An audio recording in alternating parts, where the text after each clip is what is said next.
Greetings and salutations, my fellow Entropians!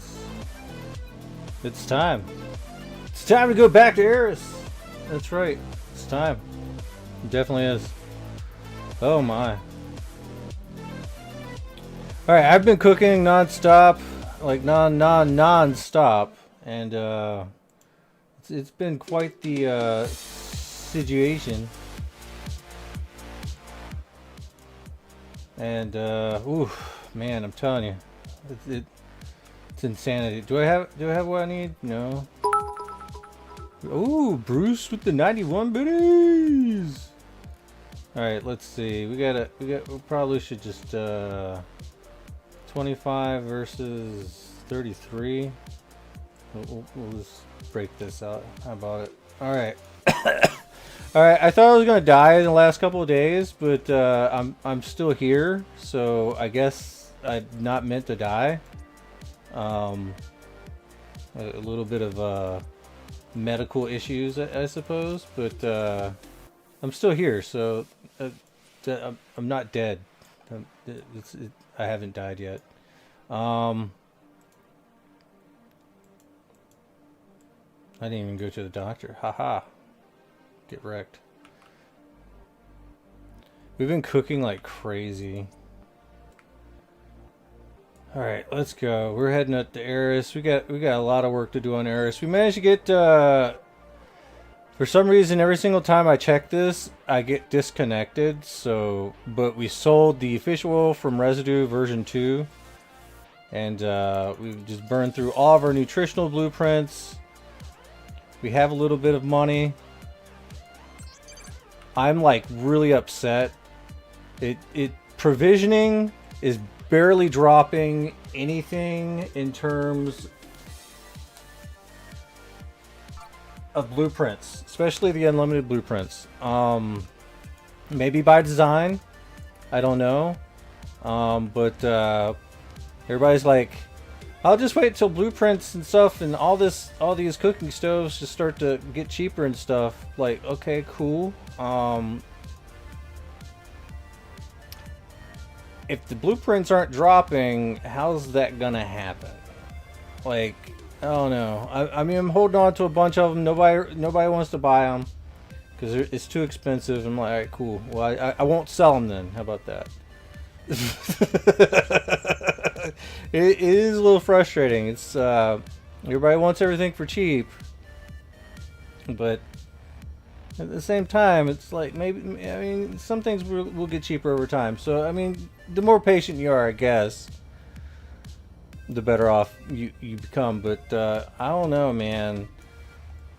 I think some of these things are not gonna go down too far. But we'll see. I mean, I don't know for sure. But we'll see, regardless. A lot of things have been going down in price as well. Spool cells, finally, started going down. And that basically means, right, check this out. It's not necessarily the bait fishers that are going down in price. Now, I'm sure that does have a little something to do with it. But it is also due in part to people getting them cheaper by winning certain bids on the auction house, because some people like the min bid themselves to lose, really.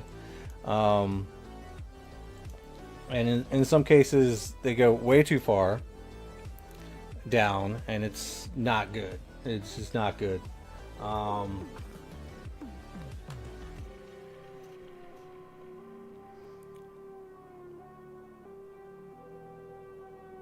Hold up, wait a minute.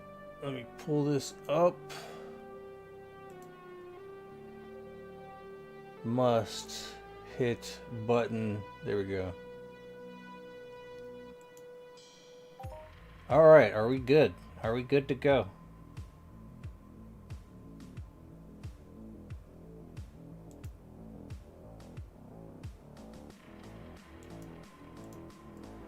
Alright, we gotta destroy robots. probably should pick up all sorts of stuff. I don't know if we should do this extra strong stuff. I'm not ready for moving around like a weirdo.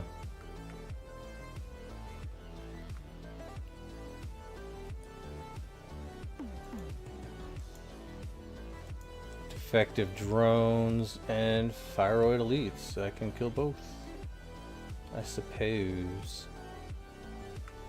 Let's worry about the sound now, because it's been a year and the sound bug's still busted.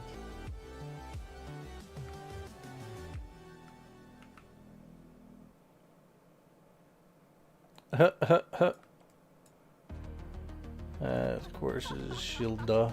I don't know, man. How expensive is it gonna be to get into this?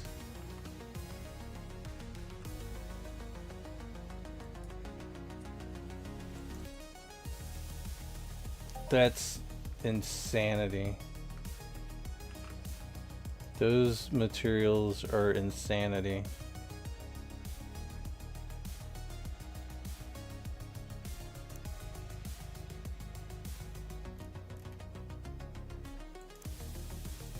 I want to go ahead and track these.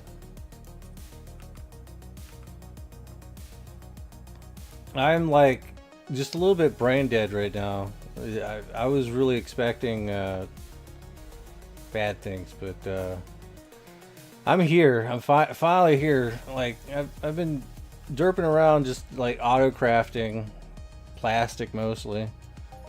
If it's not plastic, it's residue to convert back into fish oil, and it's been rough because like limited deposits. We did get our money yesterday, and in looking at it, it's like, yo, yeah, we were a little bit too far in debt, but we did manage to put in at least $100, and then we spent it trying to click food packaging and to get more food packaging. No real blueprints. Now we did manage to pick up the food packaging blueprint, which a lot of people are trying to sell right now for like 300, and probably worth it, honestly. It's probably worth a little bit more, but man, it's crazy because provisioning blueprints are just not dropping as often as they were when it first came out, which I don't know. But I'm trying not to think about it. I want to fish today. I want to kill some robots today and do a little bit of this ARIS stuff.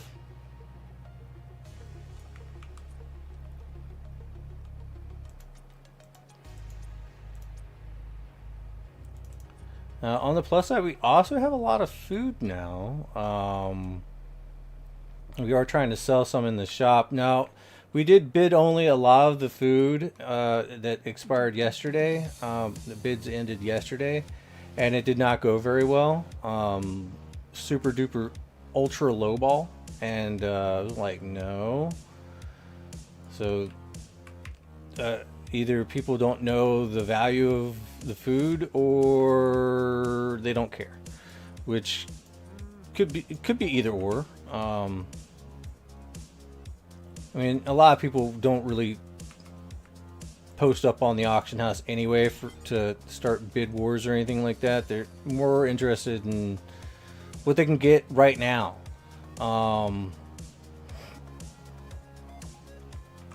Like, being liquid is very important to a lot of people in the game.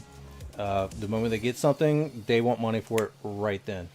And it might not be the best way to play, but at the same time, it's not a bad way to play if you have like extra expenses. Like if you're like a little bit more on the lower depot side of things, staying liquid's important, but at the same time,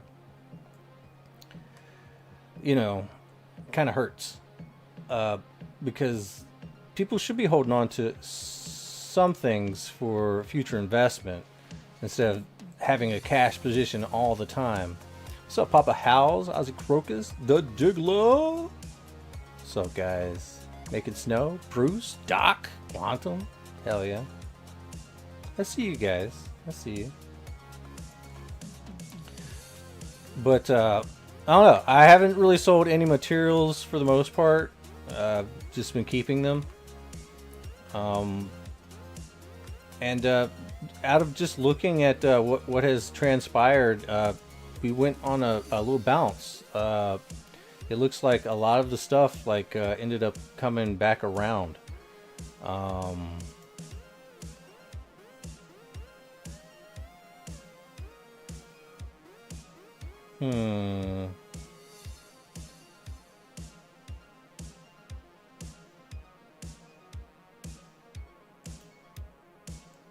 Let's do this first. You got onto your combat needs? That's not what I'm talking about, but okay. Let me go grab some caffeine really quick. I think it might be important to do caffeinated stuff. Who dat? Who dat? It's Sev from Shaolin. Alright, give me a second. Let me go grab some caffeine because I need some caffeine today.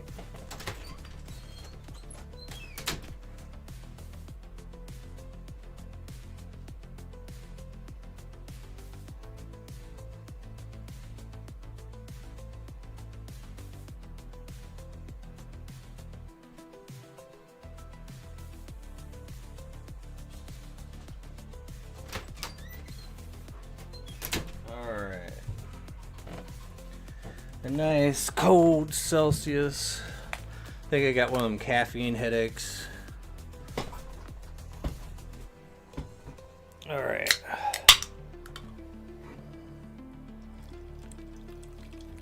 Whew, boy. Nothing cures a caffeine headache like a little bit of that caffeine.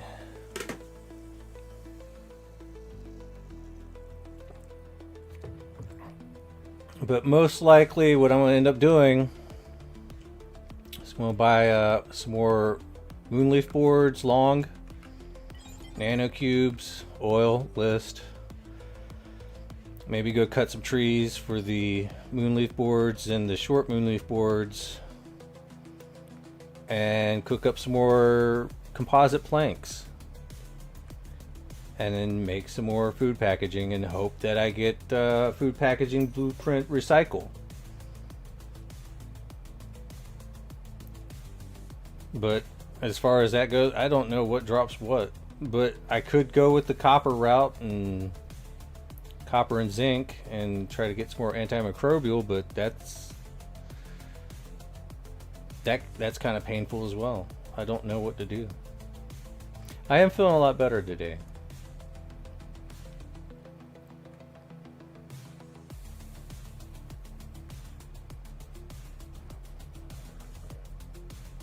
But I just wanted to come up to ARIS and do a little bit of the stuff. I really want to get on those robots, but I also don't want to skimp out on my dailies.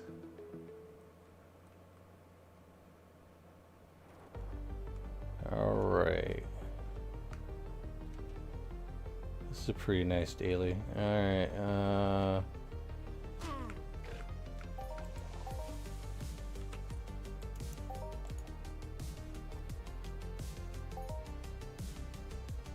don't dead open inside.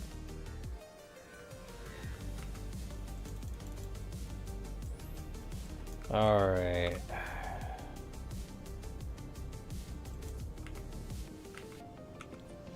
So I know that I have some food here that I want to try out.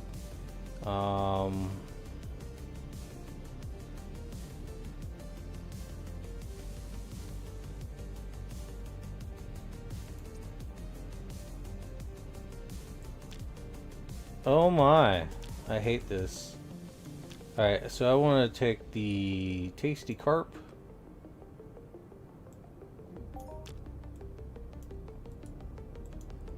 take some of this. A little bit of extra crit. I like that. And decreased... Oh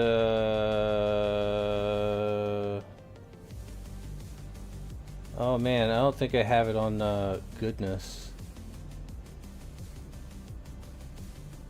Preserved cod fillet for 10 hours. I just want to buff up. I want to actually use some of this stuff for once.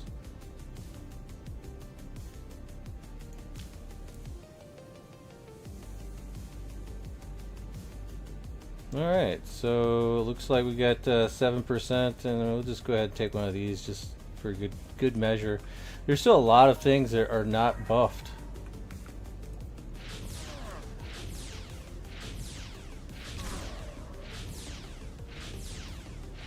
Well, now we got pretty good buffs though. Still trying to wait. Oh, is this etheric nitrogen stuff that was discovered? I do not know, man. There's so much new stuff in the game that's just driving me crazy. I can't keep up with it all. Like I'm still trying to get the cooking stuff unlocked. Like I have no idea what else is new. Lore coins got wiped a lot. We were doing the weekly watchers, and that wiped all the coins.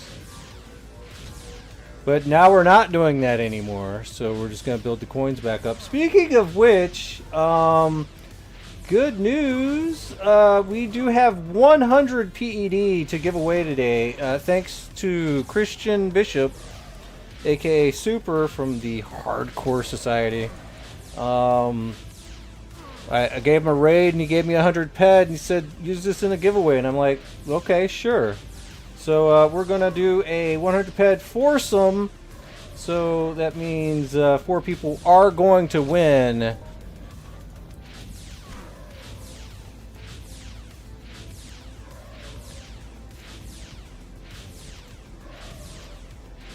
And we're gonna split that 100 PED 4 ways, so 25 PED per person.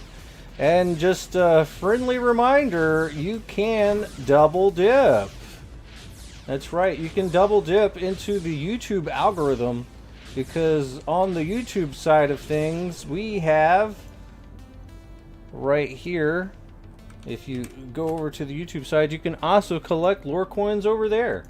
So you can only win once though. So if it says that you win twice, you'll only win once. But you can enter in twice. Once on the YouTube and once on the Twitch side, so there you go.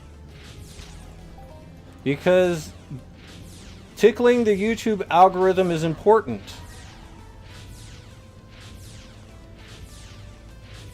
So if you want to help tickle the YouTube algorithm, make sure you are liking and sharing and subscribing. And kind of like watching on the side, I guess.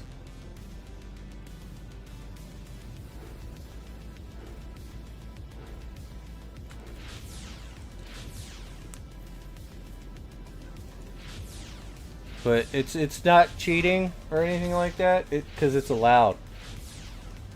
And it's allowed because everyone can do it.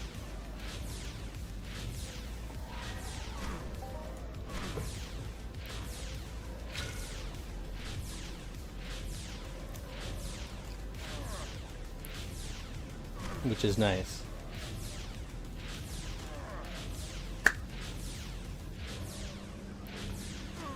Oh boy. Get that headache going away. It's starting.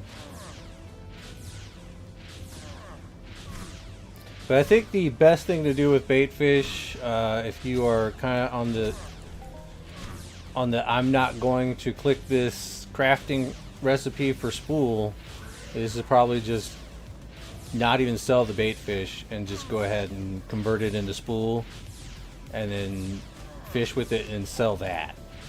Like this whole I want to just sell baitfish all day every day and drag the price down, it's not going to work with baitfish. It might for a little while, but it really isn't gonna work for too long, because like people are going to just probably just want to buy the spool instead, and then what you're going to end up having is people that are actually crafting the spool, making the spool, and buying just little bits of bait fish.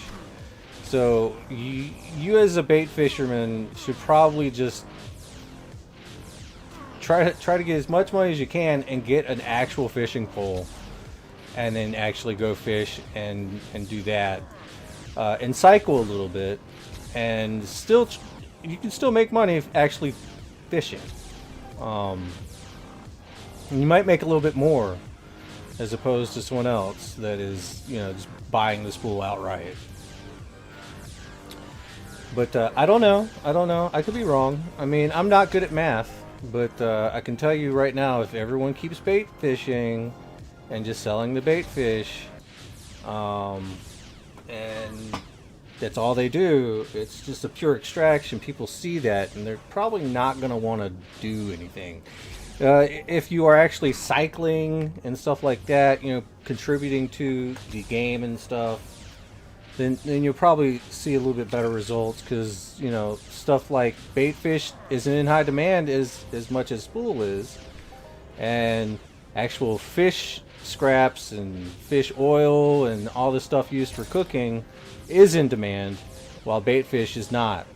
So think about that. Like, start cycling, start fishing.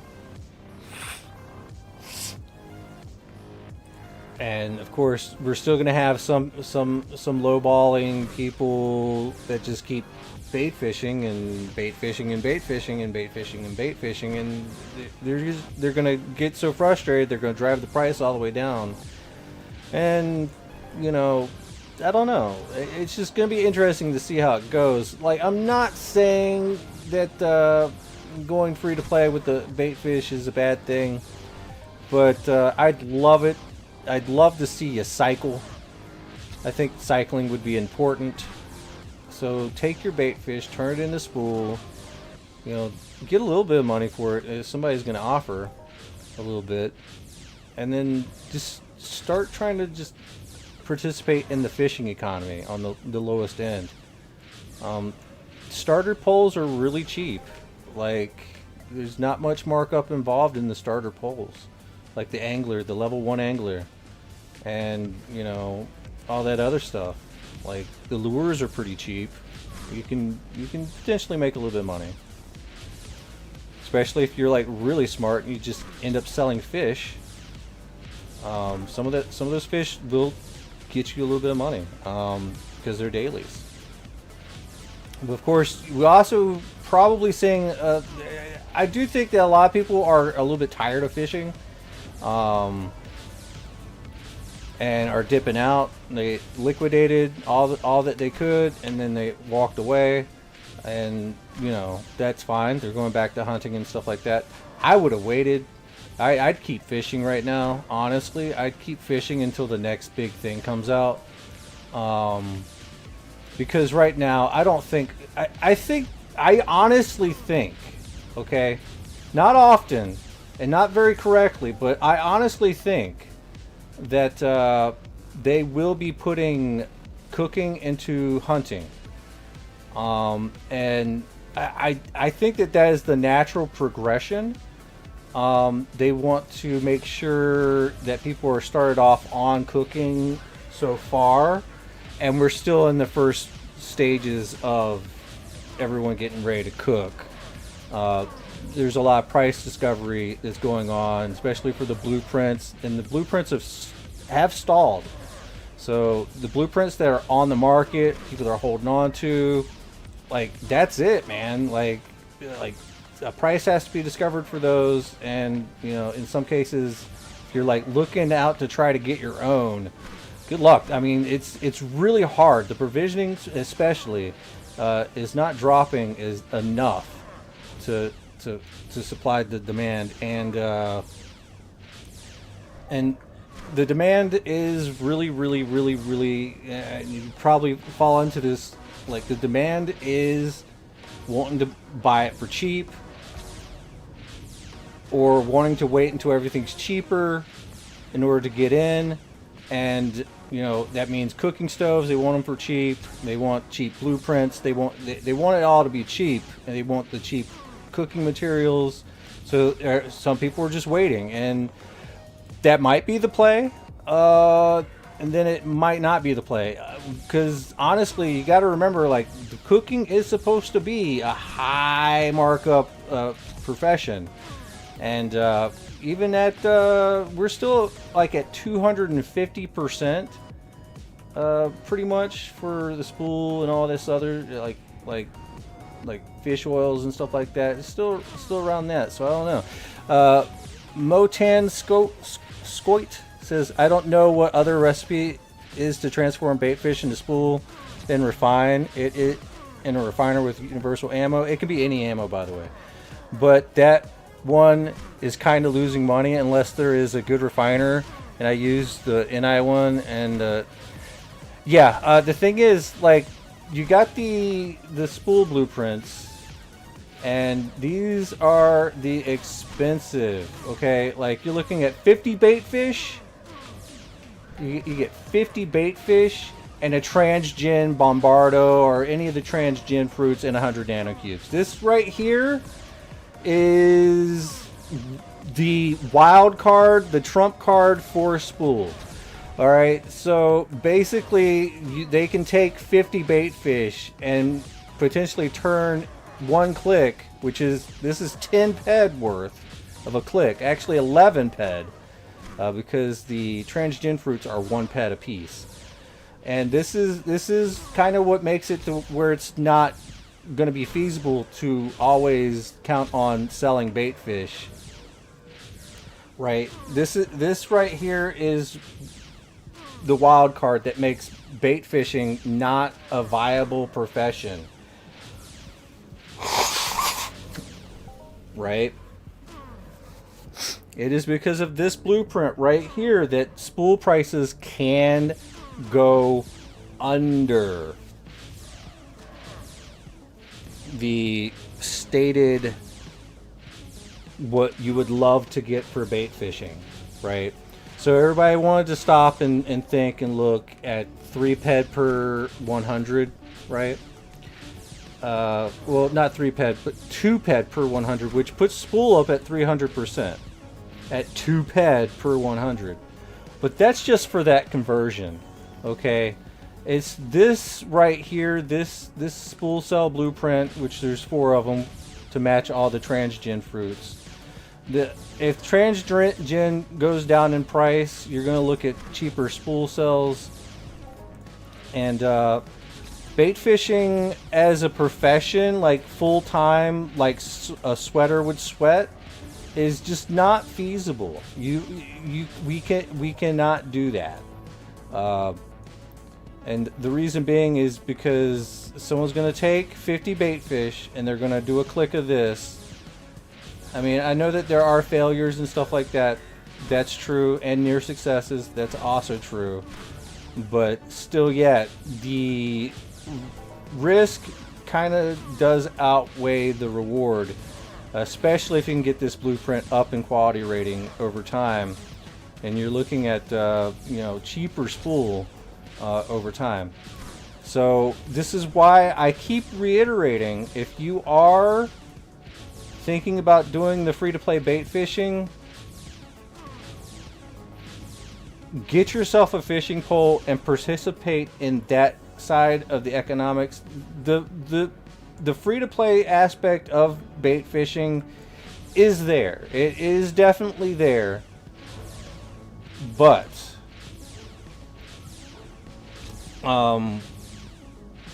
you're going to have to participate in the economy. You're going to have to decay. You're going to have to actually fish and sell that instead of just bait fish. You're going to have to convert your own bait fish into spool and then fish with it and then sell that for your free-to-play to work. It has to happen like that. It is designed like that. It is definitely designed like that. I know that sucks. I know some people were like, damn, I'd just rather just bait fish all day and just get free money. Well, no. You're going to have to cycle. It's important that you cycle as a free-to-play player, but in fishing, it's a little bit easier to, maybe make a profit. Especially if you're bait fishing your own spool. Completely feasible. If the risk outweighs the reward, wouldn't that mean it sucks and not worth doing it? Yeah, if the risk does outweigh the reward, yeah, exactly. But as it stands right now, the reward for clicking this is a little bit kind of break-even-ish right now. I mean, it's not the best, in my opinion, right now because the transgen fruit's just so expensive. But if transgen fruit does go down in price, then we will be looking at cheaper spool, and that could drag down the rest of the market with it, but probably not. Even if it does drag it down a little bit, there's still a little bit of demand coming in from named fish oils, especially as there's more cooks entering the kitchen. Named fish oils is going to be more of a bigger thing, and regular fish oil, like the white stuff, it's going to be more of a cooking byproduct than anything. Like when it was first starting out, like everybody was just juicing named fish oil just to make fish oil just to feed the market, but that's over. It will actually honestly be more over the more we start seeing version 2 fish oil from residue version 2 start to go down in price. I think I sold the first one on the auction house today for 750 PED. I don't know why I have 740, but that's probably why it's all bugged out. Bait fishing for spool costs nothing but ammo, very little downside. At the markups below 200, it's going to start to not be worth it. Well, wait, okay, so bait fishing for spool costs nothing but ammo. Yes, that's right. Very little downside at those markups below 200. Now, here's the thing. Like, I do not think that spool will ever drop down below to like 150% unless like no one really gives a shit about the entire market.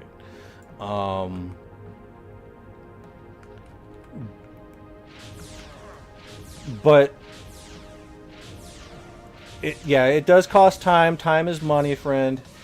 But the thing is, like, the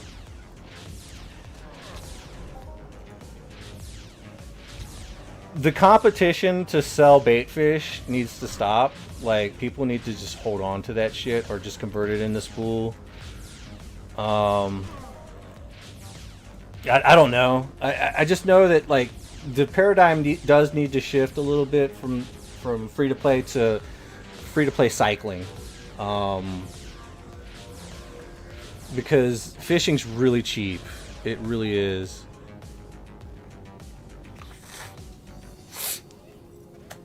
Yeah, when it was 5 PED per 100 when I got in trouble for buying it at that price, you do realize that I was being very generous. Because I kind of knew that shit was not going to last. Plot owners will get hurt if bait fishers keep on lowballing. I highly doubt that. For one, plot owners are not hurting at all. And if they, because the thing is the transgen fruit does not just go into spool. The transgen fruit also goes into a lot of cooking recipes. It goes into a lot of fishing gear. I assure you, they're not getting hurt at all. The plot owners are not getting hurt, not one iota. As a matter of fact, they are raking it in hand over fist right now. With probably no decrease in the amount of transgen fruits until there's more competition on the market. I don't know, because they have opened up more. they have opened up more plots. So now plot tokens are going to be worth more because people see that. They're not dumb. They read the patch notes. They're like, cool, now I can make like times 10 whatever it was going for before the patch because there's more plots. So I don't know the price. It depends on whoever holds the gold makes the rules, and they're going to sell you that stuff at whatever price that they want. So I don't know.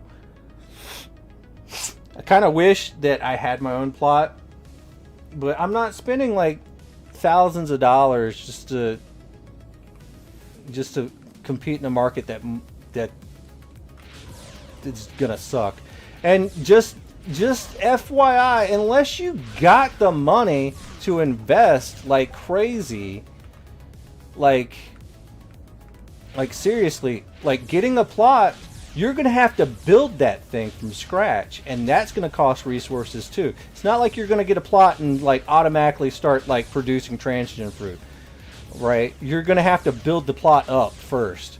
So not only do you have to get the plot, right, you have to build it up. I don't know what the parameters are for all of that, but I can tell you that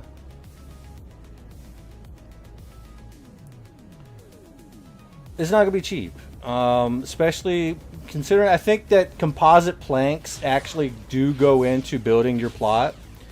And right now, composite planks are a cooking ingredient for food packaging, and it is also an ingredient for making fishing stuff. So, like fishing gear, like rods. So, like right now is the most expensive time you'll ever have to build a plot. Now, to get the plot and to build the plot is going to be super duper expensive. So if you're like daydreaming, being like, man, I wish I had a plot, stop, because you need to start daydreaming like, how am I going to get this money so I can get this plot, or how am I going to get this money so I can like at least survive, because it's going to take a lot. So there's something to take into consideration. Like, everybody's wanting cooking stoves to be cheap, but here's the thing, like, do you even have enough money to participate in the cooking? Like, to click and cycle. Now, I get that a lot of players like to take it really slow. That's good. Like, there's nothing wrong with that, but like, because I've been like in the hype mode and like throwing money everywhere to get cooking materials so I can just keep crafting, and that has slowed to a standstill as of right now. But more cooks are entering the kitchen, and they're going to have to start buying in too. But see, the thing is, if you don't have that kind of money to buy in and be a crafter, you are going to be waiting for quite a while until prices go down, because there are probably more conservative crafters that are entering into the market now that the prices have dropped a little. And then once the prices drop even more conservative crafters are going to enter in, and that's when you're going to see more price stabilization and more competition, and maybe even, you know, all sorts of things. And then we also have the is it okay? Hold up. I seen a comment. Maybe 100 plot tokens.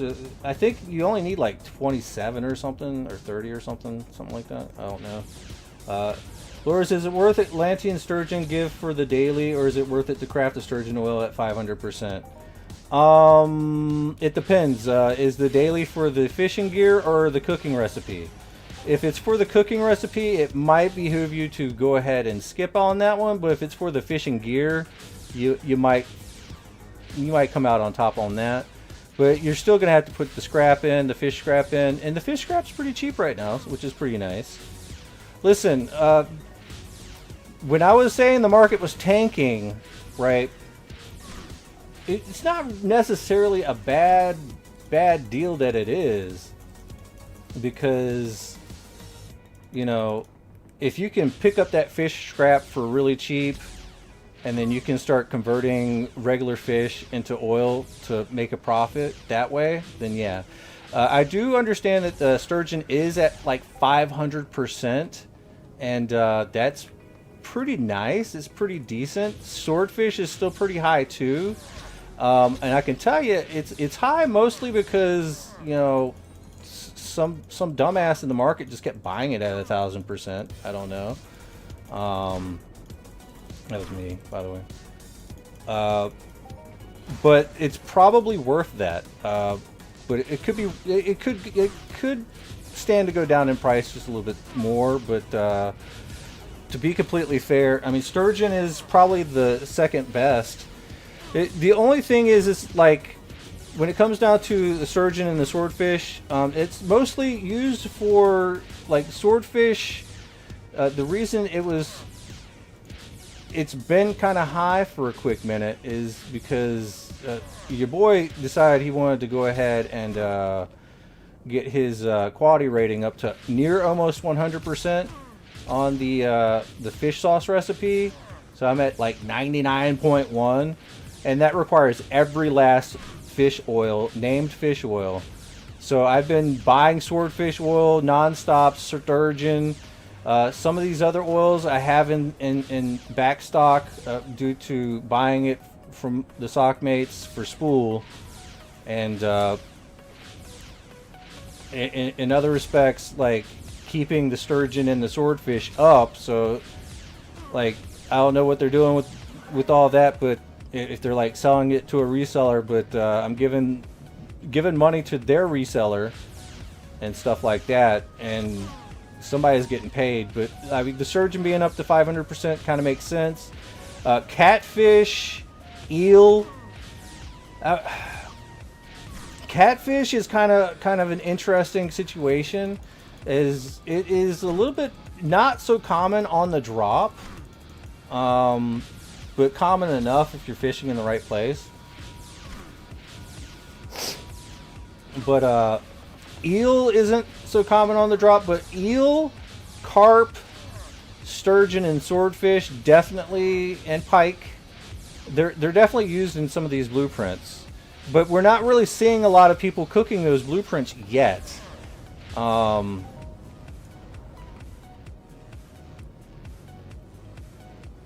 It's just, I don't know. There's not a lot of people cooking some of these bigger blueprints yet that I can see.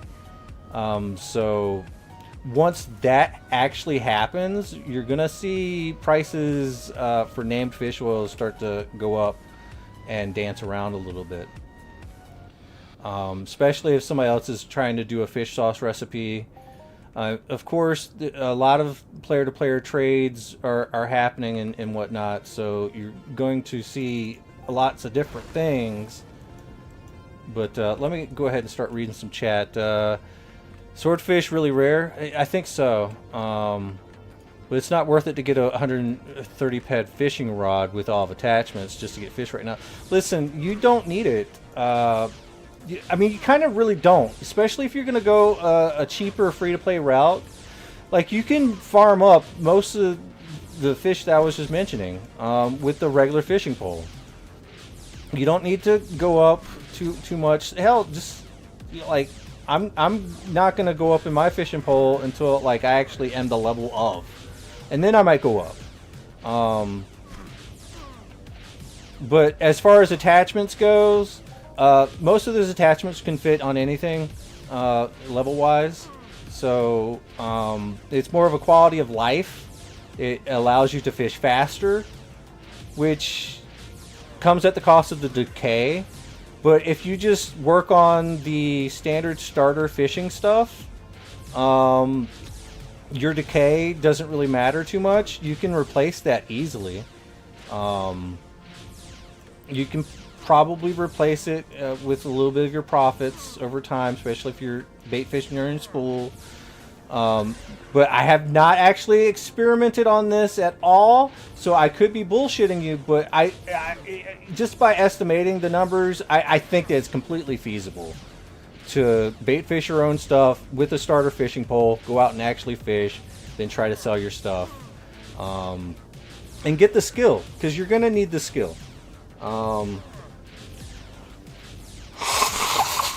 Because I think your fish looter skill from your codex and stuff like that will allow better, higher loots, like it does with the animal looter and whatnot, animal mutant and all that other stuff.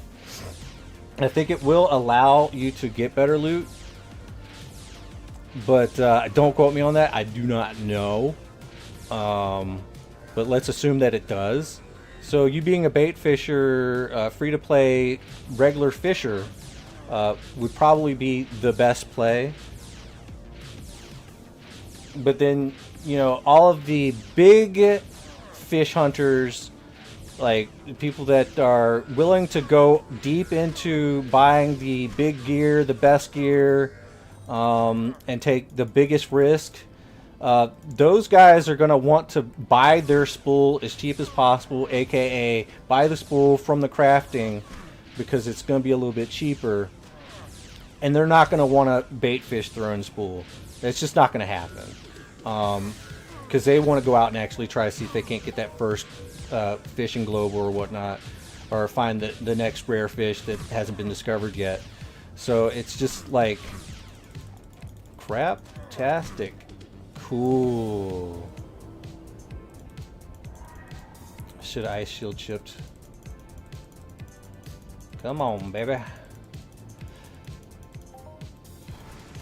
Come on, get there, get there, get there, get there, get there, get there, get there, get there. All right, we're there.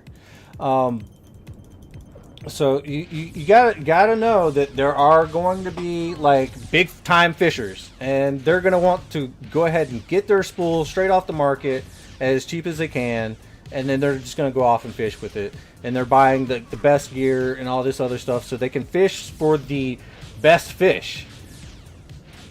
But we're still in the starting stages of this, so the common fish are still they still have value. So a free-to-play player can come in, bait fish their own spool, buy the starter stuff, go out and fish, might be able to like juice the right things, make a little bit of profit with their stuff, while the cooks are steadily getting named fish oil. It's going to be more of a thing coming up in the next couple of weeks. You're going to start seeing named fish oil start to, actually start to move in a higher volume. But right now, like, a lot of prices are still high on like Loomis Leech and Ferrum nuts. So stuff like that is going to be kind of a little bit stressful until some of those prices go down. We're also going to be seeing like some of the limited blueprints like take away the need for Preservo gel, while the unlimited blueprints for some of these things need Preservo gel, which the only way to get Preservo gel is if you actually click the Preservo gel BP with all the transgen fruits. And there is an unlimited version of that to Preservo gel 1, which, oh my god, that's outstandingly just expensive as hell to click. And I'm like, okay, I clicked it a couple times and I'm not doing this. I'm just not doing this. But even the limited Preservo gel clicks take the same thing. It's like, oh my.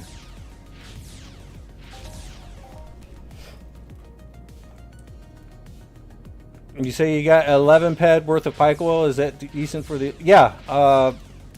Because what was pike oil going for? Probably like 300%. I'm just going to round about it, maybe. So that's 30 PED right there, or 33 PED at least. With the auction house fee, you're gonna like at 300%, But make sure you are competing a little bit with it. But I would, before you do anything, right? Before you juice any fish, you need to take into account your stockpile of fish scrap, and then you need to take a look at the named fish oil on the auction house. And be like, okay, well, I can do this fish right here at this %, so this is what I'm going to juice. Like it's not too hard of a concept, but if you're like just like randomly going ahead and just taking like say oh shit, where the fuck did you come from? If you're just like taking whatever the biggest stack of fish you have and being like, I'm just gonna juice this, you're fucking up, and don't do that. Like codfish, like if codfish is like barely there, and you're barely gonna get any money for it, why are you juicing it?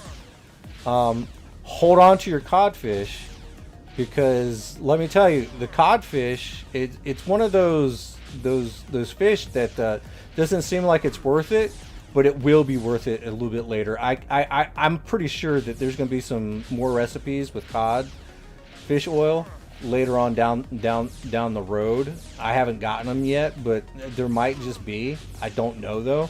Don't quote me on it. But just make sure that whenever you are juicing your stuff, you are juicing the most efficient, the most expensive, most in-demand fish. Right now, there's a lot of pike. Everyone's juicing their pike. Everyone knows that pike is important, so everyone's juicing it. But guess what? Now there's an oversupply of pike, so maybe it's not the best play. Unless somebody comes in and plays Captain Save a Pike and buys up all the pike, just to be that way. Which ain't gonna be me. I'm too broke until the first. That probably might not be the play. But that being said, you know, if somebody really needs the pike, and the blueprints are there, so the potential of demand is there. So just be careful with what you pick. So right now, probably Sturgeon might be where you're going to want to put most of your fish crap into, unless you manage to get a swordfish. Now the thing is with swordfish, right? There are some swordfish that you can probably sell for straight PED instead. Like the Calypso swordfish, probably juice those. I don't know, but pirate tip swordfish, which I believe is on ARIS. Those are used in a actual cooking craft. You might be able to actually make some money just selling the fish outright. But you got to take into consideration that swordfish oil has been going for about 1,000% for a while now.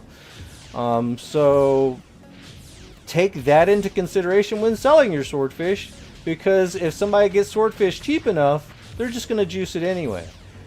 And they're not going to use it in the cooking recipe. They're just out to juice it and sell it quickly, when you could have done that instead. So I don't know the math involved in the conversion of what you need to sell the fish at versus the scrap cost and oil cost, but I can tell you right now, I don't think 2 PED per swordfish is going to cut it either. Considering that, what is it, like 1 PED worth of scrap or something? So at like 275%, that can get you 1,000%. Like, let's just be honest here. If you're selling that swordfish, you're gonna have to ask for like at least like 5. At least like half, so it makes them like, damn. I don't know. I'm not good at math though, so like, forgive me for being dumb.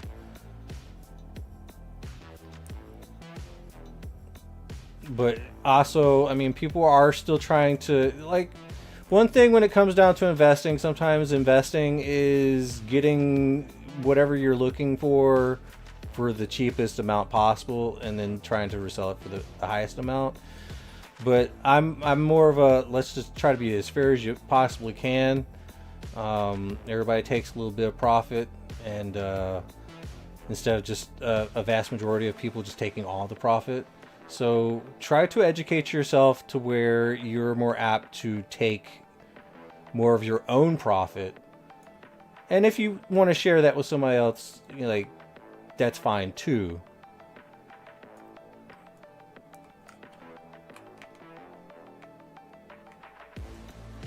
did my Become an Islander quest daily. Went to ARC, see sump logs, SSI. Went to the rig and picked up... Oh, nice. Good oil.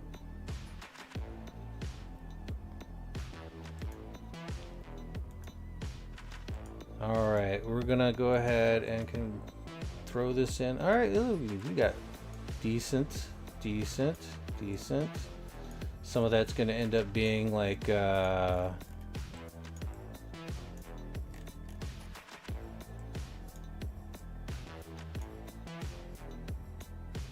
some of it's gonna end up being like food for my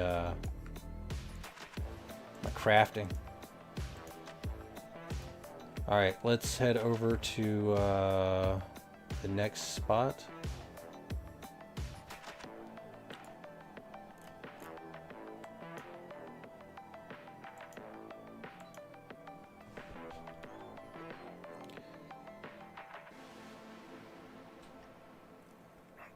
Now just keep in mind you are allowed to double dip on the YouTube and the Twitch side for your raffle entries.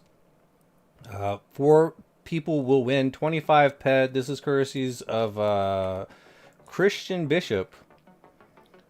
He gave me 100 PED to give away, and we are doing that right now. We're gonna give it away, and we're gonna split it up by 4. So you enter the raffle here on Twitch and enter the raffle over on YouTube. But just be advised, you can only win once.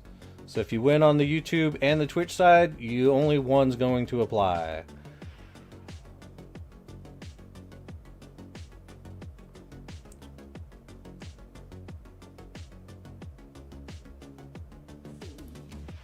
Oh, you don't do YouTube? That's a shame.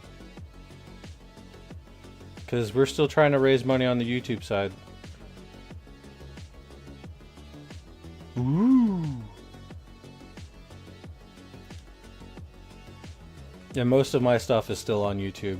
Twitch is great for live streaming, but the history of all the VODs and all the content, that's where YouTube shines. I got so much content on YouTube. But yeah, just have it running in the background. Alright, I think we're going to, I mean, as much as I'd love to, we should probably just, we're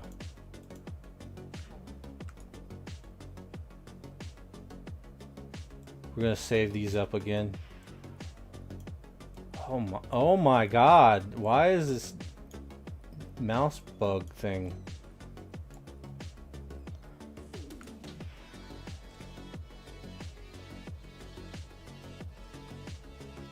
All the way down here, we're gonna drive until we can turn on the sound.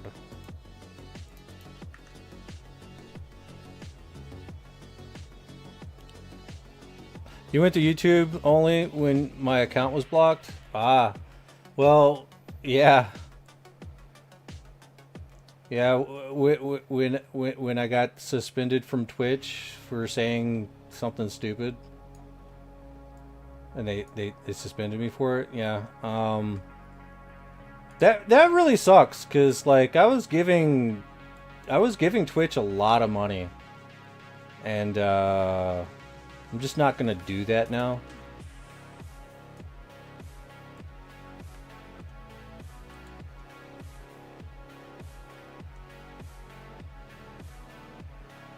Like, actions have consequences.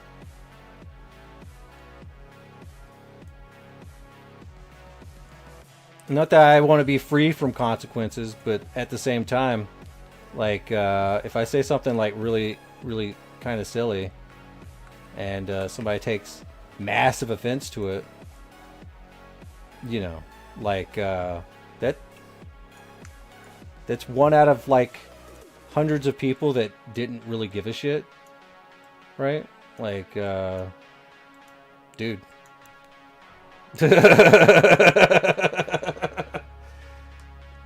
But it is what it is. I don't know.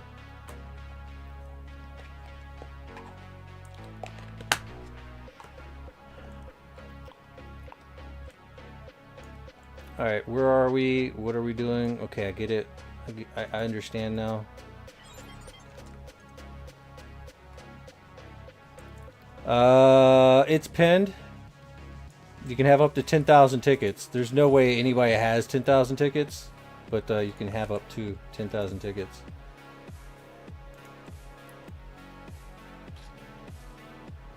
It takes one bad apple to spoil the entire barrel. Yeah, it's true.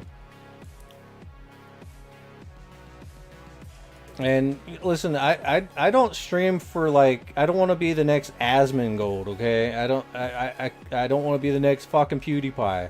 I just want to stream and have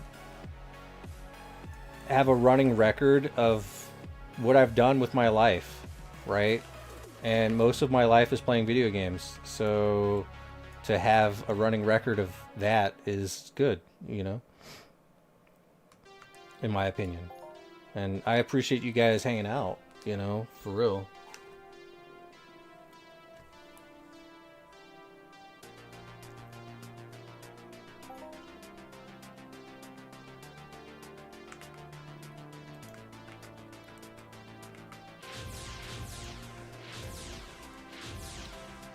Alright, let's see, what we got? Lifesteal, 2%, nice. This is exactly what I need.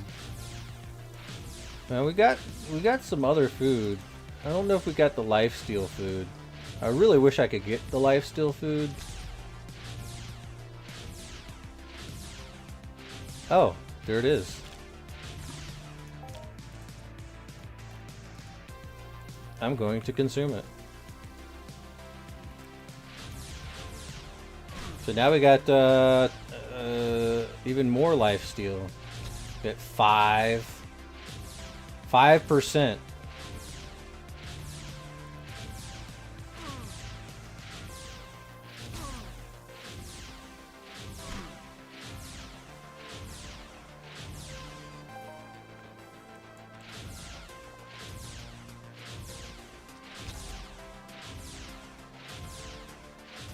And an extra buff. That's crazy.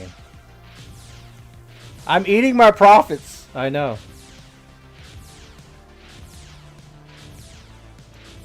I'm getting high off my own supply of edibles. I am testing. I'm testing right now to see if it's worth it.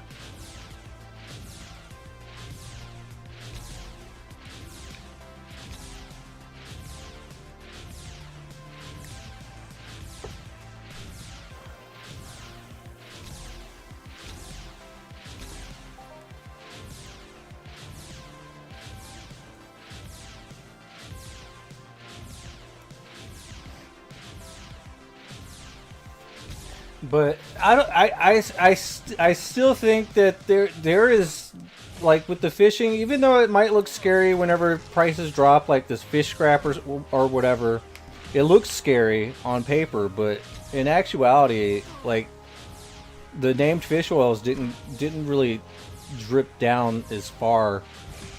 And if they do drip down as far and it takes it down to where, you know, fish scrap does go, if the spool goes down with it, then everything's hunky-dory in the grand scheme of things. But I still think that there is a lot of room for profit. It just depends on if someone's liquid enough to start buying again. I know that I don't know if some of the profit started to dry up whenever I stopped buying. But I do want you to understand one thing. I know there's a lot of people that might be very upset with NanaShana for getting all the discoveries and stuff, but I'm almost willing to bet 100% that they dumped in a ton of money. I wouldn't know. I know only for the sheer simple fact is whenever I first started selling stuff on like day one, just to test out the market, NanaShana was one of the first people that bought some fish oil from him. Like, holy shit, fish oil for 1,000%? Like, it wasn't even named fish oil, or maybe it was. But like they bought it straight off from me. I'm like, okay, all right, well, monkey see, monkey do. Let's go. So that's when I started just going crazy, buying a bunch of stuff. So I know for a fact that they went down too in buying stuff. Now I don't know if they managed to get good deals doing the player-to-player route. They had like a supply chain feeding them directly, or if they was buying off the open market. But I chose the open market route. Just to make sure that, you know, prices were on paper kind of good and high, right? Just to give everyone like an idea of what to sell and how to sell, when to sell. It's one of the good things about marketeering, but you know, a lot of people don't marketeer in the game. They mostly player to player trade, and they don't really care about the market, right? Please tell you.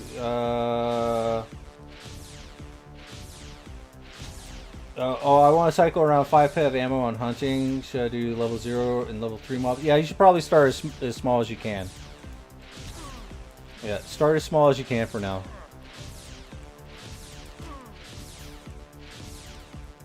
From Haddock, you'll get a blueprint for fishing material or fishing gear, which can be pretty nice.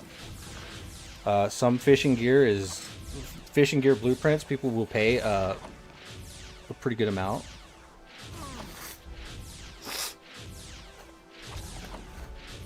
And the other person, the fish gutter, will get you a cooking recipe, which may or may not be good.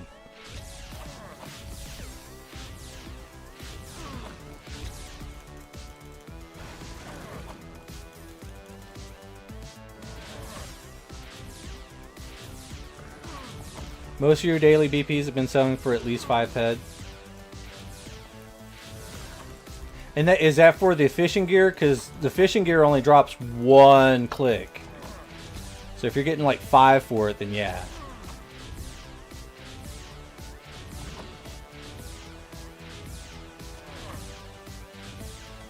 Yeah. 5 PED for a click of fishing gear is not that bad. I mean, honestly, I don't like it. I'm not gonna. This is why I'm not really making a lot of fishing gear. But I did manage to do a click of a starter blank and managed to get 68 clicks of high fly reel or high fly blank, the starter one of that. So that was pretty cool. So I have a few of those in the shop too, but I did match the price for the auction house. So I was lucky enough to just get that as a click.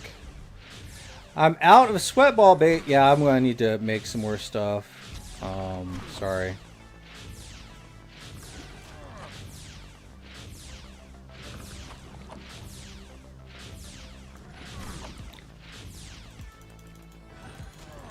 Oh no, I know you guys know that I have some issues with hardcore and stuff like that, but I'm going to be real with you guys. Like, the only issue that I actually really had with them is the sheer simple fact that, you know, they would come in to my stream and harass me over some PvP stuff. That's it. Like, I don't appreciate that. Like, when it comes down to PvP, like, dude, I don't care about PvP, dying in PvP. That's a part of PvP. The part about the PvP that I'm not a fan of is kind of like the talking of the trash. I'm not down with that. Especially when you come into a Twitch stream and start causing issues and problems. Which I'm pretty sure probably Issa is probably one of the people that was doing it the most. But when it comes down to making alts and stuff and then making problems, it's really kind of hard to tell who is who and who is doing what. And that is one of the biggest reasons I put all of them on blast and on ignore. That's it. That is pretty much how that went. Because I really don't care. It's just when you start attacking my channel or being disruptive or being insulting, like Hammer and Sickle coming in to my stream, and while I'm sitting there collabing with Mac, and Mac ended up banning him.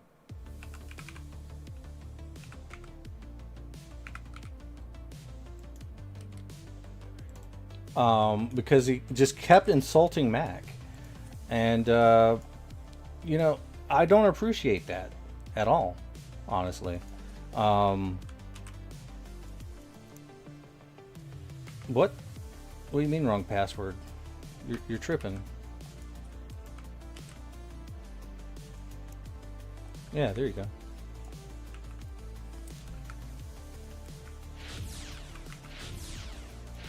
But when it comes down to it, like, and then to have Bobaz and Container Conrad come up in Scotty's chat and start criticizing and shit like that, start trouble. And then the thing is, though, here's what it is. They seem to think that I'm upset that I suck at PvP, which is not anywhere close to being the truth. I got upset when they started sending in Twitch alts into my stream to start to harass and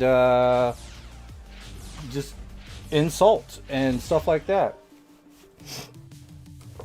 And that right there is not good. Like, PvP is one thing, don't care. But and then to sit there and say that I'm rude because I blocked them all, no. Another thing that had happened was I'm sitting there streaming and, you know, stream sniping. Like, it's considered bad form, right?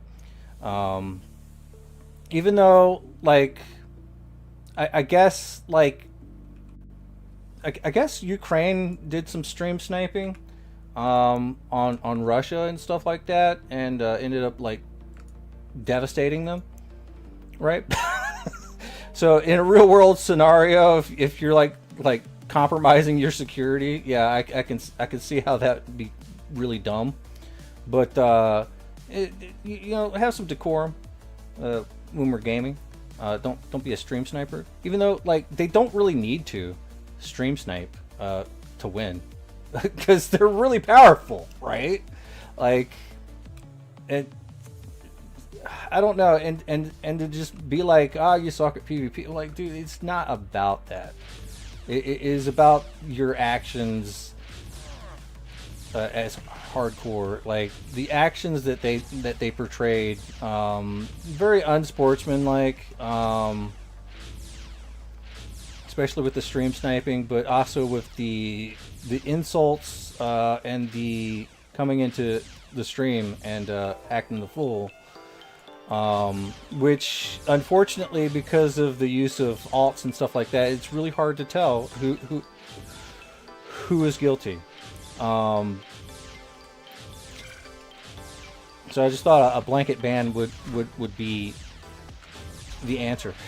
But that being said, if that clears anything up, Christian Bishop, one of Hardcore's newest members, Super Nat Nurse, he's an alright guy. I think he's trying to trying to be one of the better streamers on full time, probably, or near full time Entropia streamer. which is very highly commendable. Because he does a really good job at it, I'm not going to lie. But I think he also has a lot of experience streaming in general. So he might be a really good addition. Even though he is in the hardcore sock, he's just new. And just happens to have an older avatar. Not going to lie, I've seen that avatar before. But I don't know.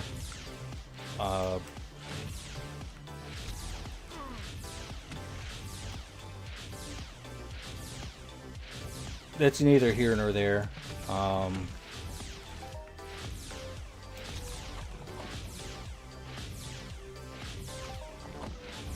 He's a pretty good streamer. So, and he's the one that is sponsoring this giveaway today.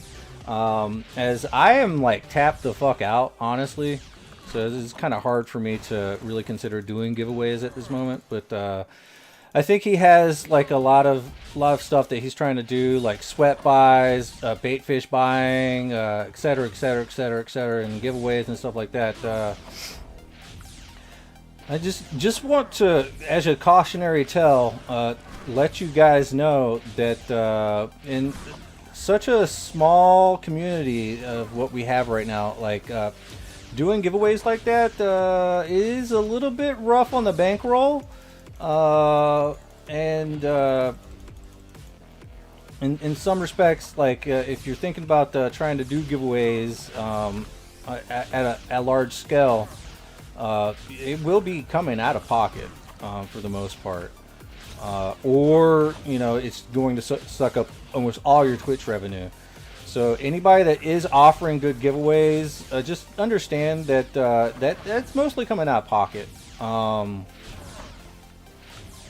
So just keep that in mind.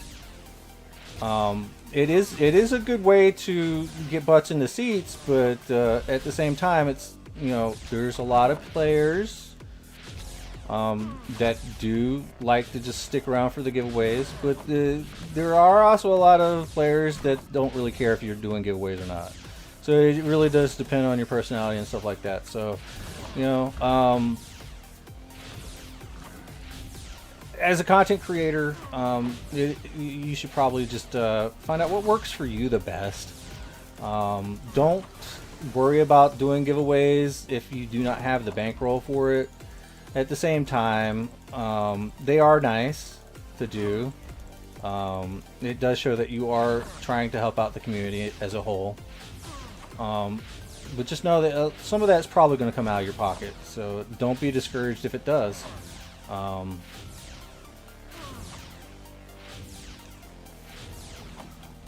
then again, I don't know. Get the right sponsorships, I guess.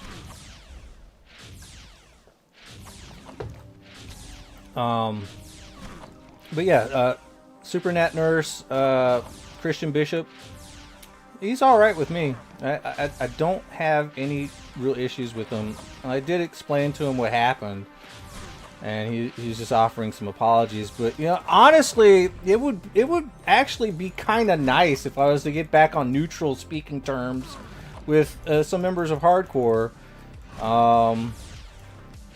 And them just not being dicks about it.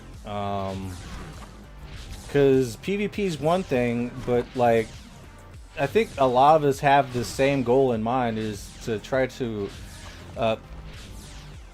spread enough knowledge and enough awareness of the game to players out there that don't even know what Entropia is. It would be nice if we could probably work together a little bit more on that, but at the same time, it's like, geez, man. Like, I just that little bit of hostility just ruins it for me.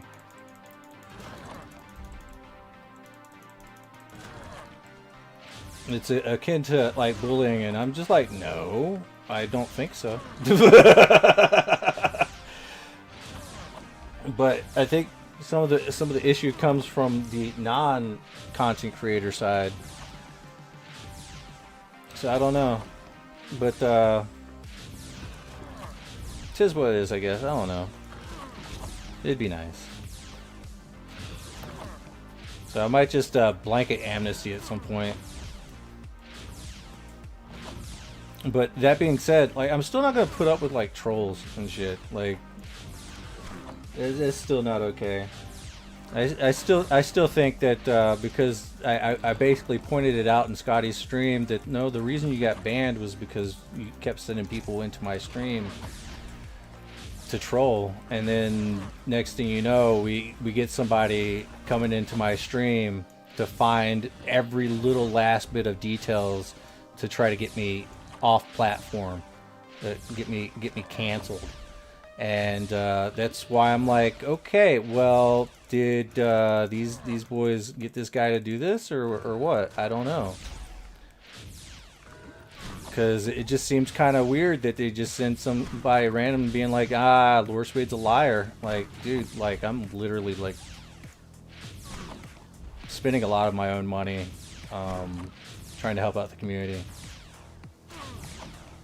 Like, I don't know what the hell. Like, yes, we do get a little bit of a Twitch income, but no, that is not enough to cover the expenses, and it is definitely not enough to sit there and say, oh, I've made mass profits, bro.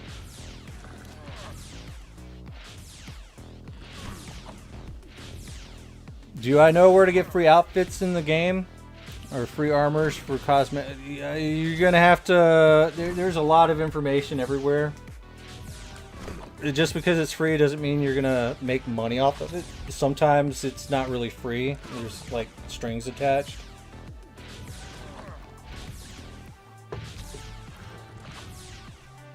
But nothing in this game is free. Your sweat ball bait is at 313. I'll put some more up in the shop a little bit later.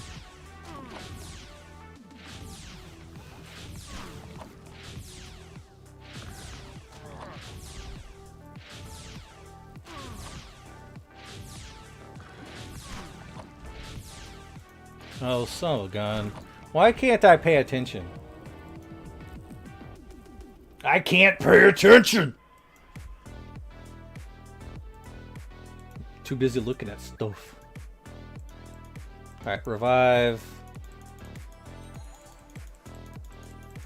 Yeah, we're getting dead in here. So I'm not paying attention. Should probably start jumping around like a dumbass. That usually works with this guy. This guy's kiteable.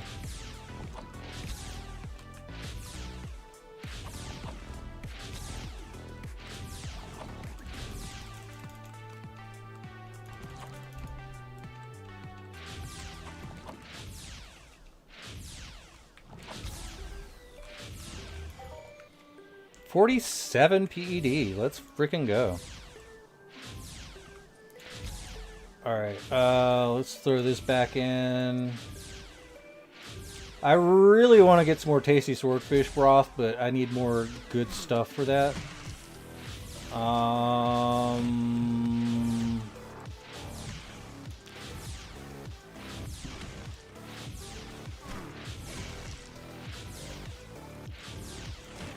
I've put in so much money, and I really need to not. I need to see if I can't try to liquidate some of my assets. Maybe try to see if I can't sell some of this food, honestly. I do understand that I gotta be competitive enough to where I'm not undercutting other people on the food side of things, because I understand exactly how expensive it was on the way down to get to where I am.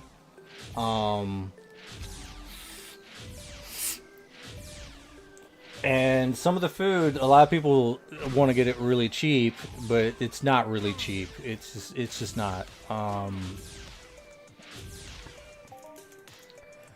As much as you'd love it to be like super duper cheap, it's not going to be super duper cheap for at least until after the first mayhem. I guess migration, I suppose.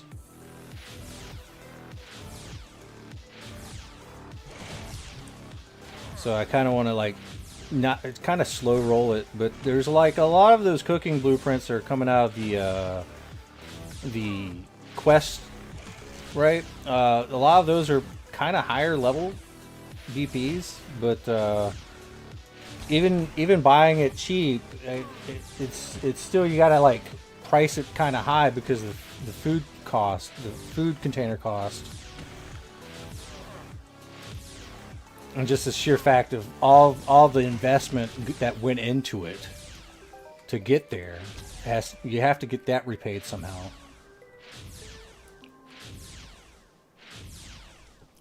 Which I'm just looking at like how everybody's like, oh man, I want this price to go down so I can get in.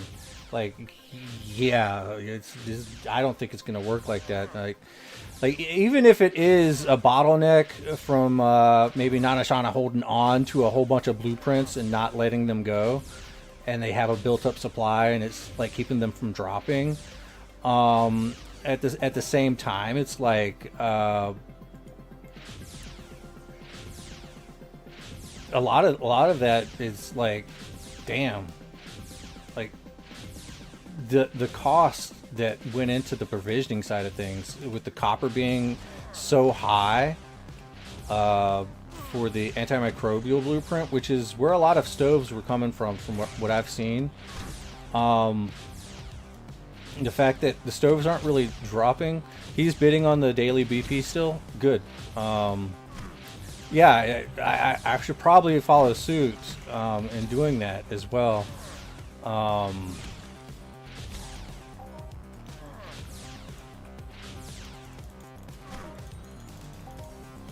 Honestly, like trying to get my hands on some of those blueprints is going to be important. Now the thing is, I need more food containers too. It's like, all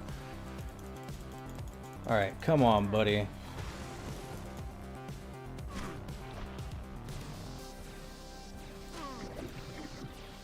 Looks like we're already on the shard storm. We're just going to take it out with a PP.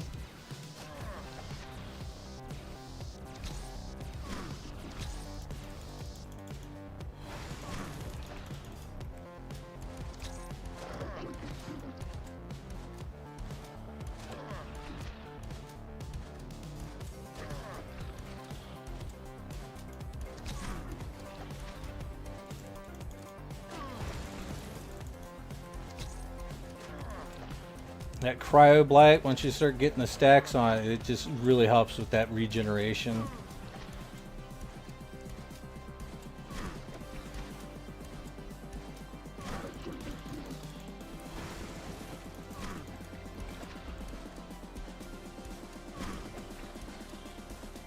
I think, yeah, martial arts is definitely unlockable.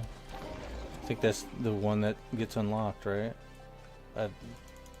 Pretty sure. Just check the Nexus just to make sure.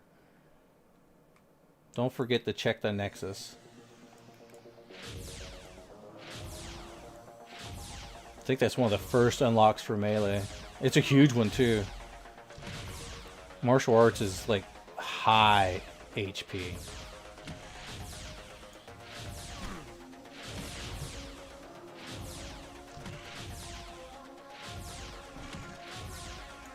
Leon says, I'm not too worried. This is probably a temporary problem. Last time a hoarder bottleneck happened, opals, MA flooded the market with opals, and the person manipulating the market was suspended for investigation when they attempted to withdraw PEDs. Eventually, the request was denied.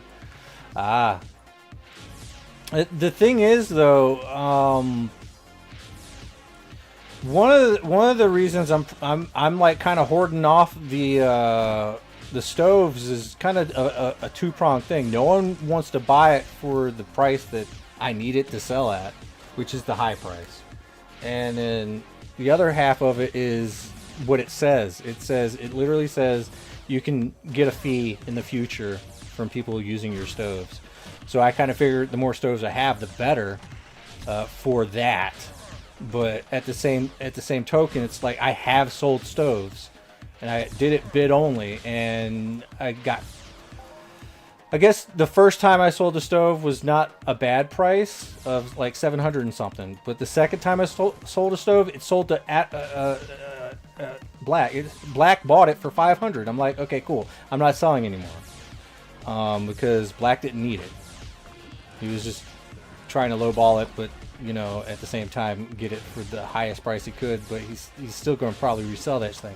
So I'm like, okay, cool. Well, I'm not gonna bid only like these 109s. I'm just gonna hold on to them for now. Maybe I might trade some to SOC members as needed for stuff.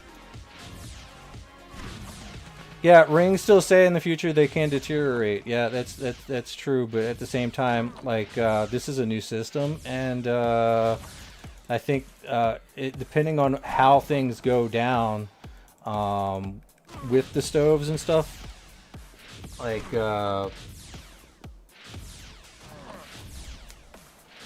they might actually have to implement that, because people are expecting it for really cheap, but when it comes down to getting them to actually do the clicks to try to get it, yeah, it's still going to be pretty expensive to get your hands on one. So I don't know. I don't know what to do with that. So I just took them all off for sale. I'm like, all right, we're just gonna see how things play out. It did become a headache for around 2 to 3 years though. Tiering items was super expensive, but Socrates and Mind Arc has been a much better handle on it now. Whenever it starts to creep up, it only takes them a few weeks or months to implement something to ease the bottleneck. Yes.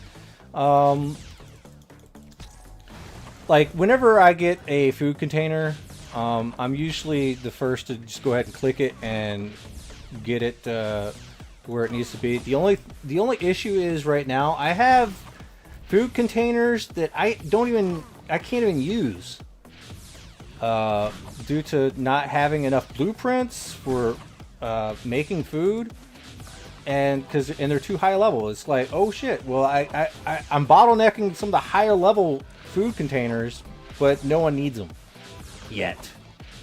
It's just the bottleneck is at the smallest food container one, and it's like, yo, bro, you're still selling for like super duper, like, dude, I just can't justify just spending hundreds, like 100 PED for like 10 or something like that, like 10 PED a pop. Like, no. I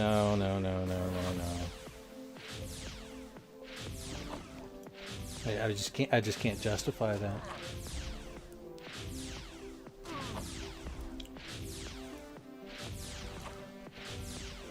But at the same time, like, I don't know. Sometimes being cheap is a good thing. Sometimes it's a bad thing. I don't know. But one of the things that's really just like getting me like kind of crazy is the fact that most of the BPs for provisioning is not dropping like it was in the first week, which is, you know, I guess it's okay, but at the same time it's like, dude. So I'm like, I can only click plastic 1. Like food grade plastic, first blueprint, that's it. 3 PEC. Every single click, 3 PEC. I'm like, yo, I would really love to click something a little bit higher so I can like not have to do this all fucking day. Like let me cycle faster. And it's like, I really, but I'm kind of figuring that maybe the recycle, the food grade plastic clicks, that limited ones is probably what I need to click to get a higher level unlimited one. But at the same time, I mean, I really would like to get another unlimited one, but I don't know exactly what to do.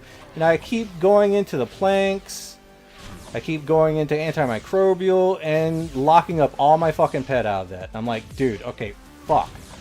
I need to get like some sort, I need to get that food packaging recycled like blueprint. Like I need that, because I got like over 4,000 PED of food packaging is just locked, and it's driving me absolutely bonkers. Because I could like, I don't know what kind of stuff that you get for that. Maybe it's you get plastic or something, or it'd be nice to get something, probably even cooking residue, so I can like keep crafting constantly.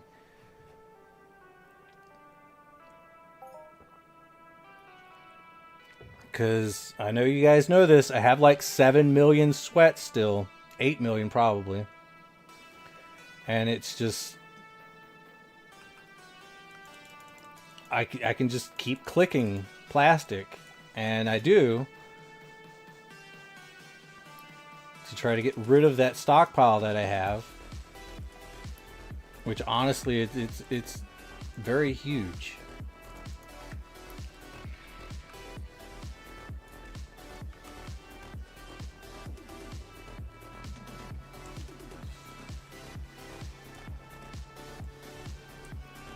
Alright, we're gonna go do this guy over here.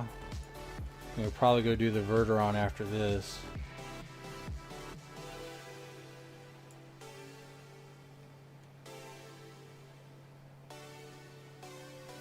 It's just it is just a little bit frustrating that the provisioning is just not dropping like it needs to. But I've cycled into doing a lot more nutrition. That's why I got like the fish sauce recipe up to like 100% quality rating, because the provisioning just was not dropping very well.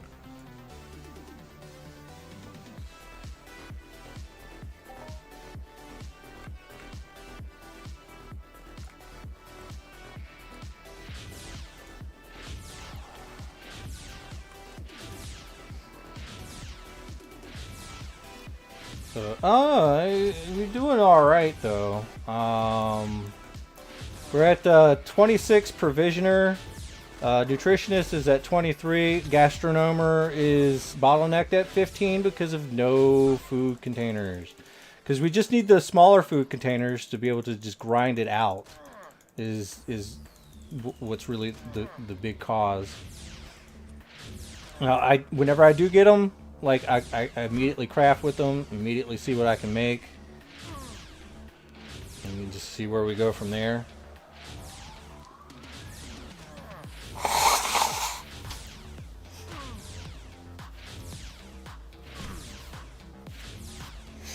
To try to keep the bottleneck from happening, but I'm sure it's because some people are holding on to a bunch.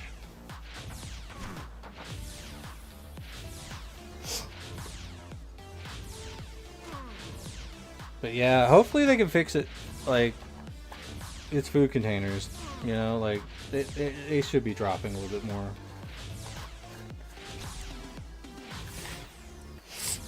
But it could also be the bottleneck of input output. People need to start eating the food for the food containers to drop, maybe. So maybe it is a self-fulfilling prophecy. Maybe the fact that I'm not selling my food is the cause, or maybe it's people aren't buying the food that's the cause. I don't know. So I don't know, like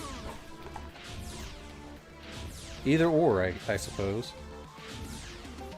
But it's going to be really hard to get the food cheaper unless things get cheaper, and if they get too cheap, that's bad too.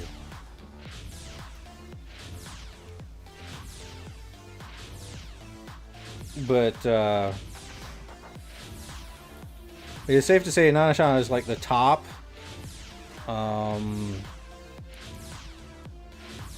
And there's a few other higher ones. But I'm up there. I am one of the biggest out of probably top 10. I'm probably in a top 10 somewhere.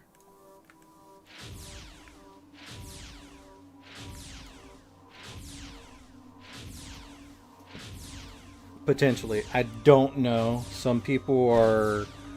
They keep their hands close to their chest, I guess.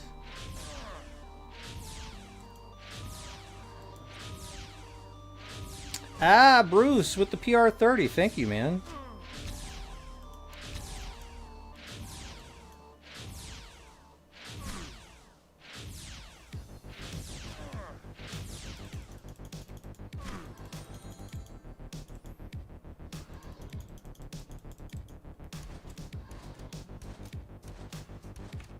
Let me go ahead and put that in my pocket.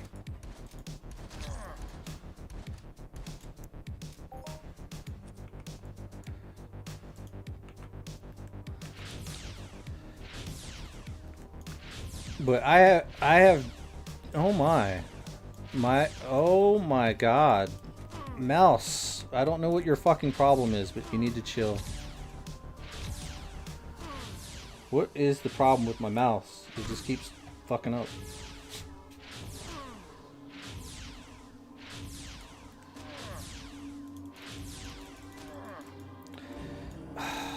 Fucking problems, man. My mouse stopped clicking thing, stops working very well. Was it like pressurize it just a little bit?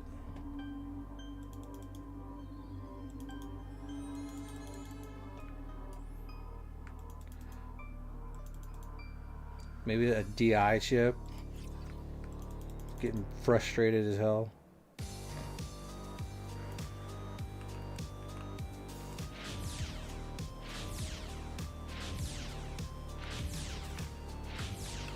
I think half the reason is like I had to restart my computer due to an update or some shit.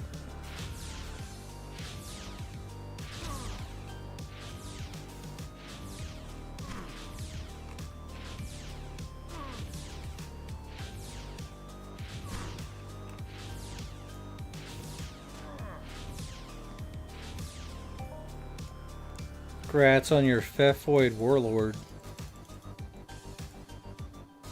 That'd be the last thing I'd be hunting. You still need to get the robots for the anniversary. I kind of want to complete that ASAP. I can't click on that thing. It's driving me crazy. What do we have right here? Latest. Cryomuciloid? Really? Go with dexterity on that. Yeah, I did forget to turn in the devices. I usually don't. I usually go straight over here before I do that. But I'll probably do it right after. So we can get the buffs for the rest of the robots in the Verderon cave. Well, it's not all is lost. What's up, Quake?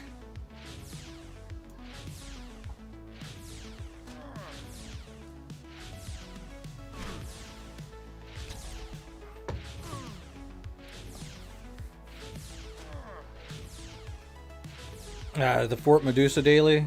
Oh, that makes sense then. As long as it's a daily. I wouldn't do it just to do it, but if it's a daily, then do it. That makes all the difference right there.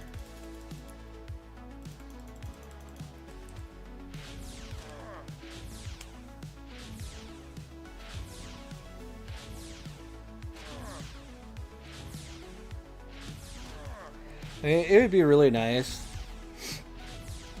I have such a stockpile of fish sauce.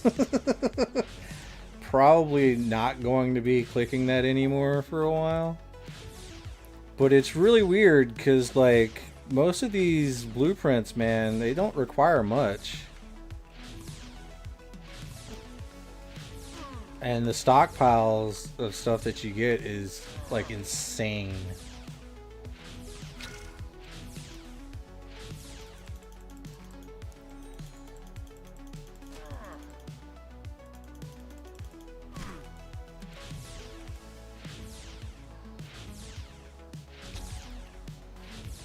But big happy anniversary to ARIS.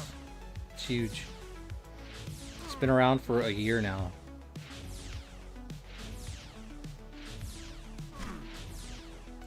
Alright, let me go ahead and check in on the status of the refill. Alright, we got 1,575 tickets in. We got 16 users in. It's going to be a little bit more than an hour. But we do got some double dippers in the YouTube side and in the Twitch side. So if you want to double dip and get your second chance, go over to the YouTube, which is going to be right here. Oh my god. Yeah? Yeah, right here. Yeah. Get up on the YouTube side. Make sure you are dropping the like. The like is important. Let's just reset that. We got 9 likes and 12 people watching. Ain't that crazy? All right. Yeah. Very important. If you want to spread Entropia to the masses, Twitch is not going to help that. It's going to be something like YouTube, Facebook, X, or whatever. Unfortunately, I usually just like to stream to Twitch and YouTube. Some people are like multi-streaming to everything. I'm like, okay, cool. The requirements for gathering points on the YouTube side is the same as the Twitch side.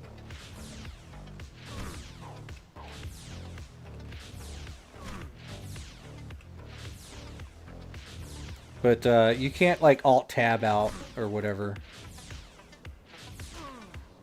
I think so. Ouch! Really? Big old critties right to the face. 215. Yeah, that's enough to fuck me up. Ouch. Man, I have not been doing well today. I have not died this much in a while.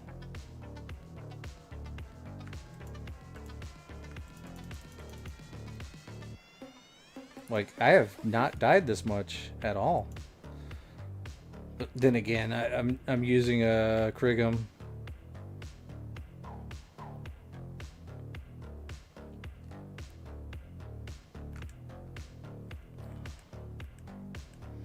Yeah, the YouTube side is a little bit more, you gotta really be there.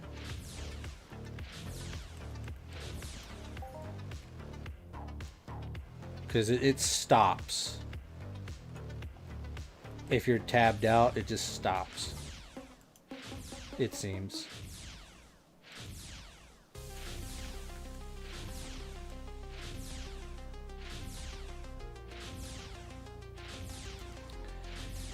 But I know I had a lot of plans to do with the Twitch money, but I looked at the Twitch money and then I looked at the credit card. I'm like, yeah, I can do 100.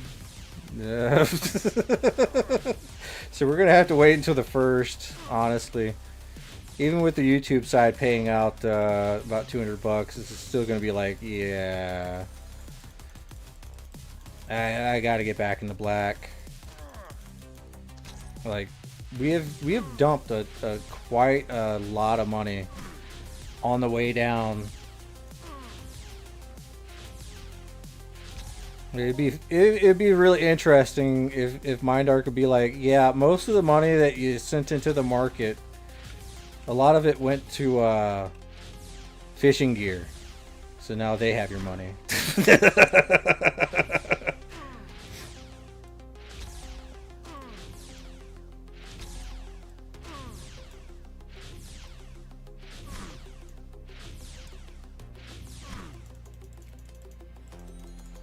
Like, if you just look at the velocity, it's shit like that really gets me like, oh, it's so interesting. I like little bits of information like that, but I'm pretty sure that's probably exactly what happened. Like, people get their little profits, and then we're like, all right, I got some money. Now let's buy some better fishing gear. Which some of that better fishing gear is nice. I like it.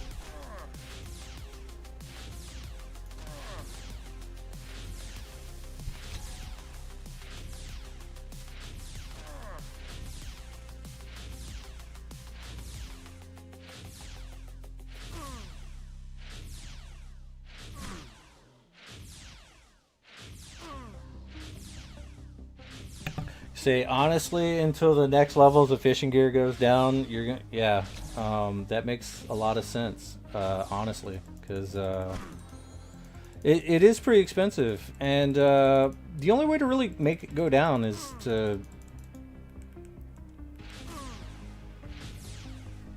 I don't know,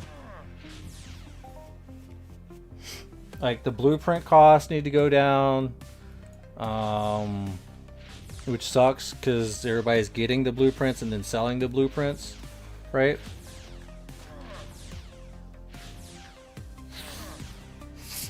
And then, you know, the crafter actually has to probably get some pretty expensive stuff. Like, if it's a blueprint that requires, like, the transgen fruit, that you're automatically looking at, like, a really high price for it in general. Composite planks are going for, like, probably 175 now from, like, 200. Long moonleaf boards are still stuck at around 500%. And that's the bottleneck for that, but it's not really bottleneck, that is the price. It is very gouged, in my opinion. But at the same time, it's pretty stable at the high price point. And it makes sense. But it's also, here's the messed up part, like, it's really hard to find huge trees now. So not only is their price gouging out the long moonleaf boards, it's also really hard to find a huge tree. So it's like a double whammy. Now, I'm sure that there are a few huge trees that you can get. Trust me, I've been out there. I get like one huge tree and can only click it once. And it's like, damn, okay, sweet. I got like one. What the fuck is that gonna do me? But I guess people have just been lowballing the long moonleaf boards forever and a day.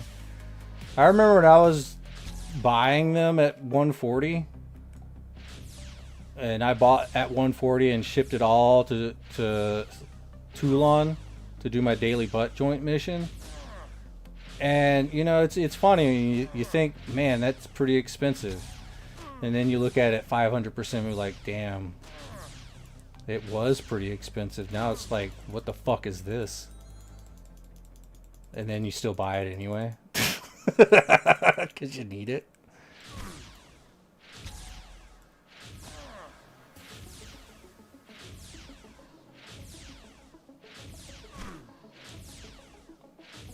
Now we are at 1.12 at 96.2%.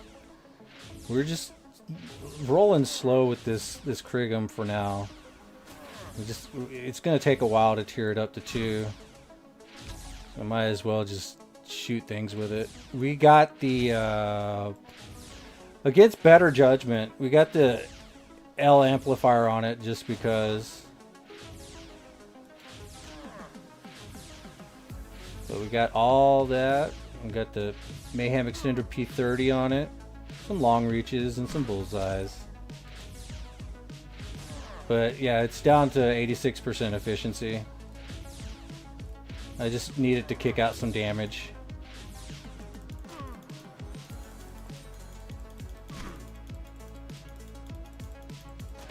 But the big plus is using a gun like this is no repair bill for the gun itself, which is huge. I do realize that the repair bill comes at the cost of the initial $200 that we invested on it, but yeah, it's just free money right now.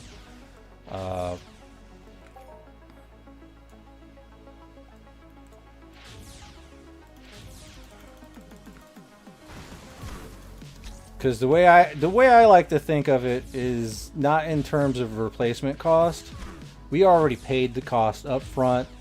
Now just delete. Like that was in the past. Don't worry about it now.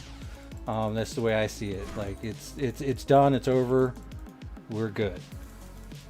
So now once we burn this gun all the way down, it's going to be like, all right, now it's time to replace it. Ugh.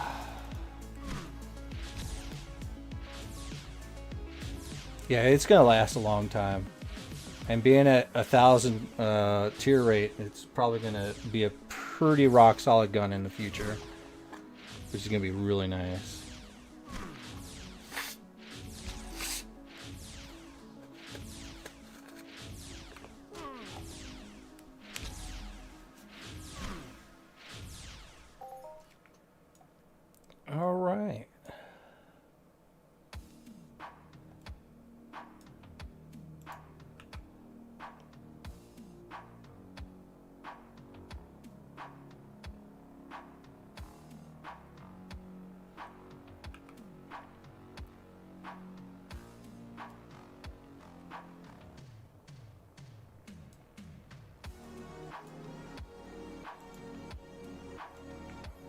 But yeah, my shares have taken a massive hit during this investment wave of cooking, which, to be completely honest, I'm okay with, because I'm converting a markup item into a TT item, even though the TT item in question is a TT markup kind of item.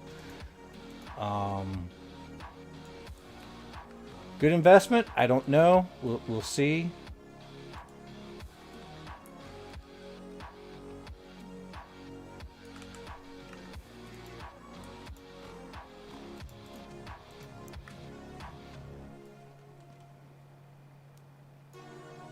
But most of the ancient Greece came back. It did not sell at 9. So I'm like, fuck. I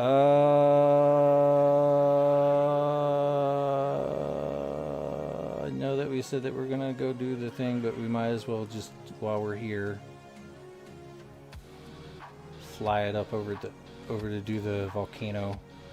Volcano.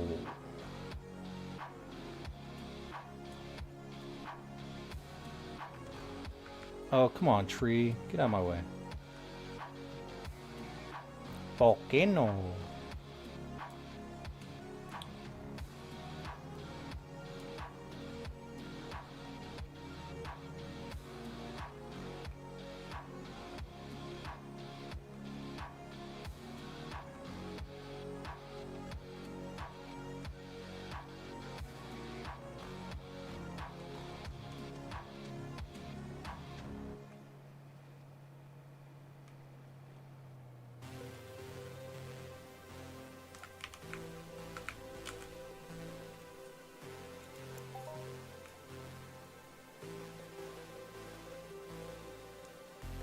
If I can get in here fast enough, I can probably pull them out of the tunnel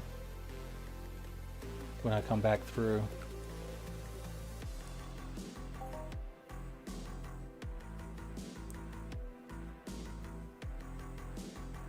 Yeah, the CLDs,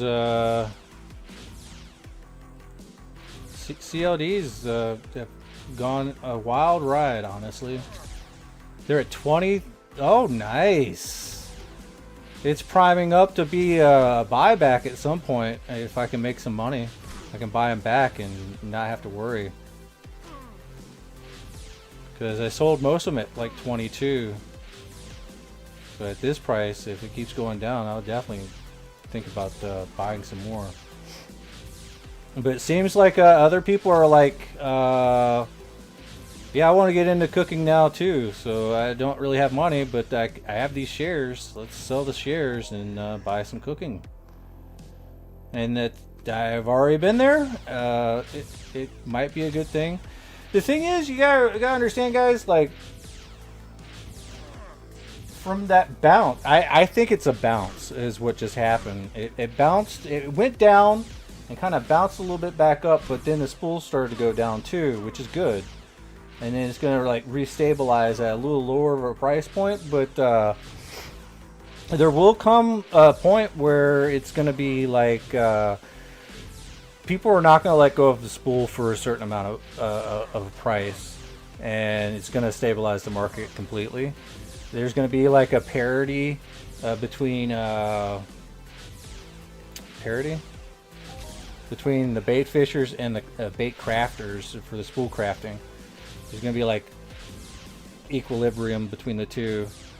I don't know. I'm not mathing it because I can't, or I don't have the focus enough to. But I think that this probably might be the case. I mean, there's gonna come a time where it's, you know, pretty stable on all the ends, but definitely if there's gonna be more cooks in the kitchen, like, it's going to stabilize the prices even further. That being said, you know, there is some cooks out there that do not even look at the market. They just go out fish, go cook, go out fish, go cook. But I will say this: if you are trying to sell your cooking materials, I wouldn't, unless you're like you map that shit out right. Because I was able to buy a bunch of NutriPaste for like really cheap. Like cheaper than I think it should be going for. And a lot of that could be, in fact, to the cooking residue was pretty high. But now the cooking residue is starting to come down a little bit because people know that cooking residue is pretty much converted right back into fish oil. So as that price starts to go down, like the price for the NutriPaste or maybe the plastic is probably shouldn't be as down as what it is, because you don't have the cooking residue process to support selling that for a lower price. I don't know.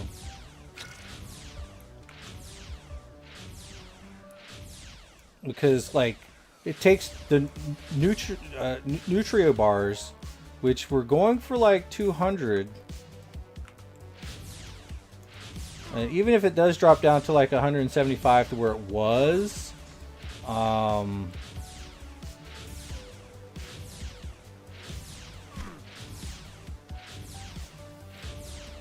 like it still takes like a decent amount of fish oil along with it.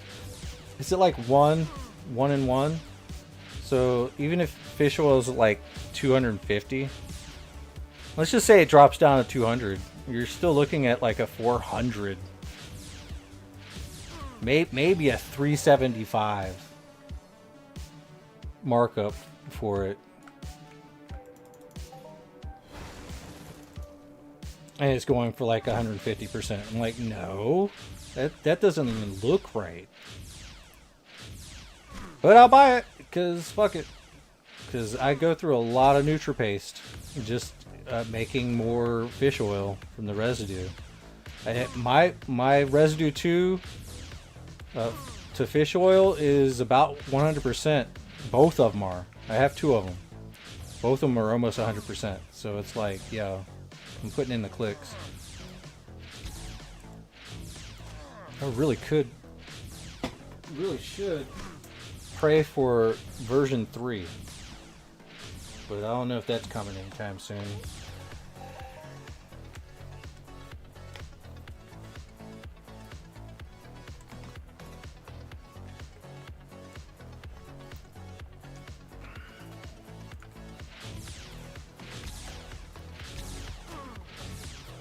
Almost time to take some antibiotics.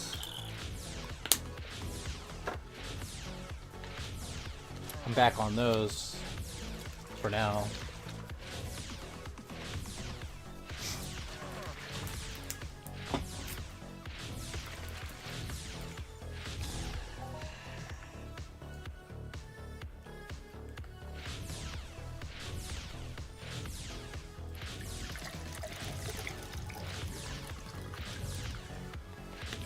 And see, I don't know, man. Everybody rushing through all of this and not doing a full clear. I like to do the full clear.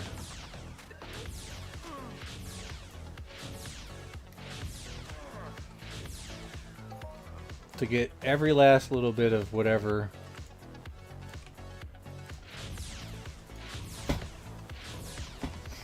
And you got some people that don't do that and they just rush through it. Like, that's cool too, I guess.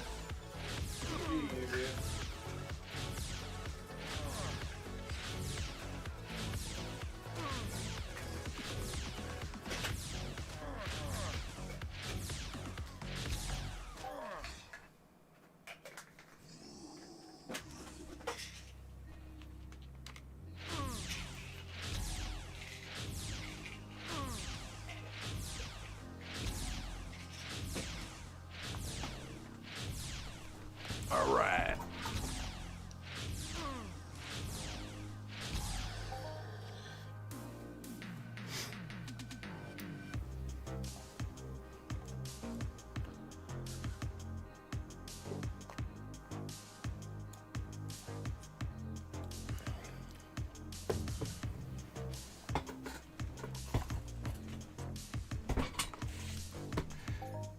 Because I don't like to just grind mindlessly anymore. There has to be a reason I do something. But if I can grind while I'm doing it a little bit extra, the full clears are just my jam.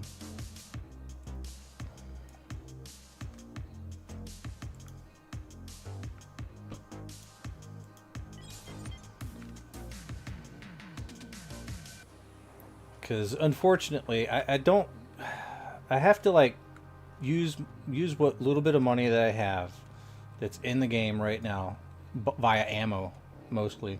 I have to be really conservative with it. I have to be really smart with it because even next month is going to be a little bit hard if I want to catch up on all my credit.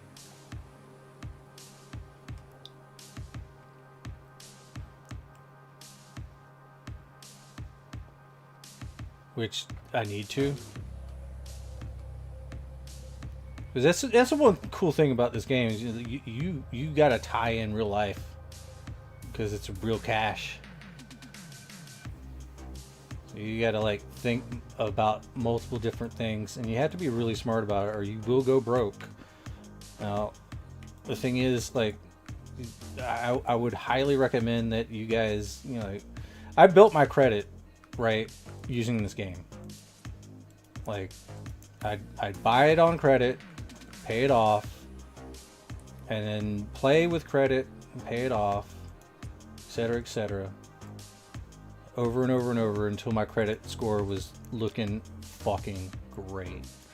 And then I'd get a little bit too deep, and it takes me a little while to pay it all back off, but I still maintain a pretty healthy relationship with the game. I don't let myself go down too deep. At the same time, like I have the biggest problem buying high value, high ticket items, because that's like I don't want to trade for it. I'd rather have the PED to just buy it outright.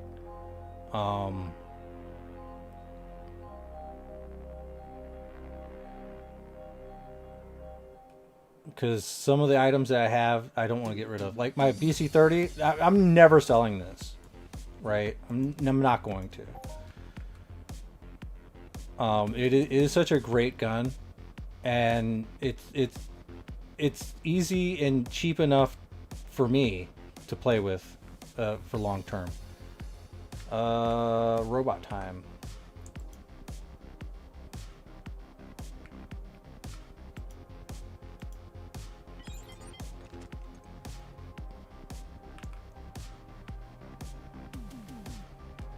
And that's kind of where I'm at with that, you know? Like, sometimes I like to play cheap, and that's a really good gun to do that with. I know that some people would rather trade up, like if they had the BC30, they'd trade up for like a augmented laser or something like that, like Old Bloke Gaming's doing, right? He's like, yeah, I'm trying to trade this out so I can get this higher level thing. And I'm like, yeah, I wouldn't do that.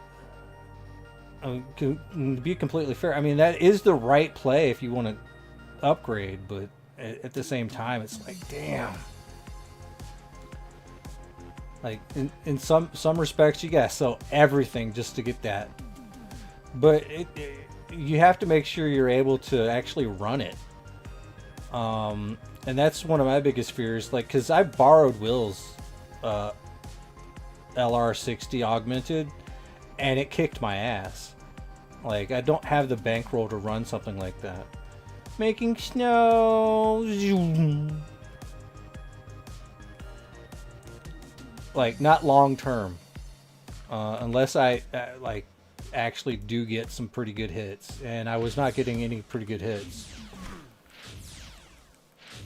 And sometimes, in order to get those pretty good hits, you have got to cycle for a while. So you got to have a decent-sized bankroll.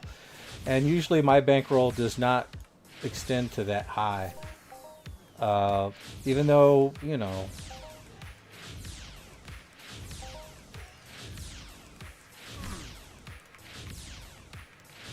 because I play all day, and I have to play small to be able to play all day without really just getting all fucked up.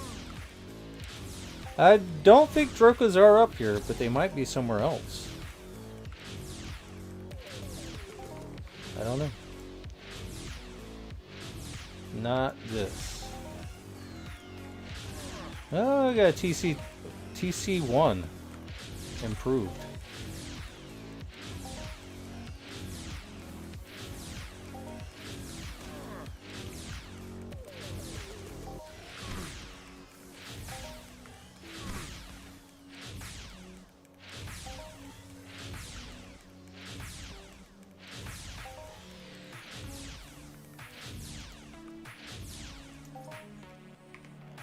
Oh man, alright, so we need to make up 1,000? Oh no. We don't have 1,000. So we had 8, okay, so yeah. We had about 8,000, so we're at like almost 7,000, but we don't have the, ooh god, we need more ammo, man. We must be getting like a lot of loot.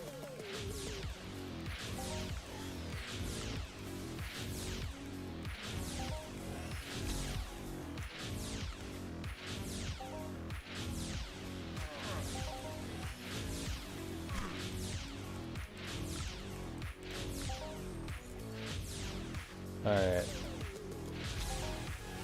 I was wanting to check the mission, but I guess we already got it. Alright, so Fireroid Elites are the next on the list.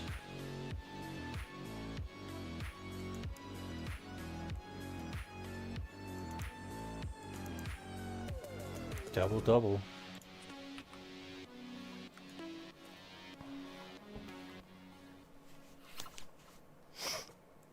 Now, the name of the game today is try to get the robots for the anniversary.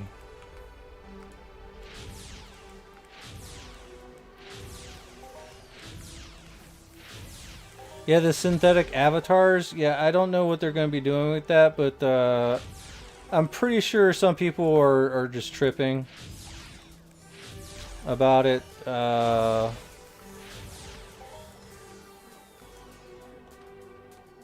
But I do think it's pretty interesting.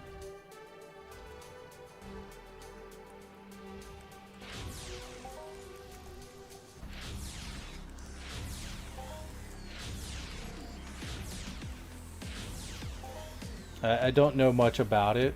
If you can like enlighten me a little bit. So is it going to be like an avatar that acts as a player but is actually just AI? Because that would be really huge.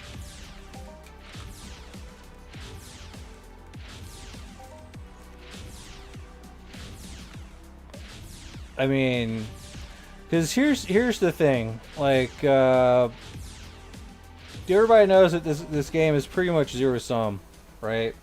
So if you have like an AI avatar being run by Mindark and it acts as like a player would act, like if they make all the right moves, right? It could be a way for like say if that AI avatar actually does make a profit, they could, and also in turn also supply into the economy. Not supply, but like buy into the economy as well as an economic sink. Yeah, aren't they trying to get her? I know, right? It's just crazy.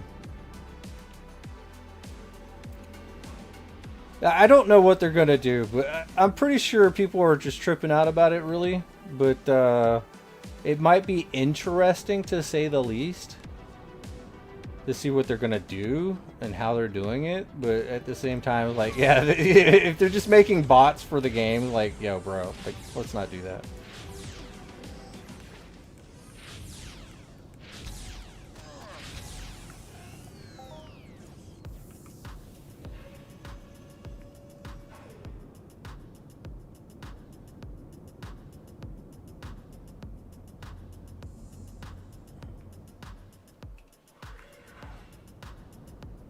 Damn. Just being chased. It's about MindArc implementing synthetic avatars, basically roaming AI that interacts with the universe similar to how a player would, with the possibility of them interacting with the economy, auctions, trading, etc. I mean that could be a good thing.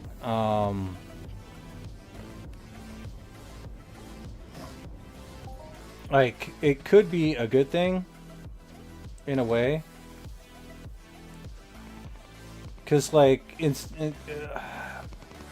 it's tough to say whether or not it will be or not, but it could be.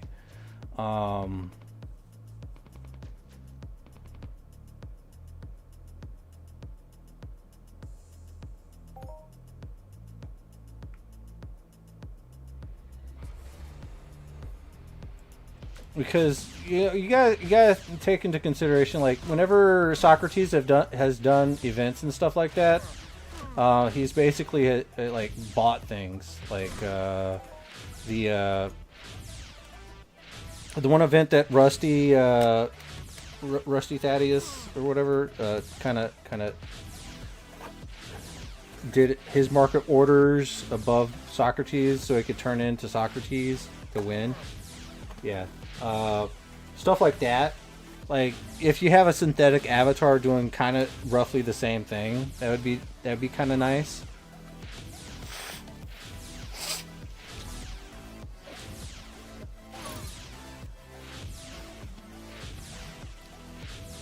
But it would have to have input. But it in a way it also kind of takes the market out of the hands of the players just a little bit, which could be a bad thing. So I don't know. I'd really have to see how that works, to be honest.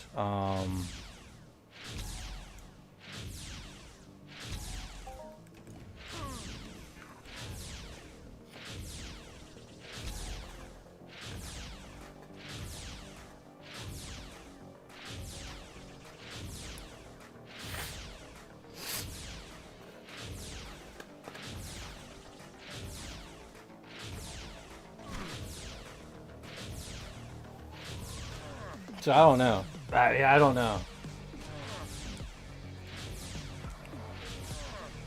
Like MindArc would have to really make sure that they have a lot of control, but at the same time, probably if it's going to raise markups where markups need to be raised, I can see that being a good thing.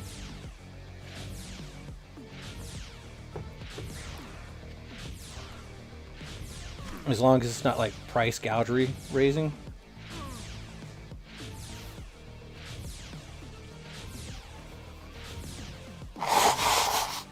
But as far as an experimentation, might be interesting. But I don't know. I need more information, to be completely fair.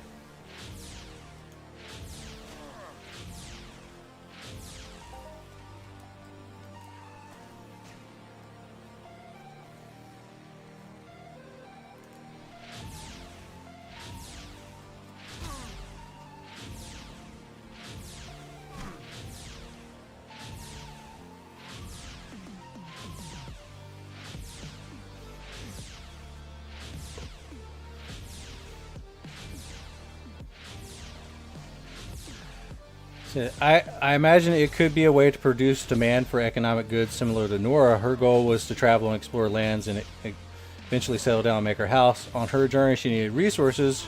She was a basic prototype. Now imagine MindArc refined this and gave it longer-term goals and then set them loose, assuming that they only produce demand for goods with little to no supply, which would suppress markup and further reduce playtime value.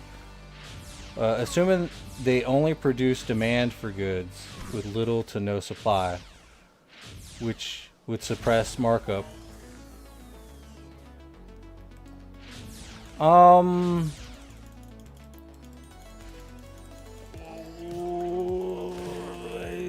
That last part got me.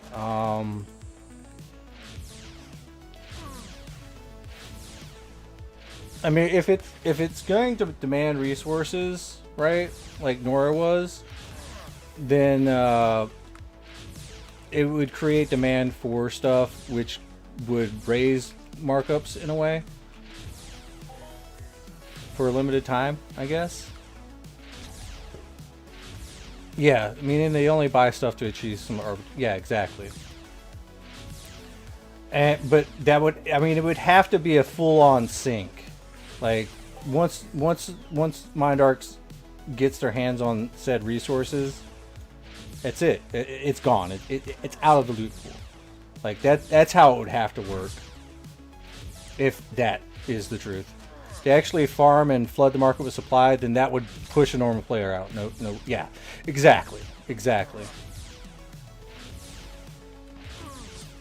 Like, yeah, if it starts to farm the shit, yeah, that's not gonna work. But if they like provide PED or whatnot,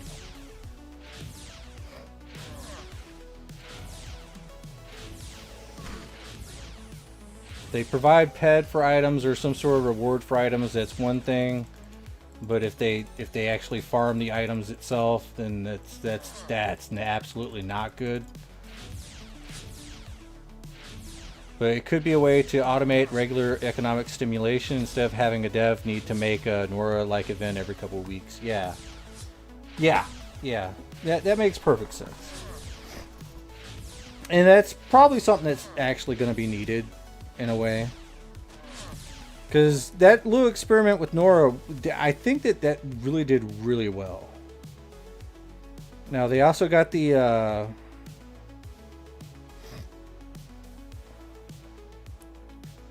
like, I think what Nora did achieve was good. It got a lot of sparking of a little bit of stuff in, and some people made a little bit of money off of it, which is fine. And it drained supplies, which was also good. Like, there's a lot of sweat that got sold, and like at 6 million sweat that Nora sucked in, and then you had the trader wanting all that sweat for the frontier pill.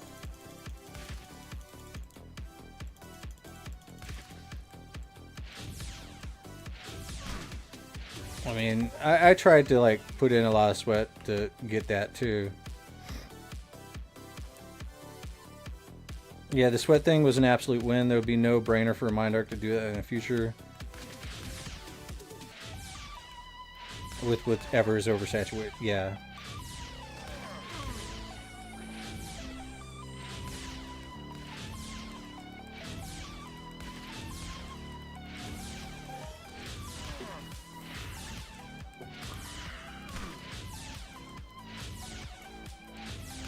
You played every day and just now learned about Nora?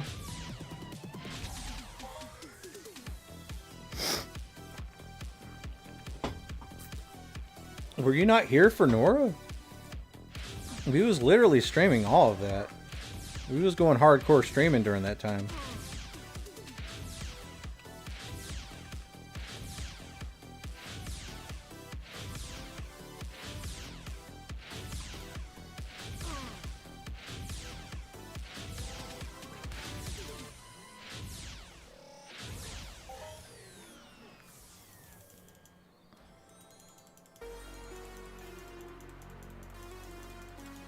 If you don't main Cali, you miss out? Yeah, I guess so.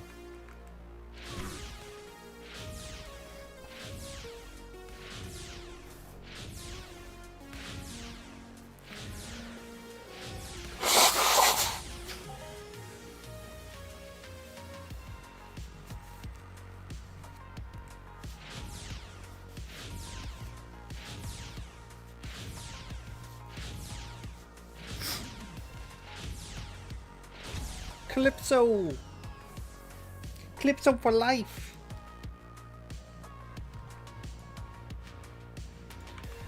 Ay, ay, ay. This is not looking good for you, boy. My resources are wearing down.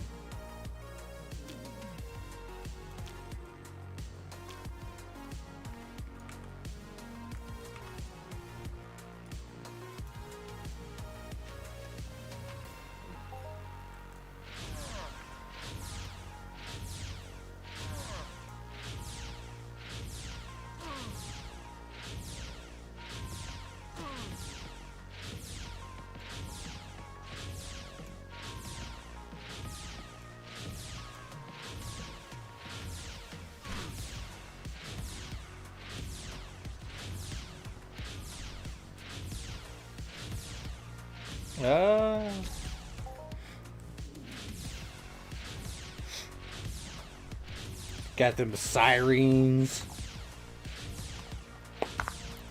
Oh, I don't know. Siren was great when I was tree cutting. Then I found next item, like, oh, this is actually a little bit better.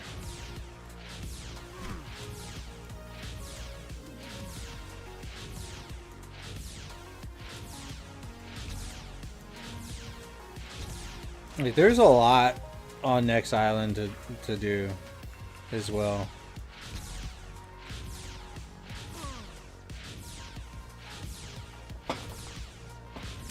If I had to choose, it'd be next island.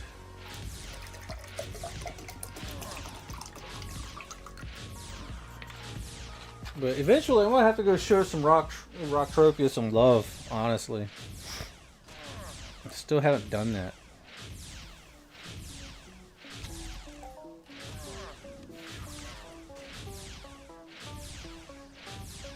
Hey.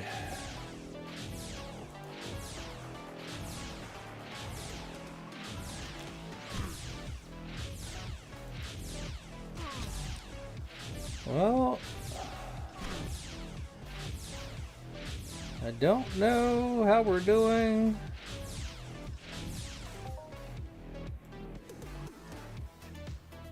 So I'm going to throw the value change up just to make sure I kind of see what's going on.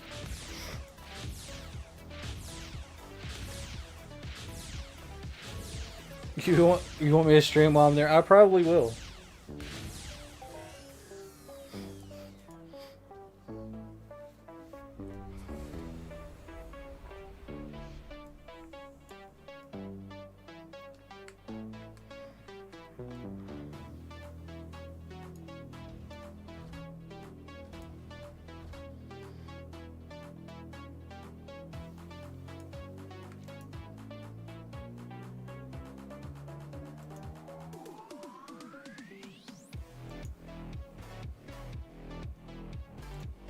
Give me a second, guys.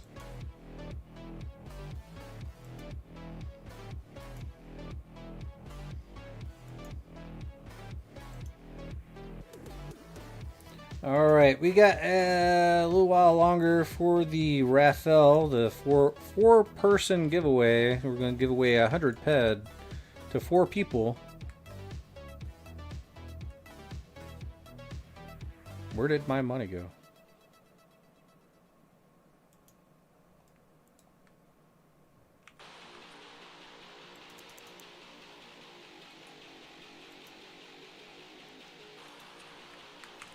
Could have swore I had it somewhere.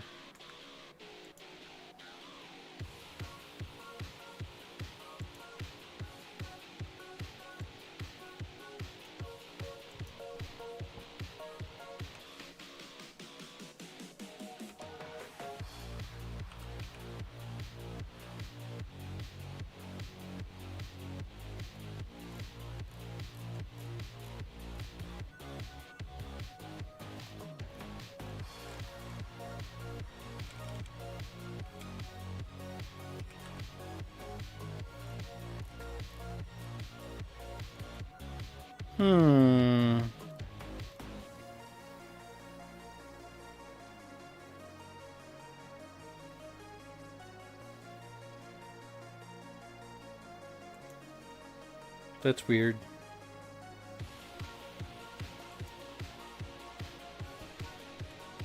I must have threw it and put it in the thing.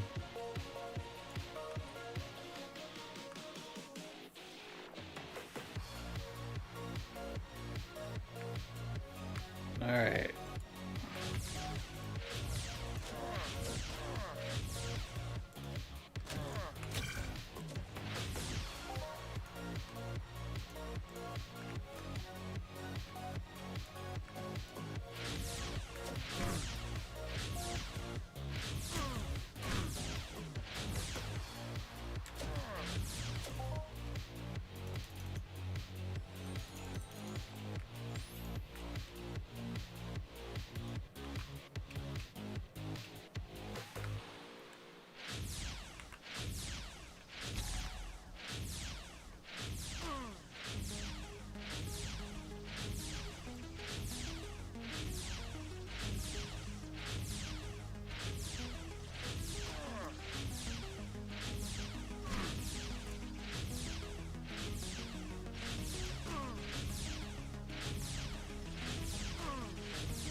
Oh man, my eyeball.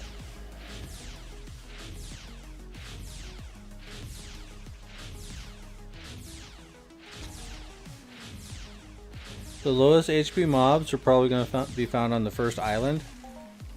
And pretty much where you spawn. When you land, you touch down. It's right outside. The Verderons, and the little baby Mortorexes. And some of the robots at the right next to the first little thing. I mean, they're kind of high level, but kind of low level. So, why would CLDs be going down when they're paying out 2 pec? People need money.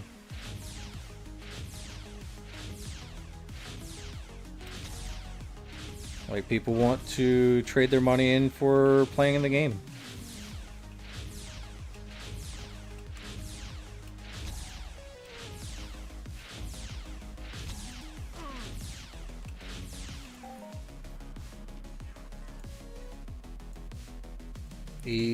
Easy peasy.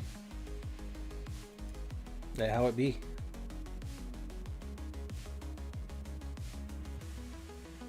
Some people really don't like the synth news and are panic selling. Listen, I'm gonna have to take a look at this synth news. Where is it at? Is it in the community?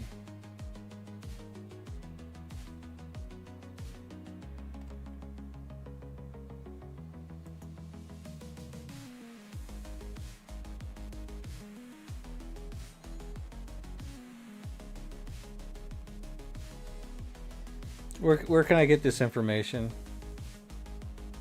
They're raging on it on the Discord. Let me take a look.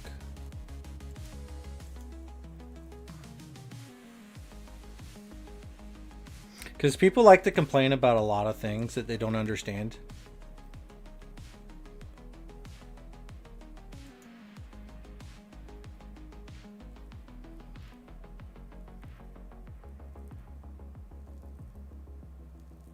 All right, announcements, news feed. Got a disturbance notice. I cannot see it. Is it in this?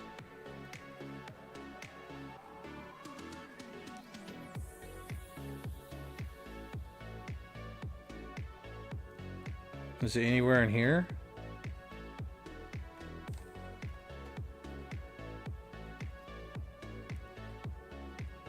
What's this disturbance notice? Oh, it was a press release? Oh, well then, I think people just don't even know what's going on. Let's burn up some of these. You sent me a link. Is it in the Discord? I'm looking in the Discord now. Oh, you sent a link in game. Okay. Alright, cool. We'll get to the bottom of this.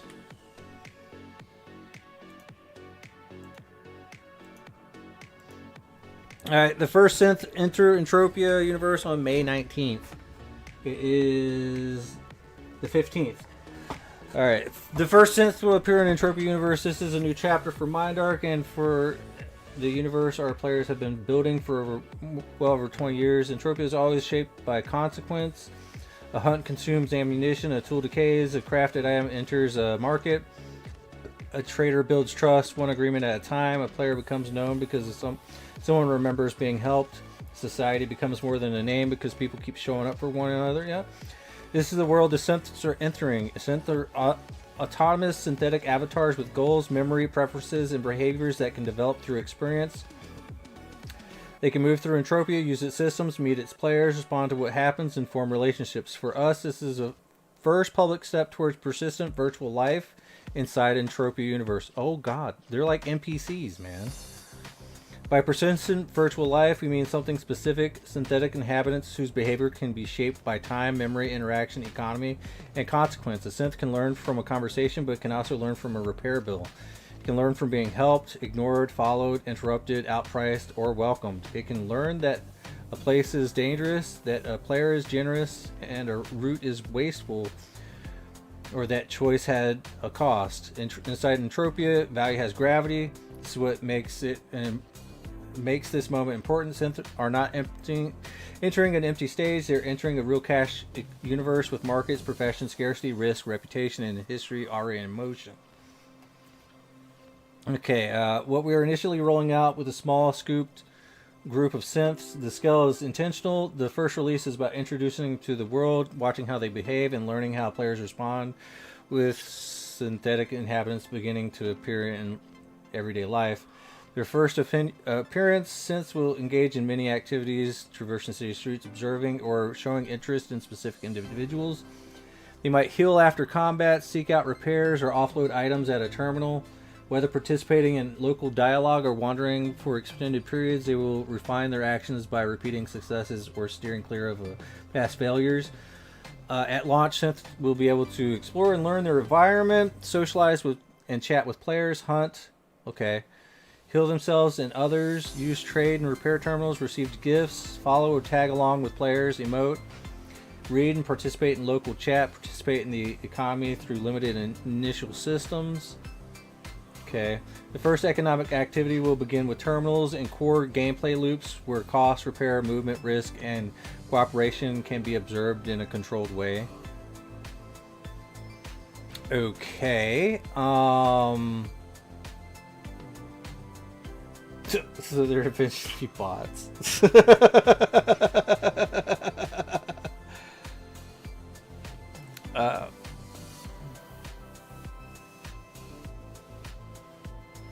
Yeah. Roadmap includes implementation of features such as direct player trading, participation in the auction system, joining teams, apartment ownership, multi-language speech, and broader access to Entropia's profession, including fishing, mining, and crafting. These additions are intended to introduce systems for negotiation, price discovery, shared risk, ownership, and long-term economic behavior. The long-term objective for the synths is become a central persistent layer of Entropia Universe, a growing population of synthetic inhabitants that develop economic patterns, habits, histories. This deployment is also positioned as an ongoing observation phase to learn how synthetic inhabitants interact within a world already defined by established markets, consequence, and player behavior. What we will learn is actually pretty huge. Entropia Universe has always been a profound teacher, revealing intricate social and economic dynamics that never have been fully anticipated. Throughout the years, our players have demonstrated how authentic markets flourish when value is tangible, how trust and reputation becomes the bedrock of community, and how persistent world matures when individuals are empowered to define their own purpose. Today, as we introduce synths into this established ecosystem, we enter a symbiotic phase of learning where the wisdom garnered from our players begins to shape synthetic life. By observing where synths gravitate, how they navigate economic risk, and how they integrate into a player-driven narratives, we will gain invaluable insights, and these observations will directly inform the development of advanced capabilities and essential safeguards, refining the way synths think, trade, and relate to their environment. Public launch on the 19th. and marks the beginning of a historic journey as we invite the universe to teach synths and the synths to in turn teach us.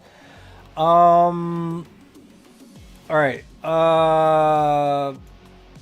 Okay.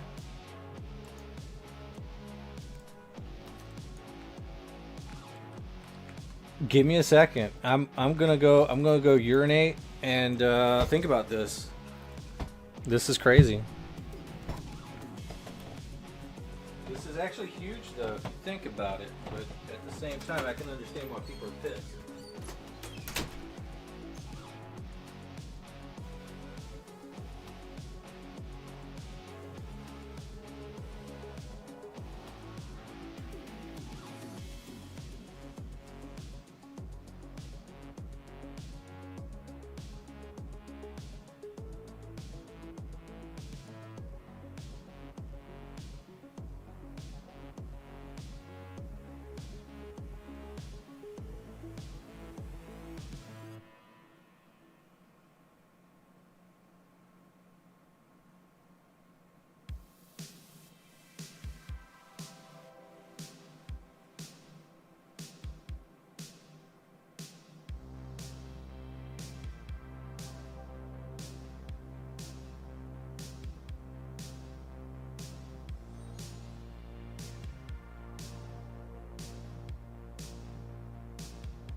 Alright.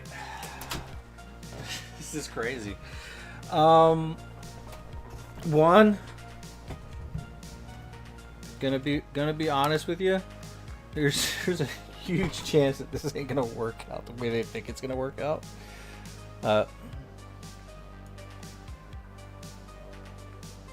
Yeah, exactly. Go up to him and be like, "Yo, buy sweat for 10 pet per K."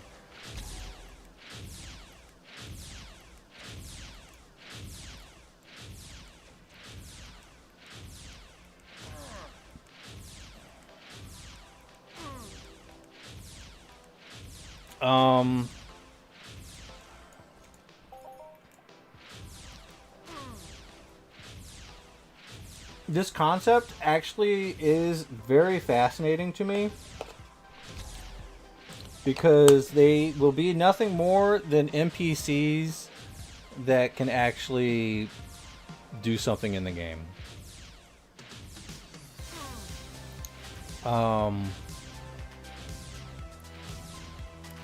It seems to me that it's nothing more than a glorified science experiment.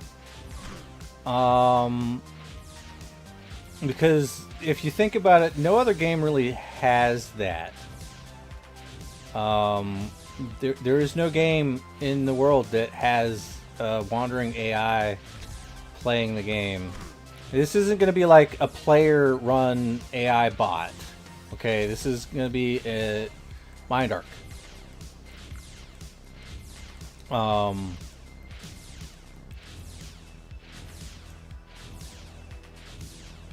And they will be participating in the economy,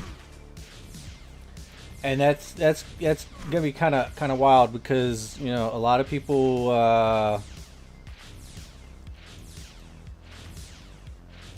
I'm pretty sure that they're gonna have like the I don't want to trade you that for that because I don't think that that's a good deal going on. So, you know, if the AI doesn't want to do a deal, but a player would, it would behoove people to follow the AI's lead and understand that that person's giving you a bad deal if the AI won't even accept it. So if like the AI goes up to somebody and be like, "Yo, let's trade. I got all this stuff. Wait, you're offering that? No deal. No, thank you." So that would be kind of huge, that you could learn from the synth that way. But as far as it goes, I think it's just more than it's just a glorified science experiment, honestly, in AI, honestly. And I'm interested to see what, like, if MindArk is transparent as fuck with it. I think it would really be interesting. But MindArk would really have to be transparent with it, so that people understand what the AI is going through.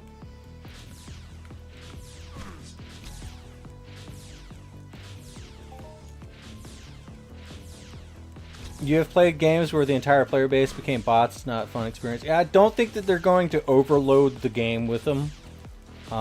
There's going to be a few.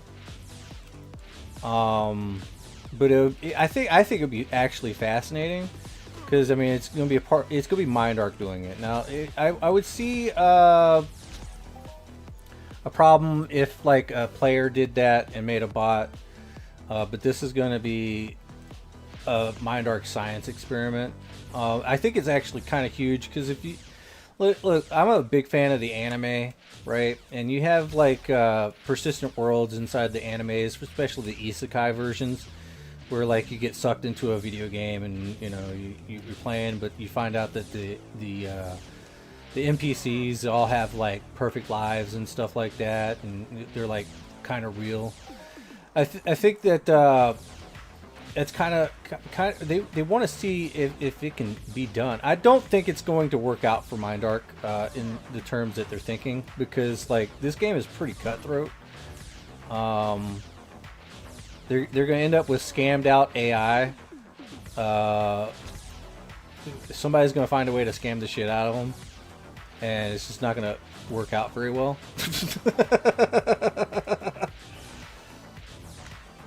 But then again, I don't know. Yeah, I would definitely want to make sure that people understand that it is an AI. Above all else, but I don't think that people should be too freaked out about it or too upset about it. I don't think if MindArk can make it to where these AI, like, I mean, while they will have to compete with everyone else, like limit the amount of like, I don't think MindArk should be like extracting money from them, right? I think that the AI should keep their money in the game, like build their own wealth. At the same time, like the AI is going to be copying a lot of people. Like, God forbid they copy my ass and start buying up shit that's like crazy. But if they do, like, they're gonna have to find a way to get that money back.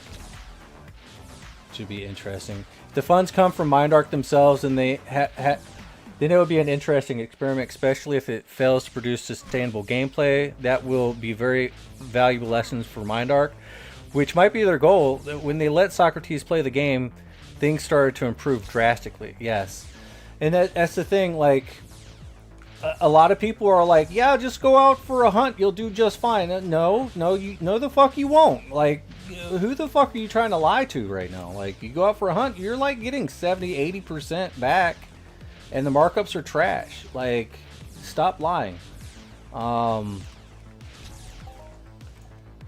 So then they're going to have their AI do exactly just that, and they're going to find out pretty quick. That doesn't work out very well for the common player. That's why they keep losing players.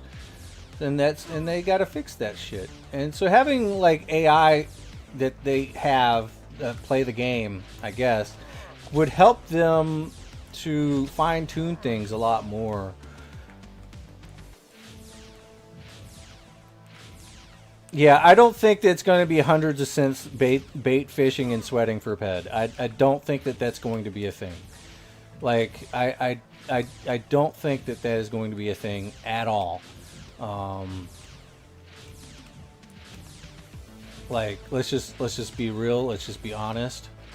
But maybe every once in a while they might. I don't know. If they need the money, who knows? But they'll have to still participate in the economy just like everyone else.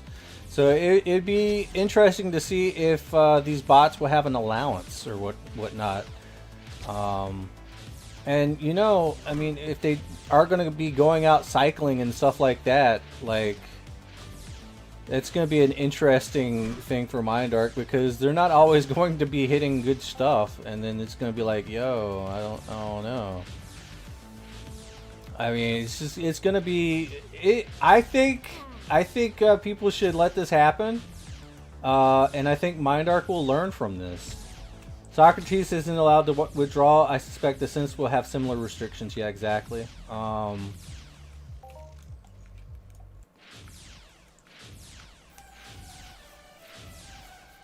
Yeah, it is quite possible that they can actually buy your shit if they can sell it. Like, who knows? I think it would be very interesting.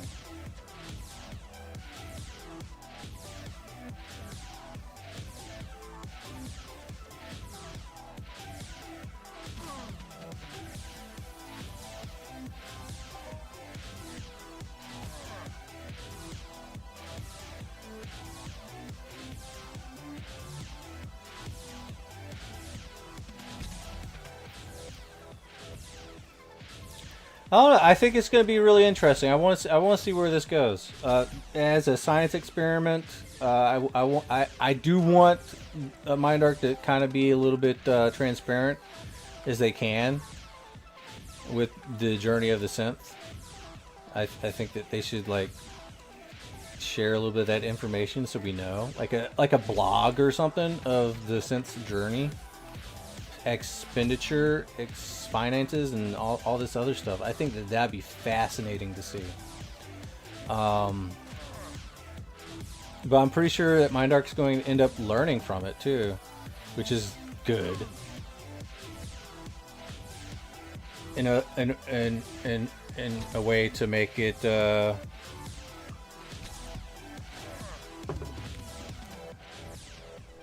make the game better for the actual players.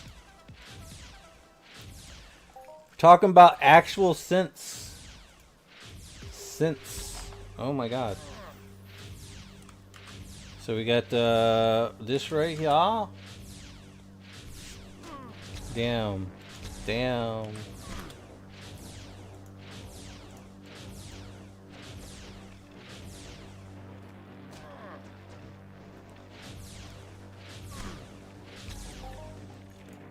Say Mindark's not going to put any money in, then they're going to have to start out bait fishing and sweating.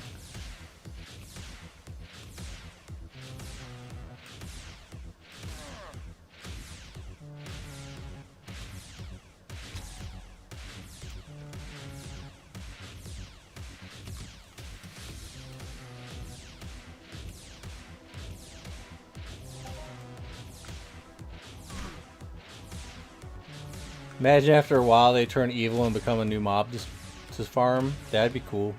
Well, I mean, if they go into the PvP area and start picking up oil and shit, like, that'd be huge.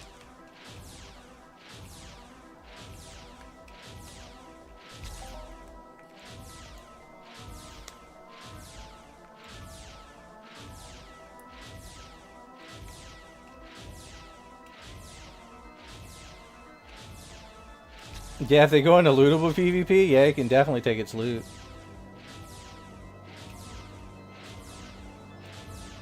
It's gonna be crazy, guys. It's gonna be very crazy. I want to see. Listen. Whoever says that they don't like this, stop. I want to see this to its fruition. I want to see if it works for Mindark the way they think it's gonna work. Like, I really want to see this. This is fascinating to me. I am all in. I want to see this, but I really want some of that information to just be public. Like, every transaction recorded.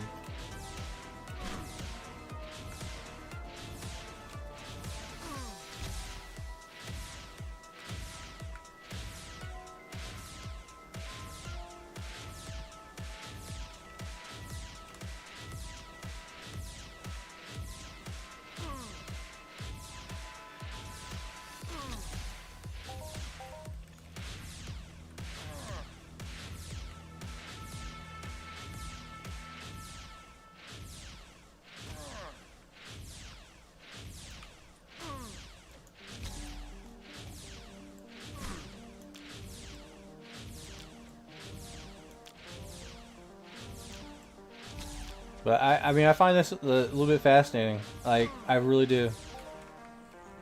I want to see this.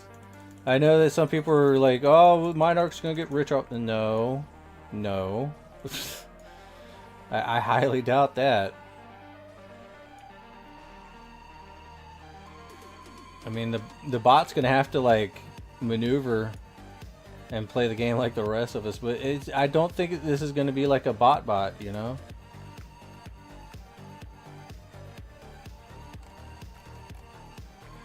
This isn't like a player-run bot. This is gonna be like a bot that's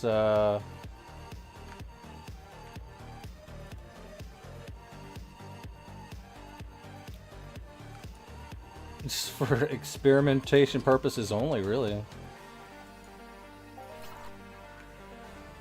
Like, I don't think it's gonna get too in the way. It might actually be more beneficial to players than detrimental, but I'm sure if it becomes detrimental to the players, then they might discontinue it. But if it becomes something good for the players, then I don't see a problem with it. We don't know what's going to happen.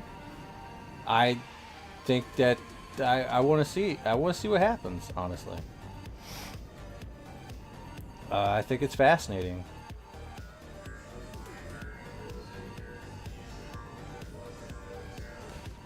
I'm not just yes-manning for Mindark. I actually legitimately want to see this, see what happens. Because this is a little bit fascinating. Because we're, like, entering into a realm that's, like, not a thing. Like, you don't usually see, like, an AI, like an artificial intelligence, actually playing the game. But because, you know, it is going to be Mindark doing it, like, and treating it as an NPC and not like a player doing it for their own personal gain. That's really what I want to see. What the fuck just happened?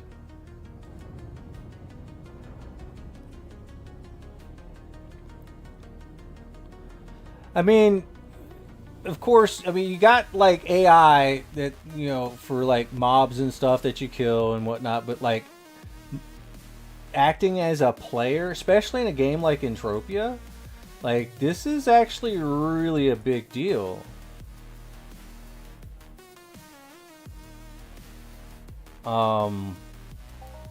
So I mean, I think that this is a little bit fascinating. You got the anti-AI crowd that's probably like, hell no, they're gonna take over the fucking world. Like, well, let them take over a virtual world first and see how they act, right? Like, I think this is good AI training.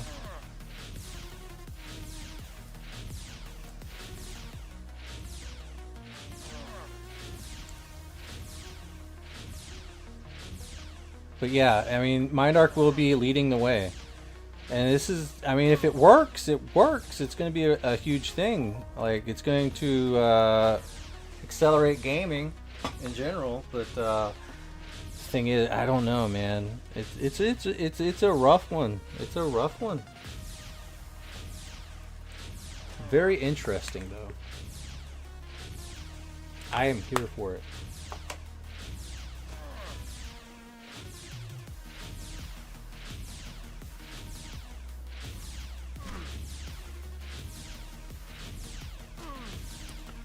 Why can't you see what the price of CLD is now? This is 2050. People's been buying them. Don't think that you're gonna like buy it all up and change the price.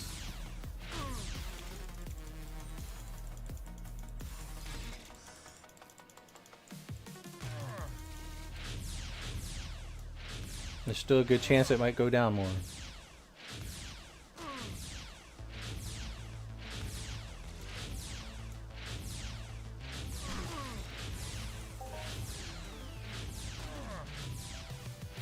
But like, of course, like everyone that, you know, thinks into it, they're like, yo, this is not good. It's like Mindark's putting in bots to make money for themselves. I don't think that that's going to be the case. I really don't, because, like, honestly, it is really not the easiest thing to make money in this game. I mean, you're gonna like let a bot try to do that? I mean, the bot would have to like farm shit, but I would really just like make sure it doesn't go deep into the free-to-play shit.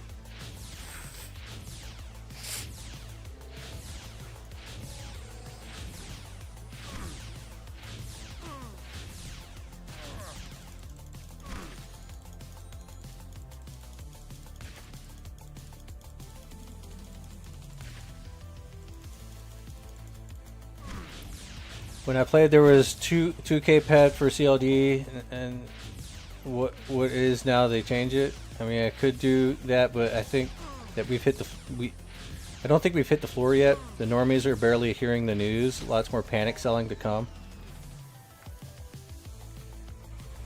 Man, imagine though. Did we already get this one? We already get this one.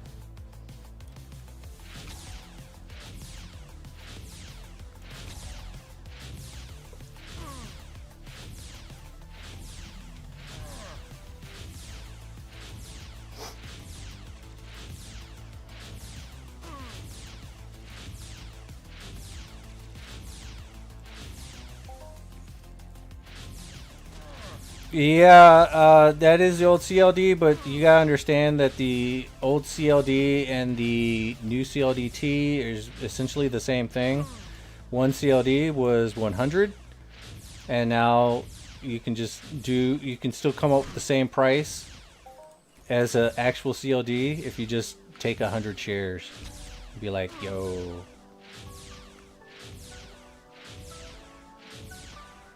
Like, yeah, the price at 2050 is like pre-share. Like, back before they turned into shares, they were running for about that much. Which is why I do not like to sell this. Because this is what I got pre-share. Anything after that was way too expensive.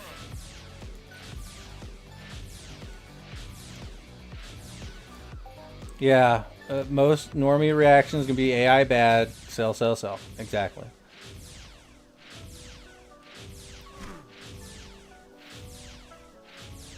And I think it's an overreaction.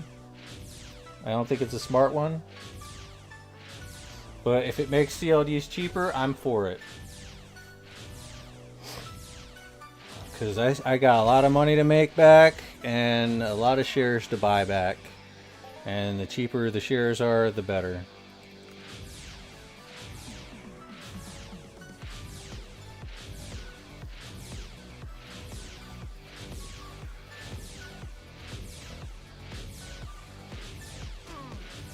But they haven't crashed just the day, Leon.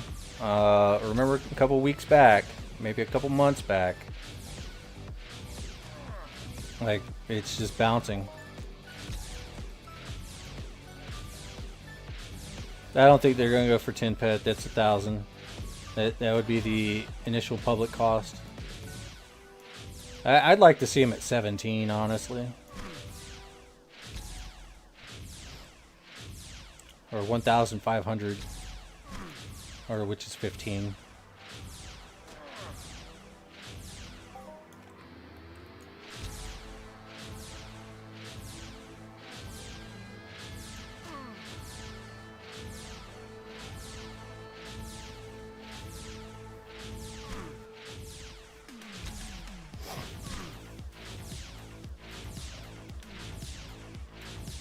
I'm down. I'm here for it, man.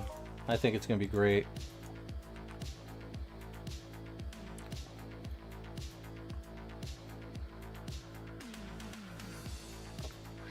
But I really want to see the end result.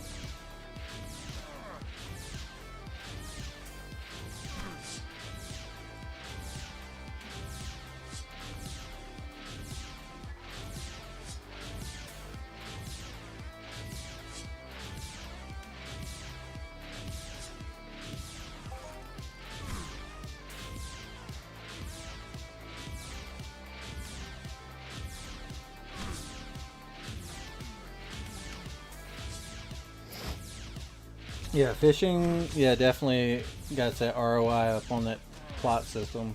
I really want to plot. Unfortunately, I'm probably priced out. Unless I make a lot of money, hand over fist, but I don't see that happening either.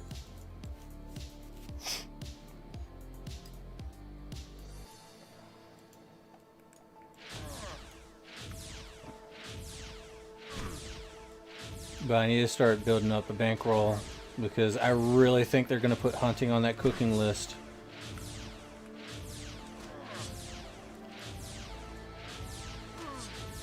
The AI hate is somewhat of a meme and overblown too. Mainly the artist minority with this very loud speakerphone yelling about it. As soon as the normies find out how to squeeze benefits out of AI, they'll stop hating on it. Every week we're closer and closer to AI breaking out and crawling baby phase. Yeah.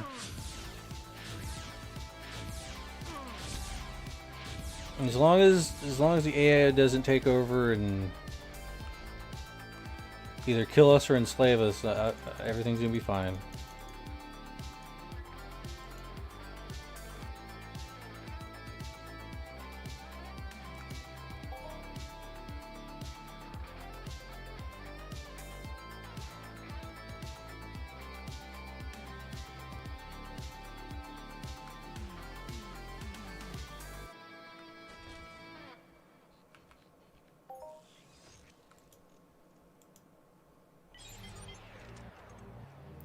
Alright, probably gonna go and kill the robots again. Try to get some things.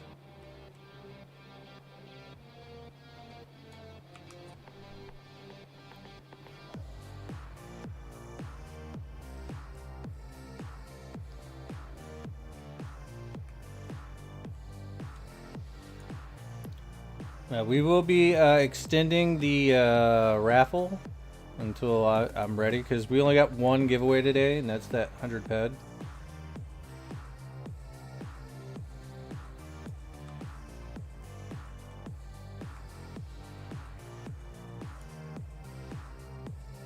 Which I'm pretty sure that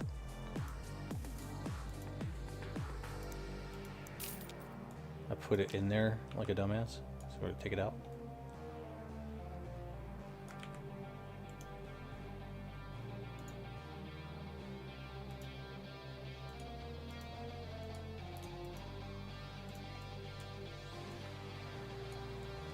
Oh, we still gotta do the Verteron.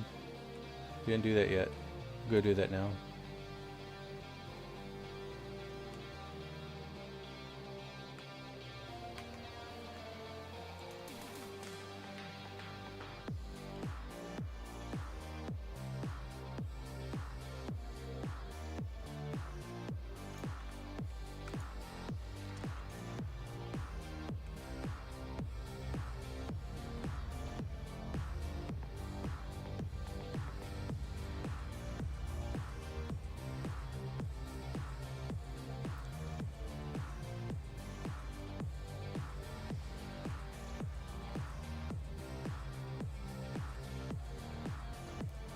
Alright, let's go kill some Verteron.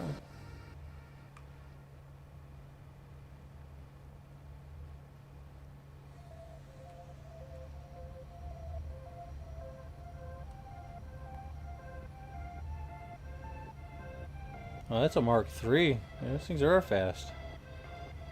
I used to make those. I still got some blueprints for them too. They didn't sell very well.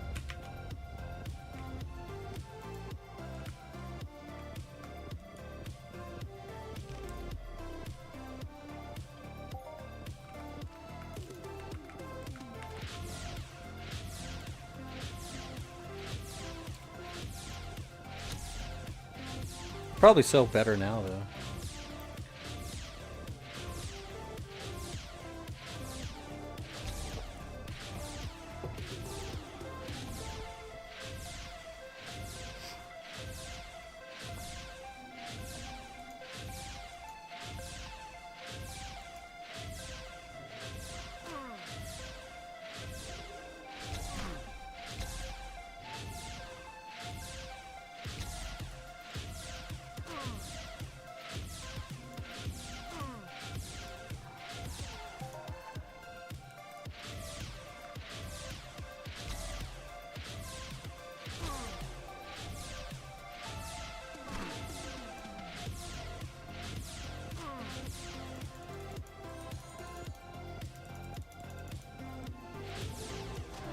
Just slow and steady, baby.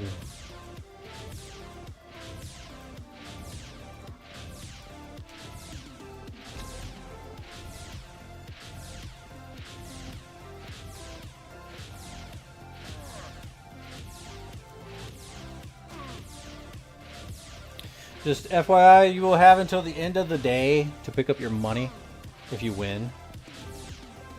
At my shop, Medusa Bazaar, floor 2, shop 1, after the stream or during the stream.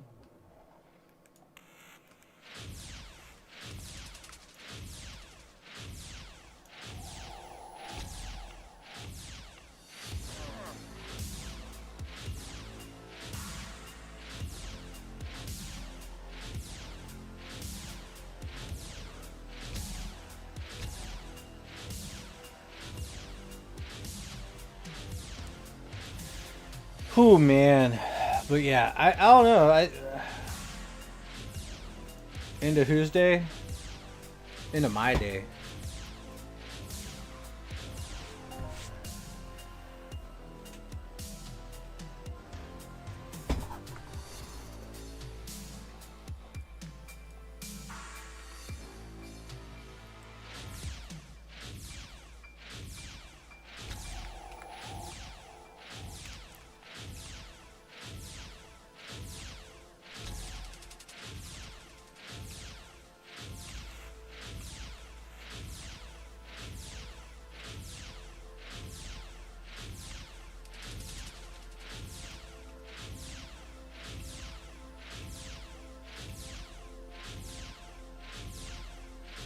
In other words, like, pick it up today.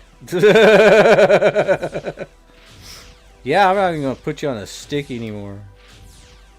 Not after I got in trouble for that.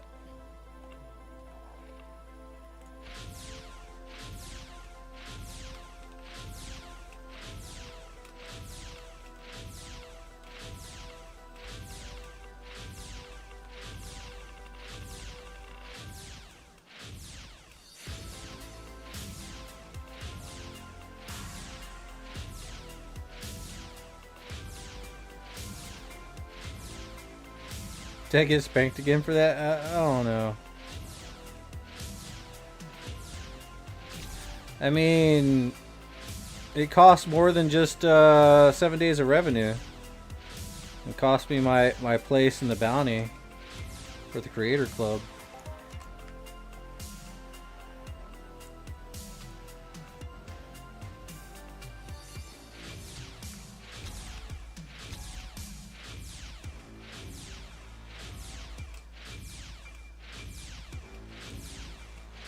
Sad day, sad day.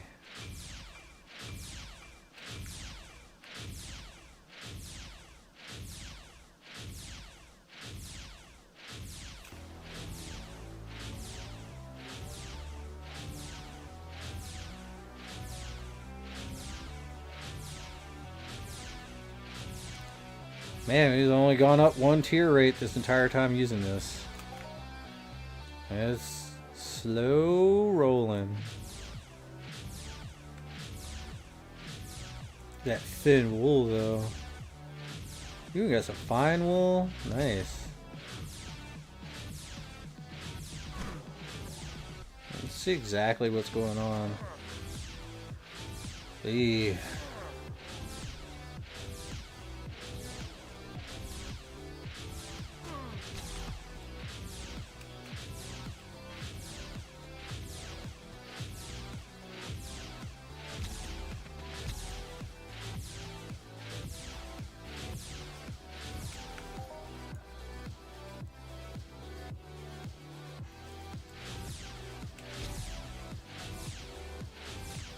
If you win, give it to someone else. I'll give it to me. If you win, I'll give it to me.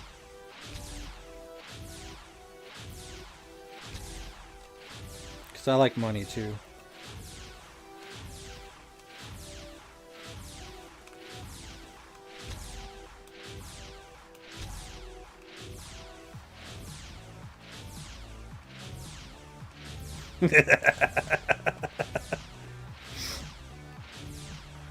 And just keep in mind, this was given to me by a Christian bishop. Your synth will pick it up. Right.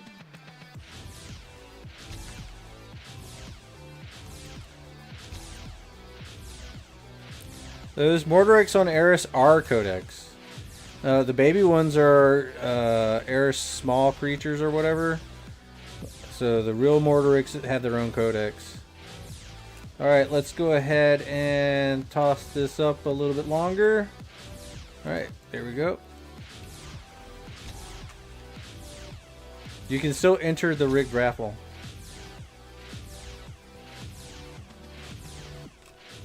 We're not quite ready to end it yet.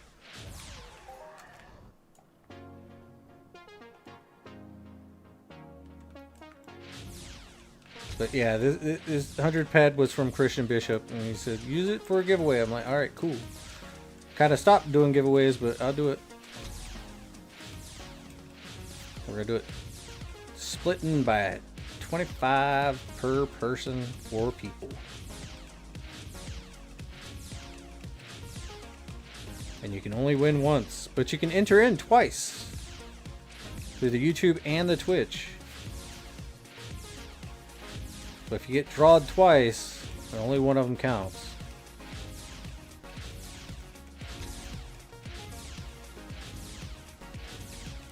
Image is up in the house.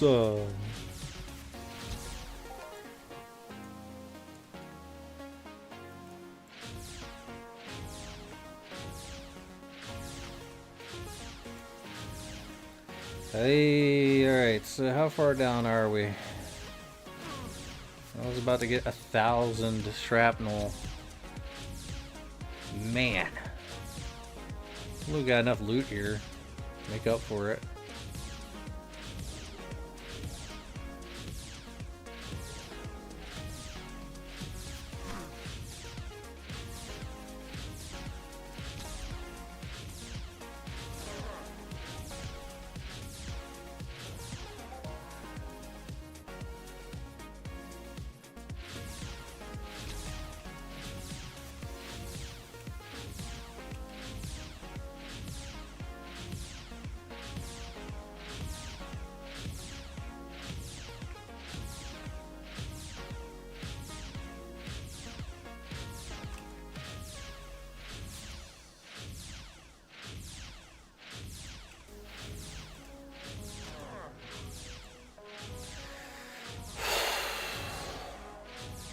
The AI is coming to take our game.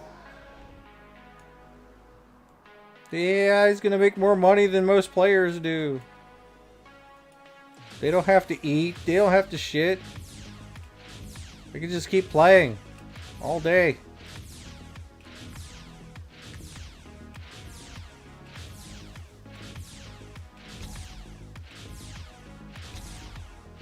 They'll end up being on rookie chat all the time. Just trolling.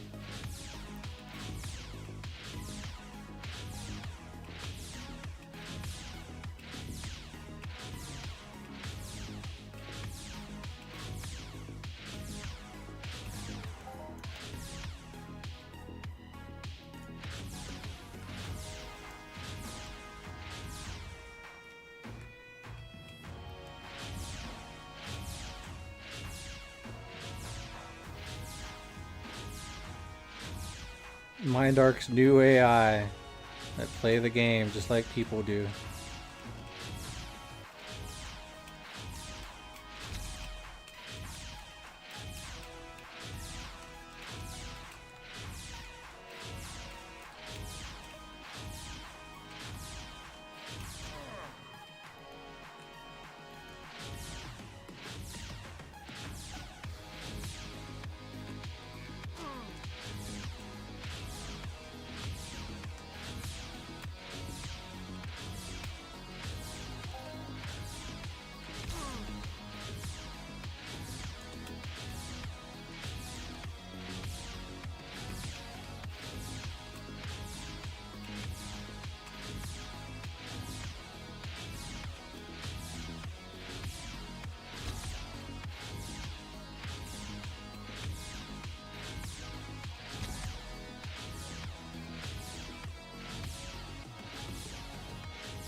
Just want to get this thing tiered up even higher, do more damage.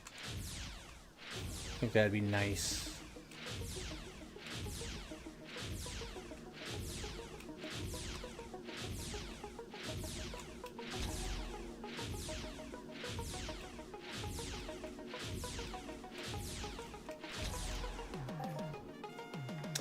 Hell yeah. That did it right there. 109.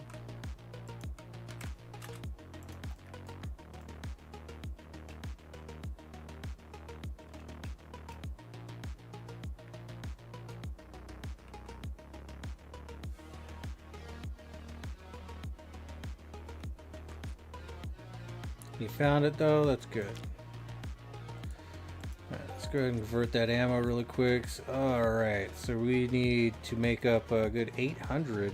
Well, 700 something. 730.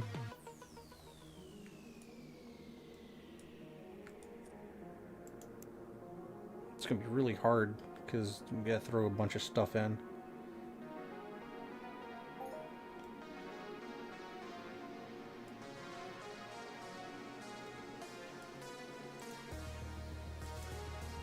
I think that was the last one, unless we go do the big volcano.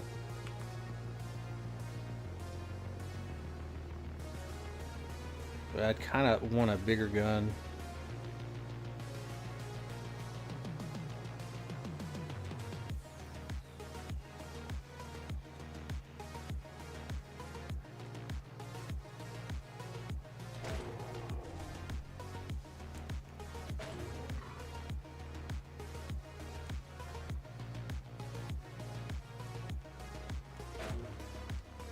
See, that one rover like this that drops the card in or whatever sucks in comparison to the actual CDF Light Scout vehicle. At least the CDF Light Scout vehicle has some fucking armor on it. It goes about the same speed. I mean, the other one's a little bit faster, but sometimes armor outweighs speed. Alright, what do we got here? I just want to see what the TT is.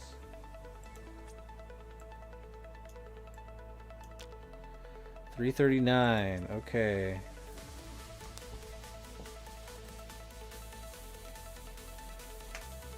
Alright, that means, I don't know, it looks like losses, honestly.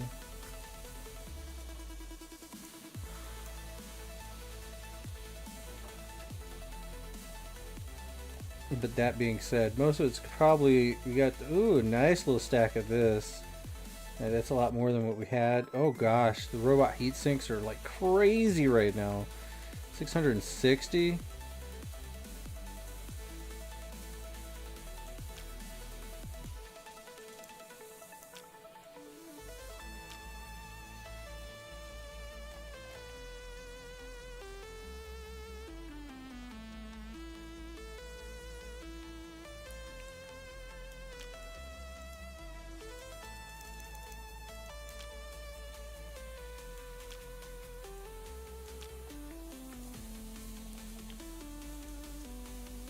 Just to make sure, 104, I'm okay with that.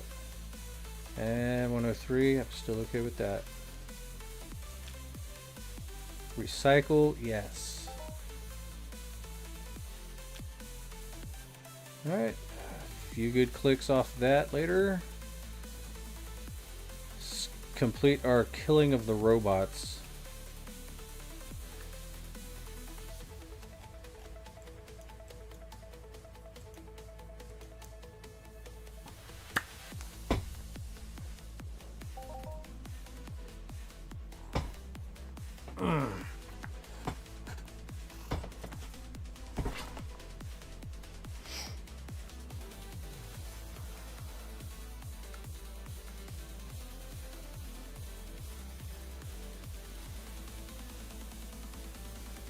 As a personal thank you to colonists.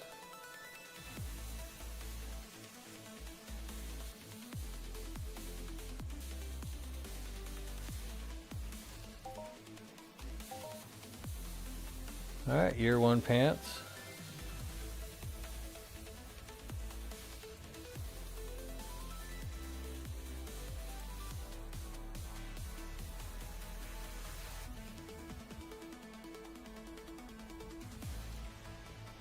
How my name not on the list?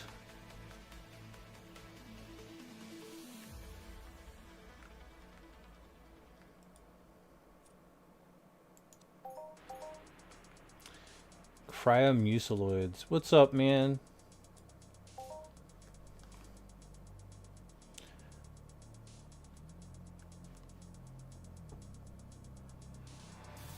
From your 5 pet hunt, you still got 2 and got 3.5 from the oil. Nice. Where is the that? You lost 1 pet. I mean, did you though? Like, what was your skill gain looking like? I mean, a lot of your, like, when you go out for a hunt, man, some of that investment goes into your skill gain.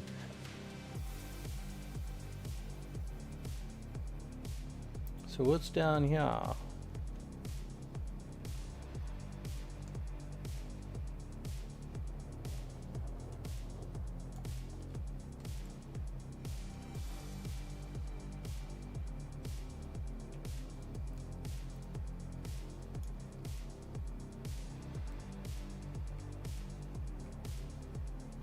Like, isn't there supposed to be like a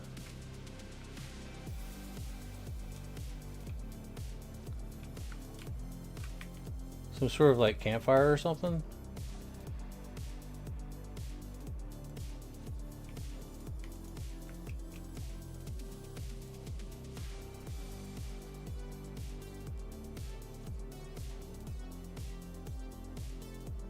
Like, what's over here? Like, there's new stuff. Oh, look at this. There's new stuff over here. Ah, here we go.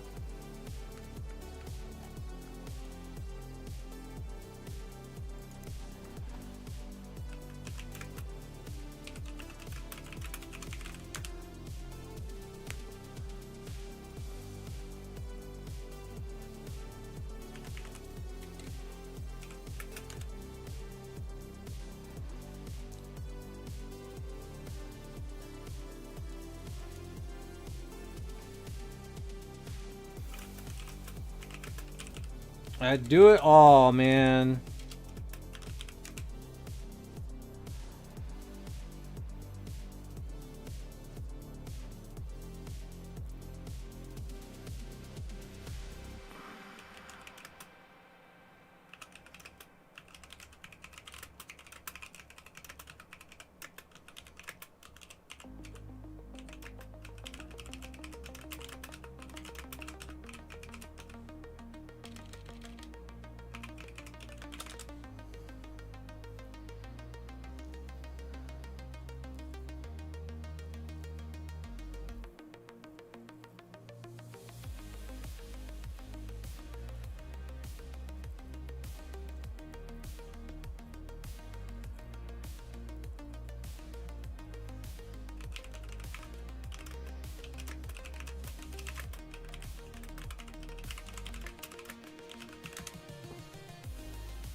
Alright, cool.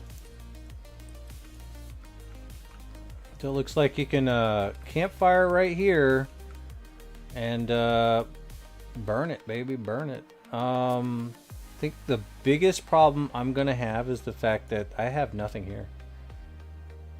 Like zero of anything.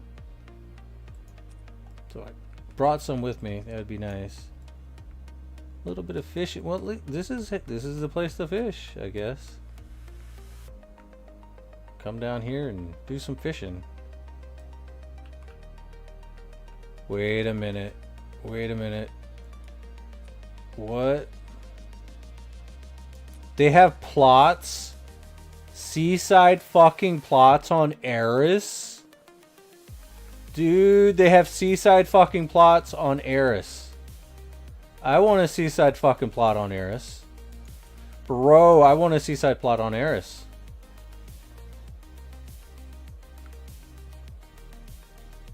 They have seaside fucking plots on ARIS. You see this?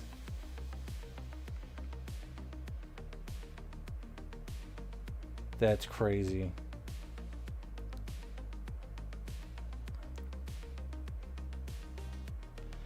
Let's go kill a couple cryomuciloids.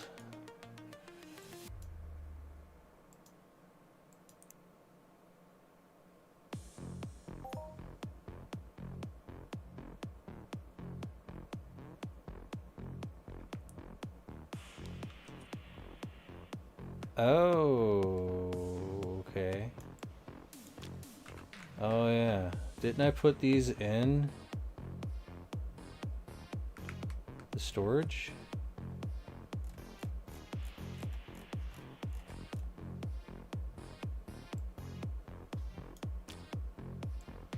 Okay, cool. Well, let's just carry them right here.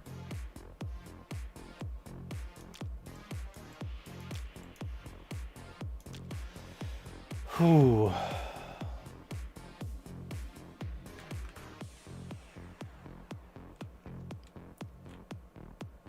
We'll kill a few cryomuciloids.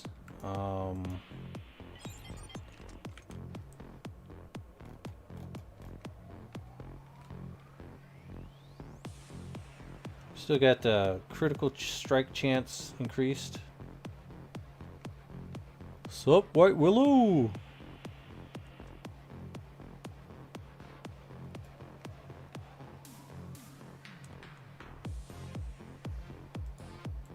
We'll consume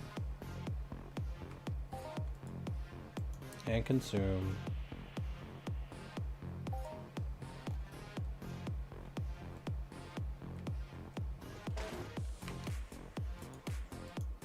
And consume.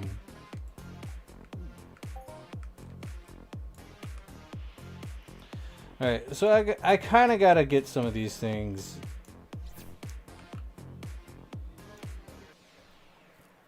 for the cryogenic residue so I can make some more 20s that you guys like so much, the Hyperion 20s.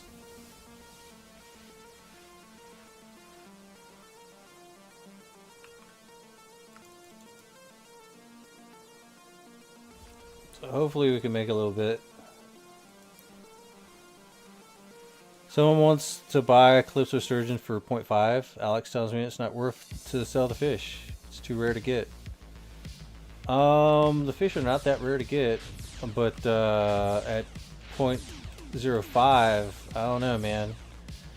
I mean, you gotta take into consideration the fish scrap cost and the amount that you can sell the sturgeon for.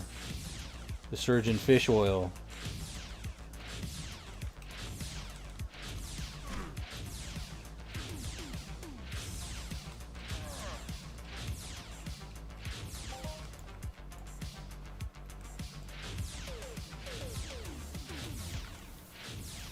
Yeah, the other sturgeons are not so rare. Yeah, even so, I mean, the sturgeon is still pretty pretty valuable in the sturgeon fish oil category.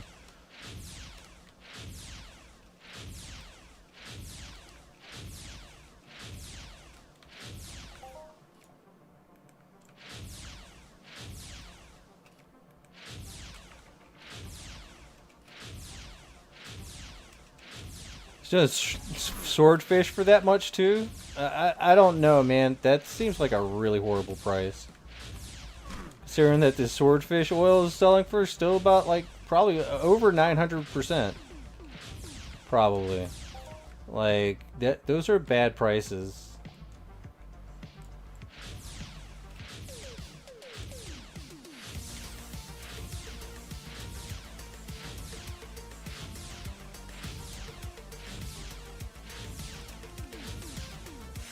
Oh, 5 PED per swordfish? Okay, now that's different.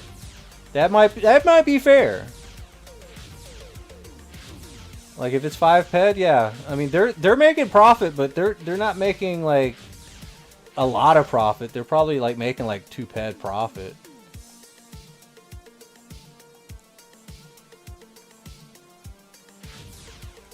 Maybe less actually, I don't know. I mean they need to get a decent amount of swordfish. They need at least 10 of the same swordfish type.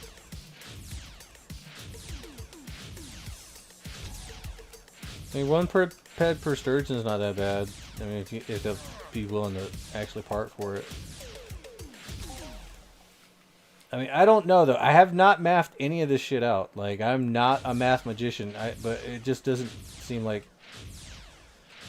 50 peck for a fish. Not gonna cut it whenever the oil price is so high.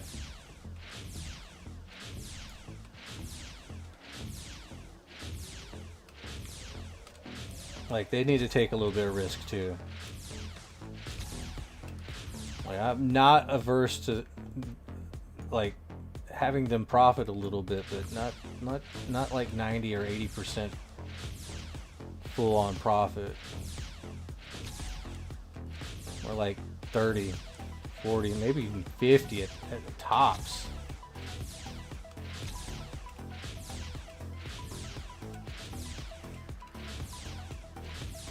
But then again, I mean, I didn't math any of it out, so.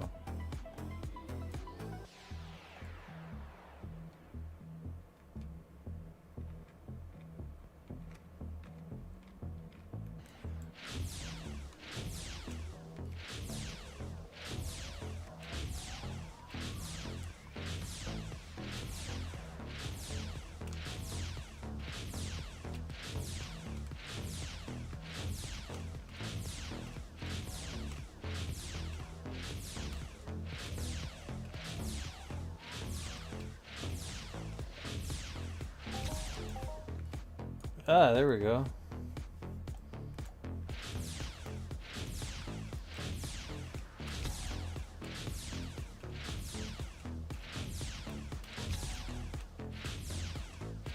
Yeah, a lot of resellers that they're just trying to squeeze out as much profit out of people as possible, and they end up with the most money. And you gotta like educate yourself well enough to where you don't deal with them. Now, there are some reputable traders that will give you a good deal, and they will allow you to keep a little bit of the profit. I mean, you gotta find those guys. That's why we need the synths to save us. Yeah, I know. Ask the synth, hey, that guy over there is offering this much for this, and I don't think that like, what's the math behind that? With what, like, do you know? Like, yeah, don't trade with that person. They're a dickhead. Oh, right on, Mr. Synth. Great job. That's the same conclusion I came to.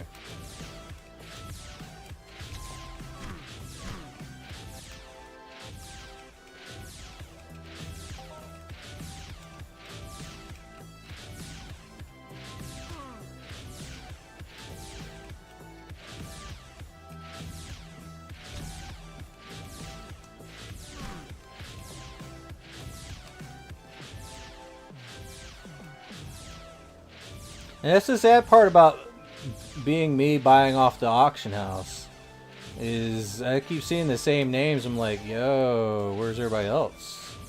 I know there's a lot of people selling stuff, but comes to find out, you're just selling to resellers and getting scammed. So I don't know, man.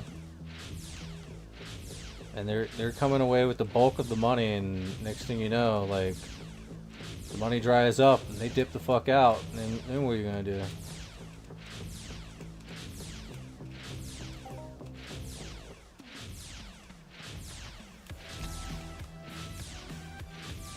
I know I bought some of your shit, Ozzy Crocus, off the market. Leon, I've bought your shit too.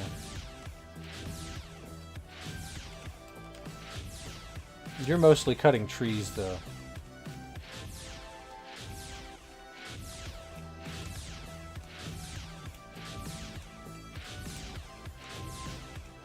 Or something. I don't know. I'm buying shit from everyone. Alright, we are getting some cryogenic residue. Kinda worth just farming for a minute. Okay.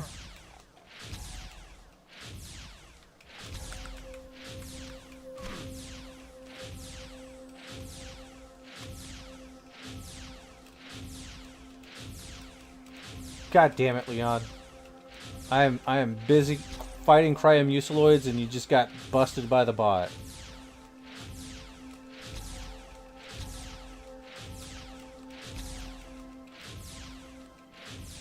How'd you like it if I just deny it? Yeah, you got too spicy for the auto mod.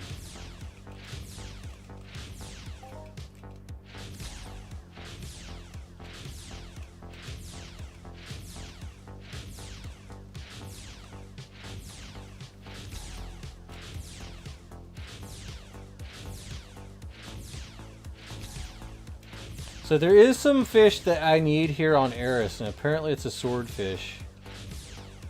And I was told to use the red lure, the red squid spawn lure or whatever, and I don't have one of those.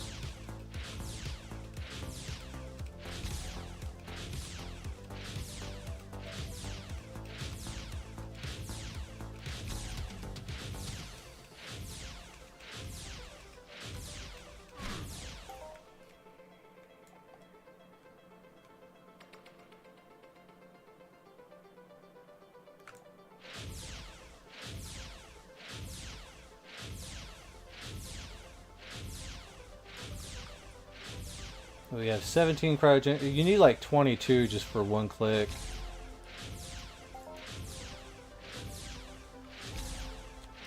And I don't want to spend too much of my ammo because there's no way I can replenish the ammo until the first.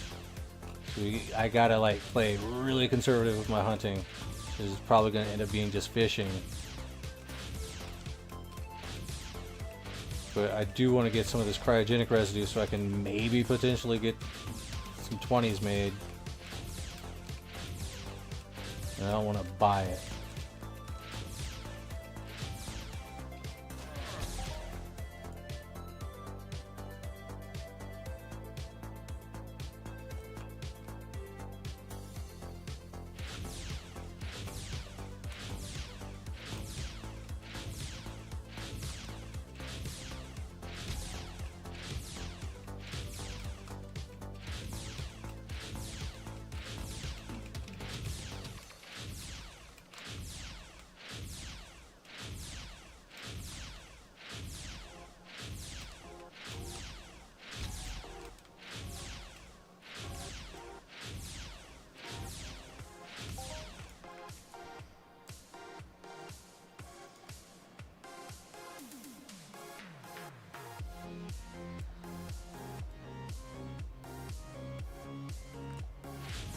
Yeah, farming the cryos are really tough because they hurt really bad, and I don't like them. But if you can kite them a little bit, they're not that bad, but they still hit you.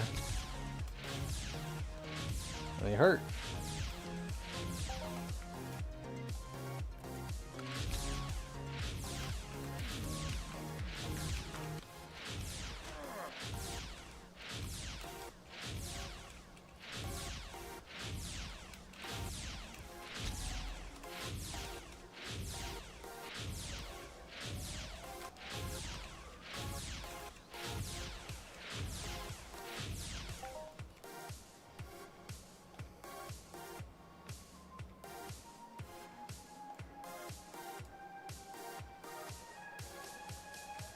I hate it when they want me to kill a certain fucking thing that I don't like killing. I don't like killing robots, man. Not because I don't like them or anything, or not because I like them. I just don't like killing robots because I don't have the looter skill for it. I mean, I do, but I don't actually have the looter skill to be killing these mutants either.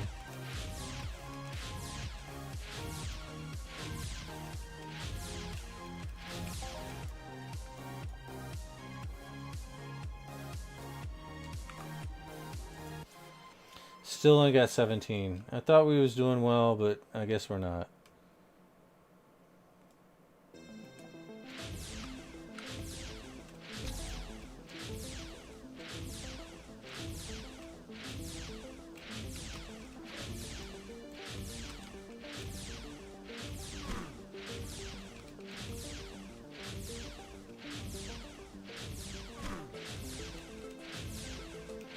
But I find it funny that people will go to Chat GPT to ask questions about Entropia, but they don't want AI to actually play the game. Like I've been saying this for like weeks now. Like Stop asking ChatGPT because ChatGPT hasn't played Entropia. They don't know shit. I mean, they know a little bit.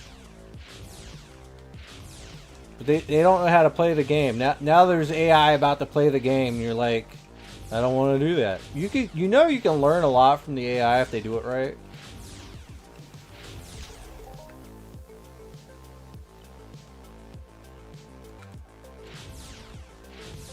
I'm just saying.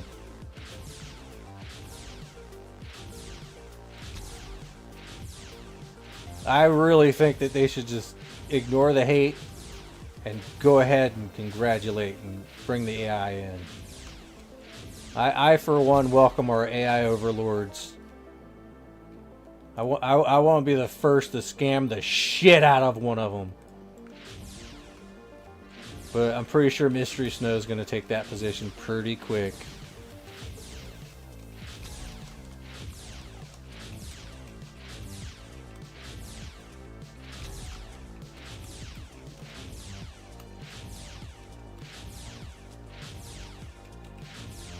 I'm just kidding. I'm probably not going to deal with them.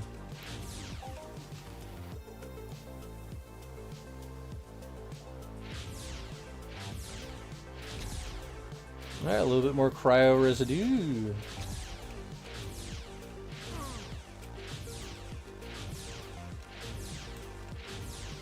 Man, it is probably a full-blown investment just killing these fucking things.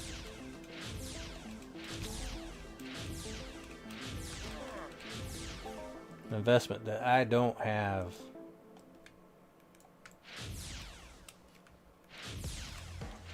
But we got more cryogenic residue. I'm good with that. Like what? 9 in the past minute?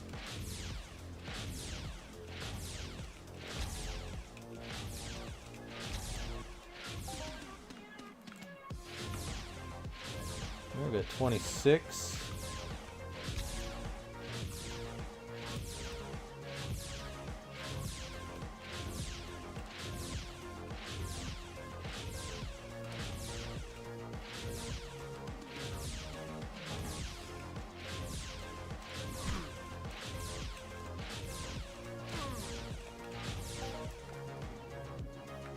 Somebody's gonna end up like reporting the AI because it's gonna say something offensive. They're gonna report the AI and they're gonna find out pretty quick that it's not an actual person.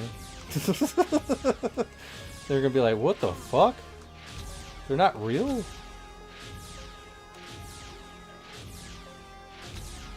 This AI just scammed the shit out of me.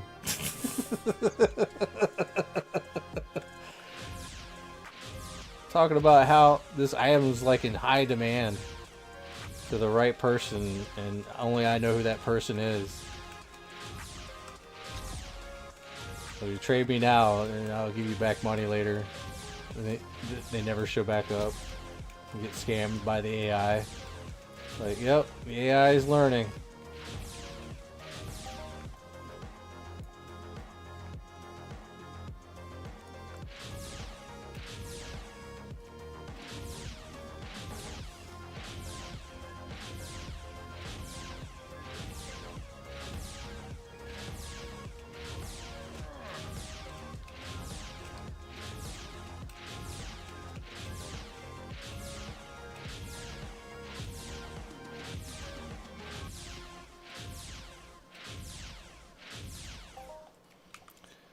Ooh boy.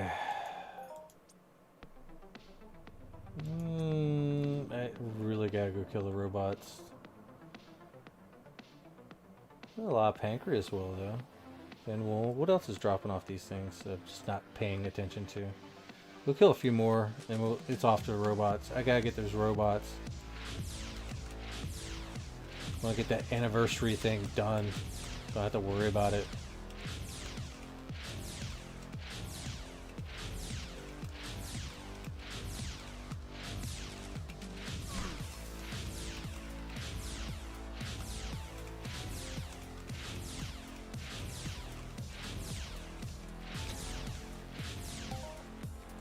Alright.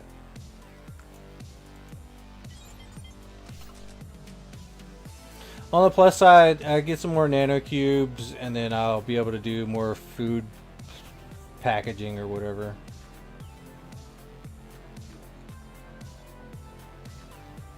It's kind of what I'm saving my money up for, in the hopes that I can get like the food packaging recycle, which I don't know exactly what drops that. By the way, I'm guessing that it would drop off the food packaging blueprint clicks, but I don't know.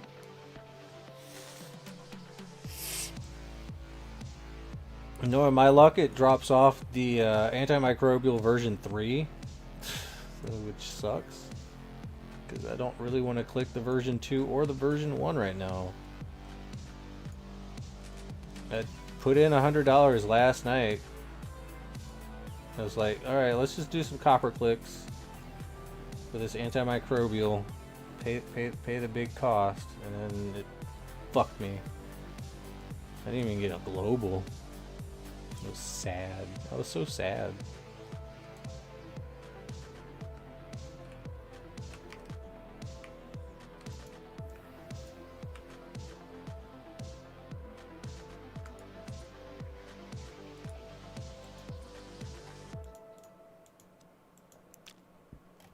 Alright, how many clicks do I have? Alright, 2 clicks at least. Alright guys, who's been complaining about Hyperion? We can do some Hyperion clicks.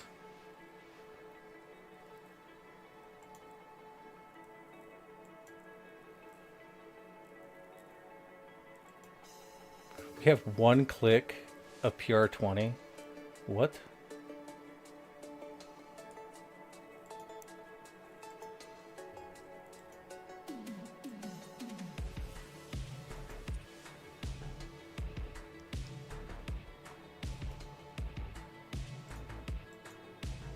One click, huh?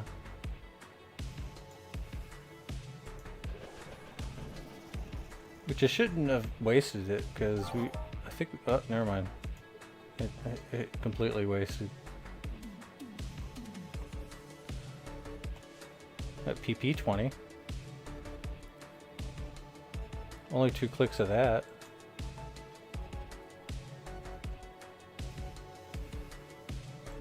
What are we lacking on this? Simple 3 conductors? Yeah, that makes sense. Most of those simple 3 conductors had to get transferred down to Cali for oven clicking.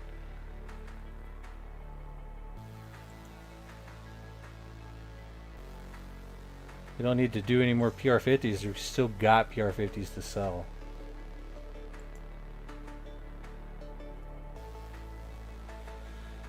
We have 1 click of a 40. That's about it for that. It's probably why we're going to have to go do some farming of those robots in particular. TC20 is where I was struggling. I wouldn't say I was struggling. Just struggling to get cryogenic residue.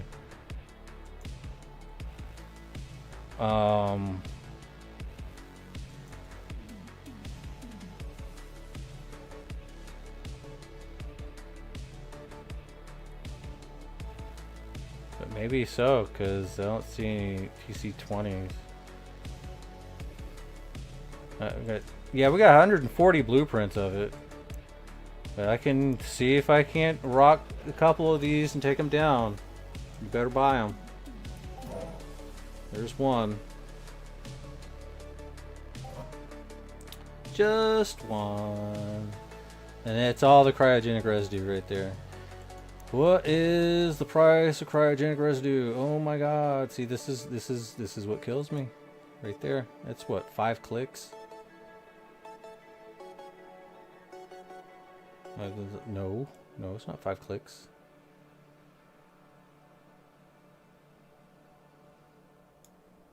See, it's just ouch.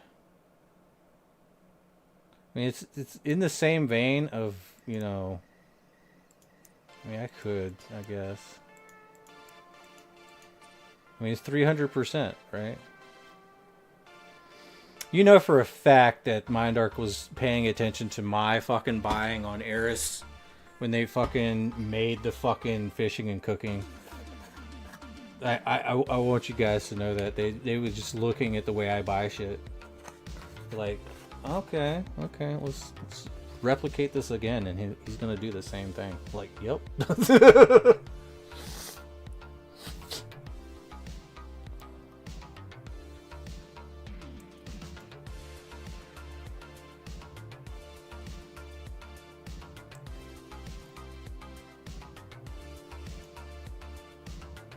Alright, so TC... Okay, so we got at least one TC20. I'm going to go with some OC20s too. Which we should probably do the PF20s, to be completely honest. A lot of people love their Power Fist.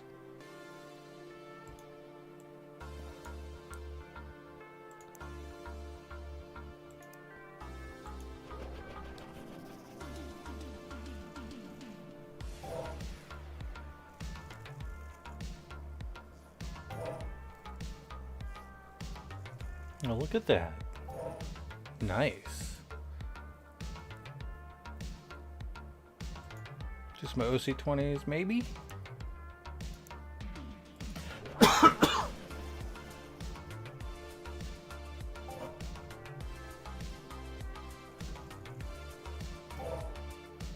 There we go. This Sinric, I wonder the same thing. The 20, like it should have swapped the Mordoric skin with the cryogenic. Like that would have made a lot more sense. Like the Mordoric skins should have been for the level 20 stuff, because it's easy to farm. The Verderon eyes easy to farm, but the cryogenic, no, full stop. Oh, guess what? Well, it's level 20. Oh, no. These things like kill, like they murder.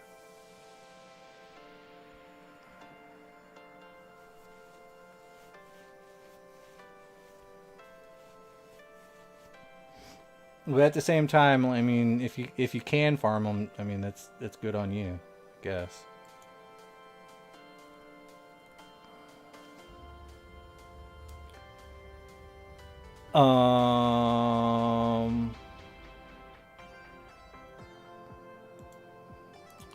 Curious? Alright, I still can't do that. Wait. Yeah, I still can't do that. Give me a second, guys.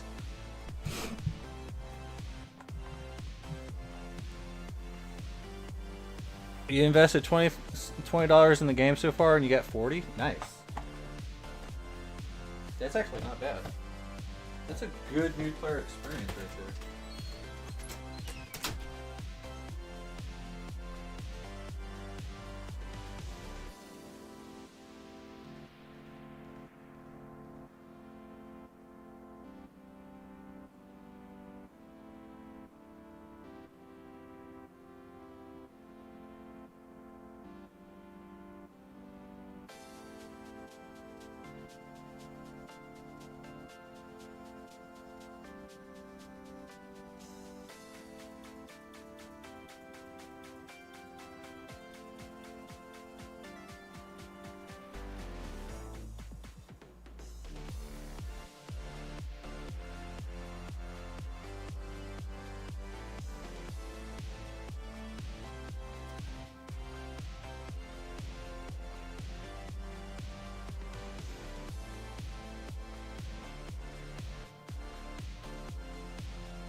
So the thing is, if I can convert enough ammo to where I can actually start, like, convert the ammo into nanocubes, and then click the food packaging blueprint, I'll be in a good shape.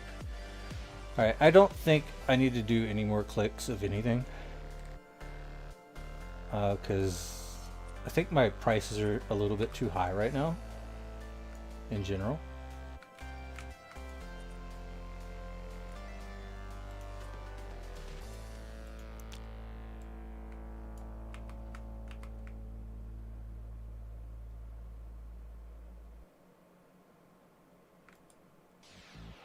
why did we come here?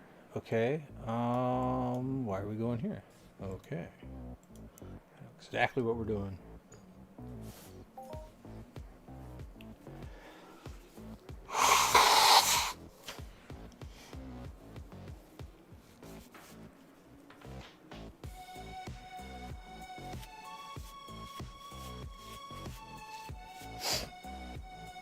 Your investment in the game over 5 years is approximately $2,000 to $2,300.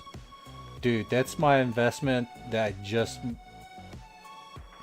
I've made more of an investment in the past fucking month than you have in the last 5 years.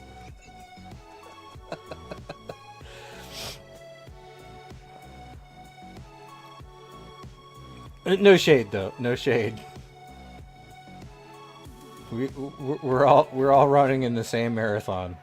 I'm just sprinting and bugging myself out.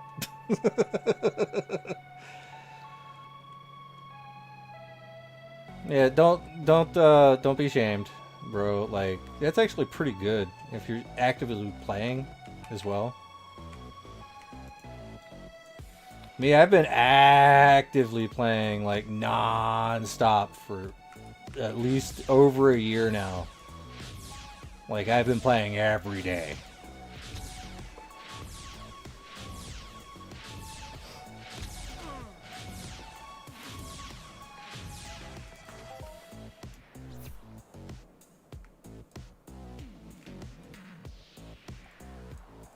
I mean, I guess I could just wall him off every last one of these things. Don't even ask me what that word means, because I have no idea. Hopefully it's not offensive.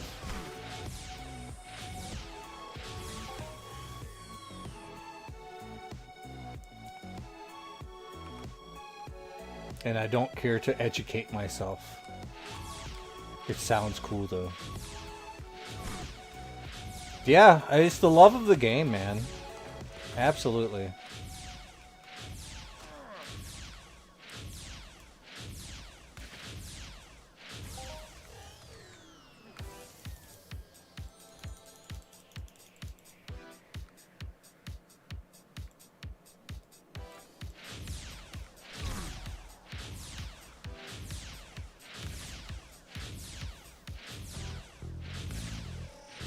Still got some incoming damage and increased damage bonus.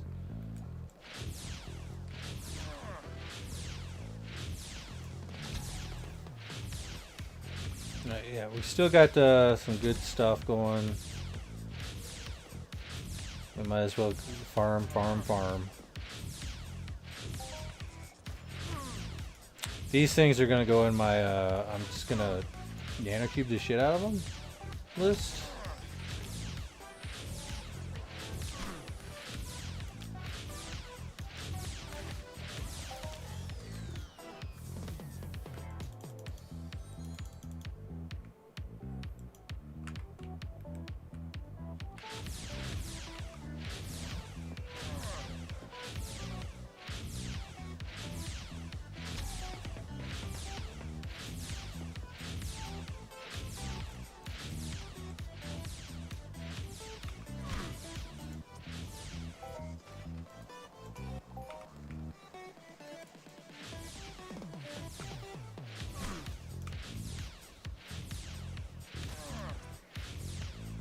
So it is my hope and my dream that I can get some freaking things for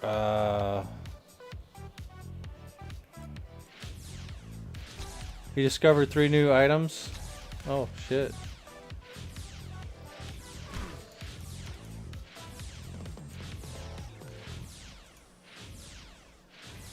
Hyperion provision focus.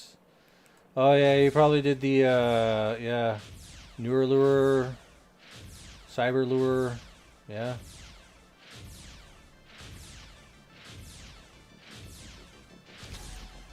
Yeah, all that shit. Like, they have access to a lot of it, and that's kind of what happened.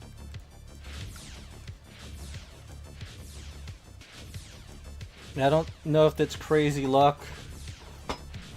More like we had the opportunity to have a lot of stuff on the back burner required to do the turn-ins. I looked at that list, I'm like, yeah, that's gonna be too expensive for me to do. And I walked the fuck away. I'm like, nope, that's not for me. Congrats to whoever discovers anything out of this tree, because that's just too much expenses.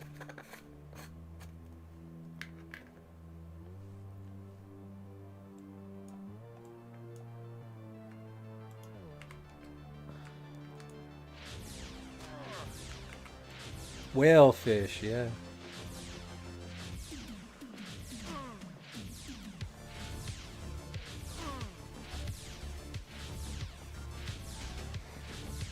But yeah, I mean, they definitely needed like some sort of tanking role, because it is definitely like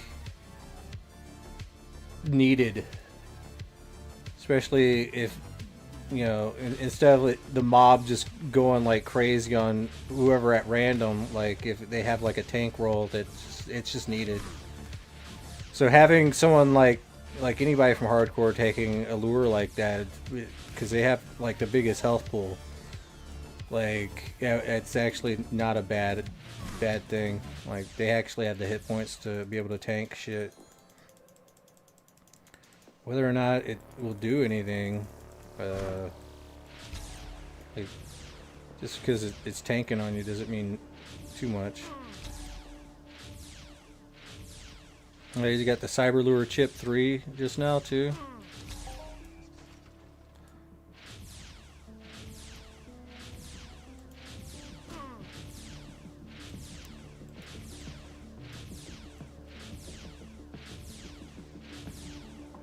It's got all 4 now.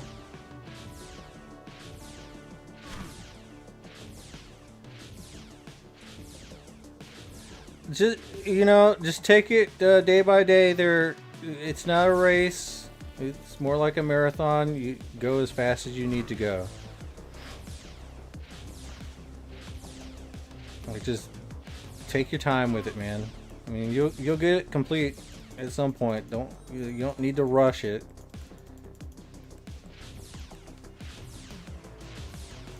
Where is your mentor anyway?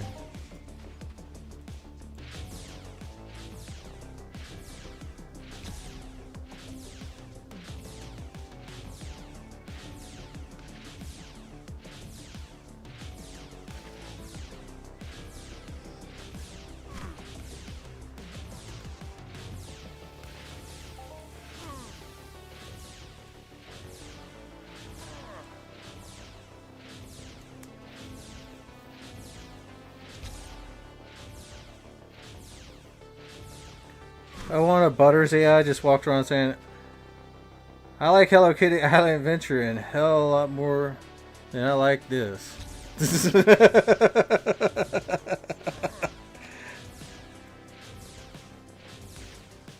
Right? That'd be hilarious.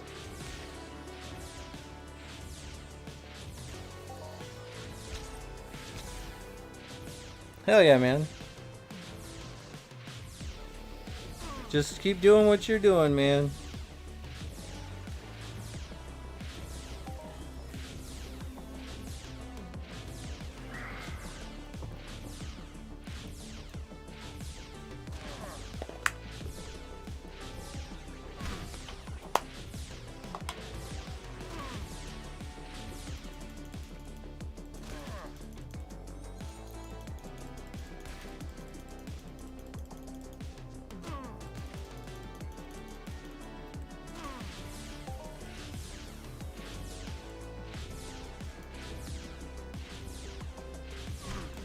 I keep wanting to check this, but I really shouldn't.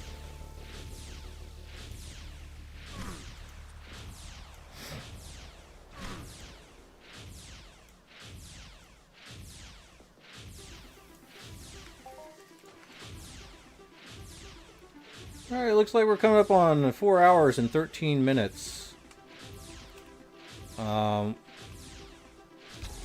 How many more robots do we need to destroy? I want to just try to destroy as many robots as I possibly can. Then we'll announce the winner of the raffle. Ooh, look, it's Callie. How wonderful.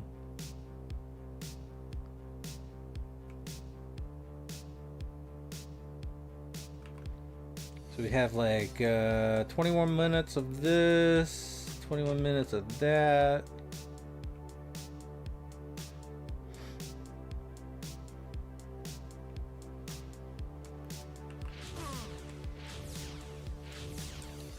Just a friendly reminder to you guys, if you guys want to help out with the algorithm, I got a lot of YouTube videos to watch.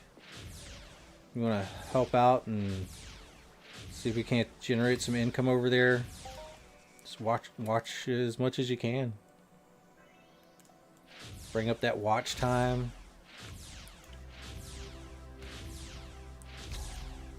Maybe find something worth watching. Or relive past live streams. We got them all, man. Almost, except for the VODless ones. Those are lost to time forever.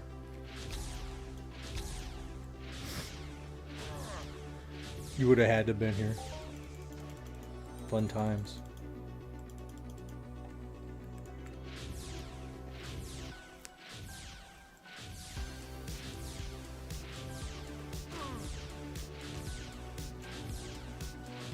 Thank you very much, Tricky. Not a single circuit functional processor.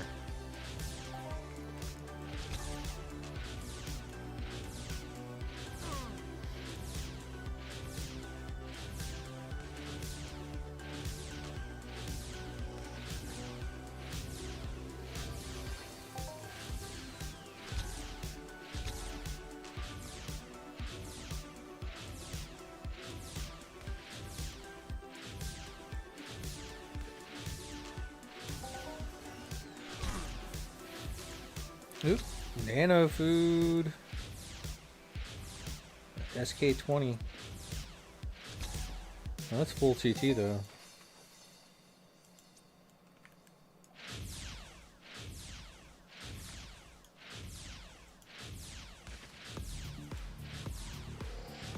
Still nano food.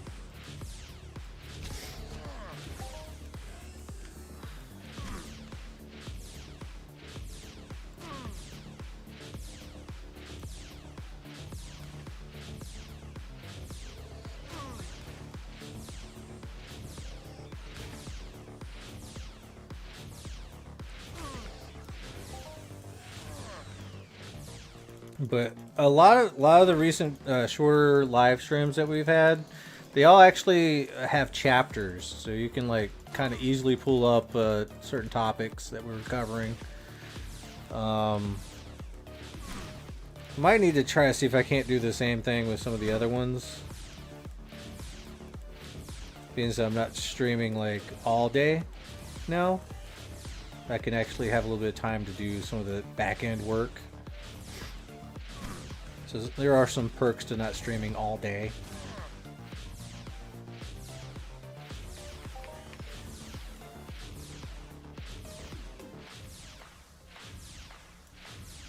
But when it comes down to it, I thought we was going to do a little bit of fishing today, but it looks like we're not going to.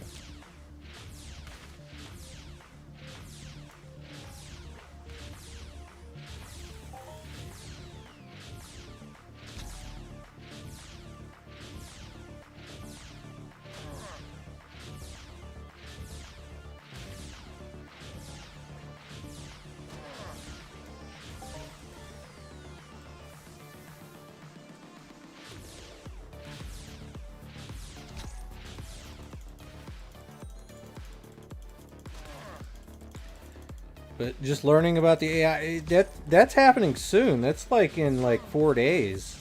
We're gonna have AI running around, being a synth, and people are already up in uproar. There's like people that don't like that at all. Then you have dumbasses like me who's like, let's see what happens. I want to run this experiment. This sounds fun.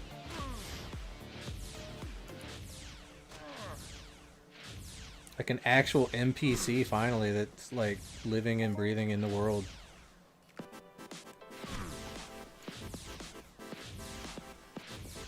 I mean, what a hell of a game to put that in, right?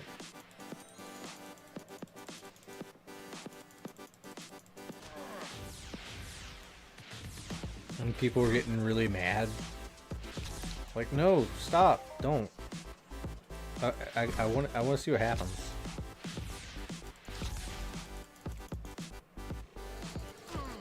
And there's gonna be like the first instances of hate on AI.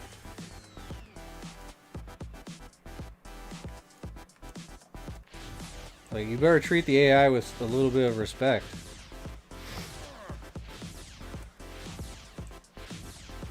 Or they'll take your money. Maybe it will help out the loot in the long run, honestly. I mean, maybe it might do the, I don't think it'd do the opposite, but maybe it might actually help because my narc will see what it's like to play the game. Like, our AI is like failing hard. Like, everything they do, they're losing money. Like, oh, that's not good. Yeah, every time they go to Mystery Snow, it's like they like lost so much money.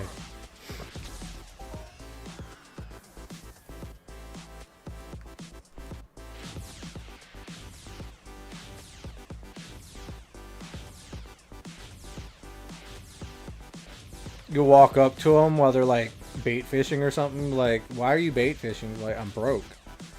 Like, oh, well, do you have any loot on you? Like, yeah, a little, but no one wants to buy it because they say that my prices are too expensive. But like, well, what do you have? Oh, yeah, that's way too expensive. You're just gonna have to give that to me for cheaper. Like, I can't do that. Well, then you're not gonna get to sell. I guess everyone's right. Poor AI is gonna get just hammered. Buy my overpriced shit.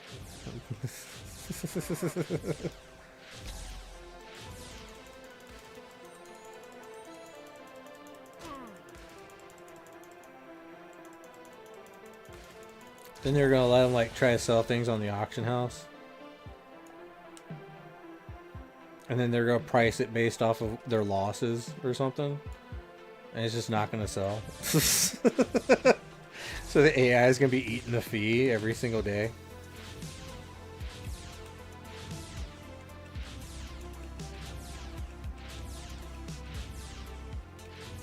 Or wait and watch, man. Like, maybe like the low ballers, right? Are finally gonna have like the AI basically like sitting there at the auction house waiting to overcut them to bid higher, and they'll get into bid wars with the AI. That would be hilarious.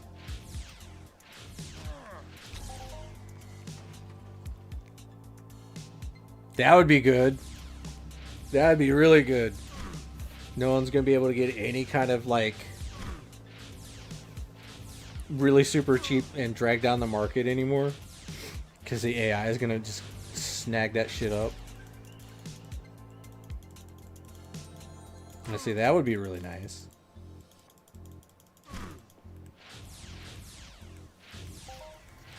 Yeah, we won't have Aeolus Black putting first bid on everything. Wouldn't that be crazy?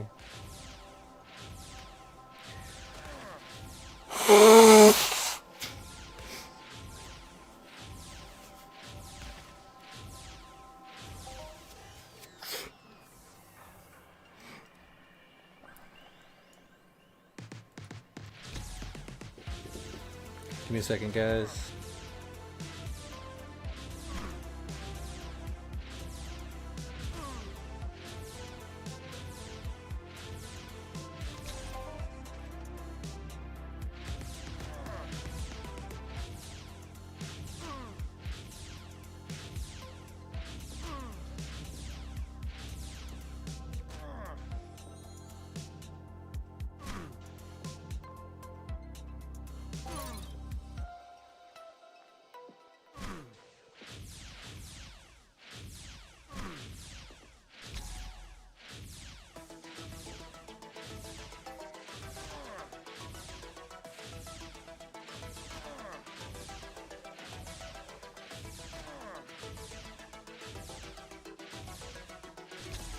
Alright.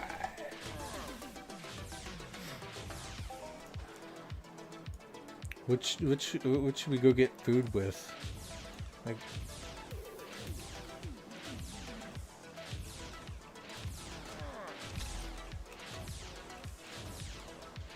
see, I don't know if the AI is gonna suck up most of the loot, man. It's really hard to get good loot anyway. And if they're starting off from scratch, man, it'd be interesting to see them start off with nothing. And then somebody is going to loan them a really nice weapon or some shit.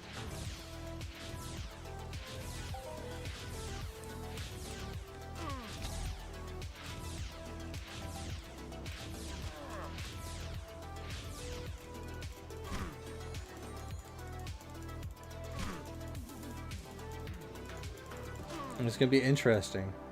Everything's going to be interesting. Alright, we got a couple. Nice.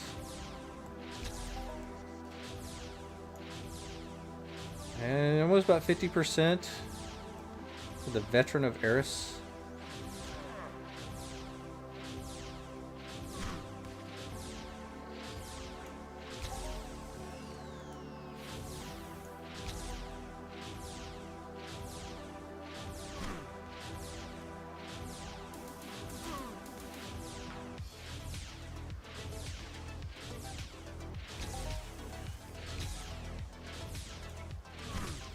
Alright guys, everybody, you do know that we do got a raffle going on. There's going to be 4 winners, 25 PED each. Get your tickets in, get your tickets in, get your tickets in. If you ain't got your tickets in, remember you can also double dip if you've been watching on the YouTube as well. You can also get your tickets in over there. We are going to be closing up shop here in just a little bit.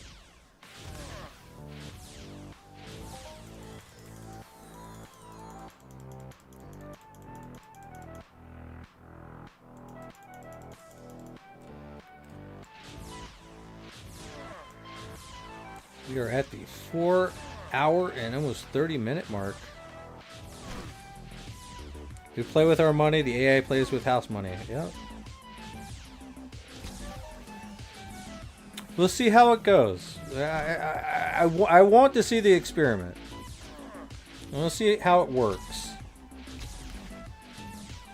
And evaluate it off of that. Right? I don't want to, like, completely dismiss it right away. I do understand some people's concerns. I also want to see how it works. And see what it can do.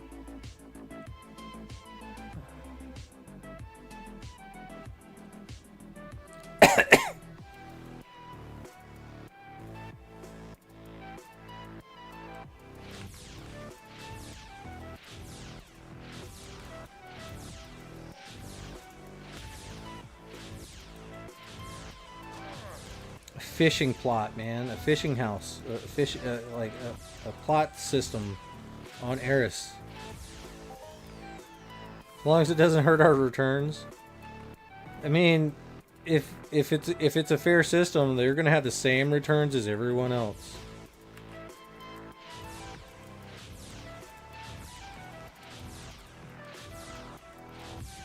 And the same costs.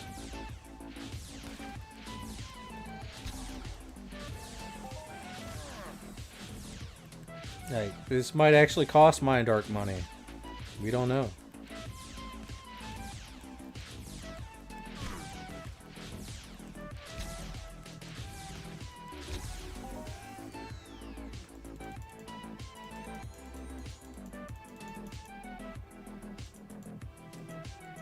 Like, I would believe that the AI would at least start out with the starter pack as they're starting. Like, I think that they'd have a frontier. And maybe start off with the Satesh stuff and, you know, work their way up from there.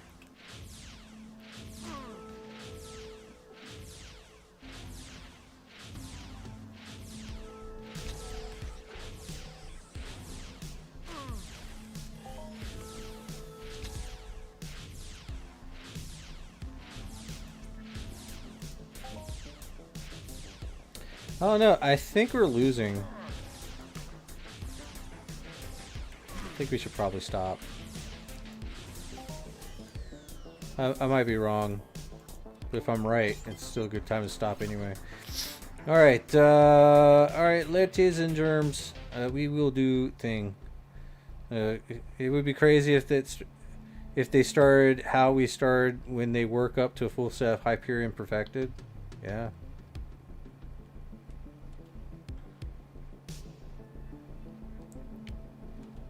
I mean, if they start off at nothing, right?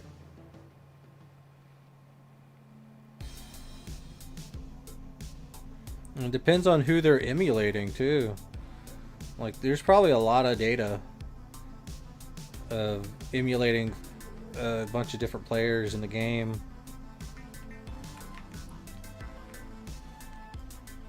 Like, they didn't just get this information just from they had to dug some information out from player activity and stuff like that. Alright, let's go ahead and just recycle what we have.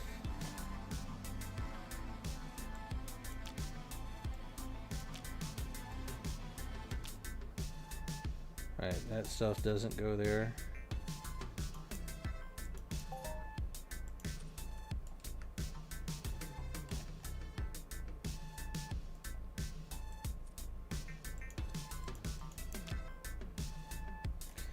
Did it really just take our shrapnel?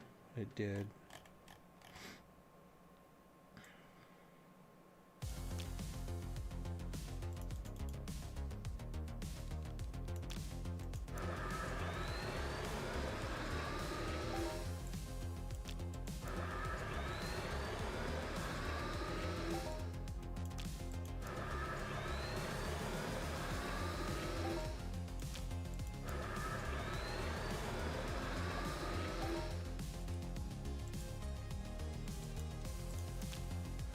Durable weapon sights, huh?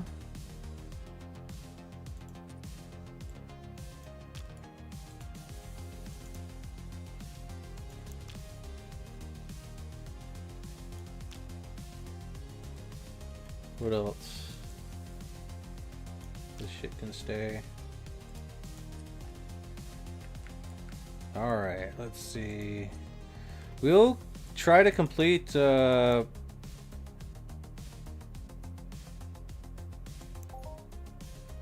try to complete the rest of ARIS later on a different stream. Let's see. I probably don't want to do that. Where's a good spot for Swordfish?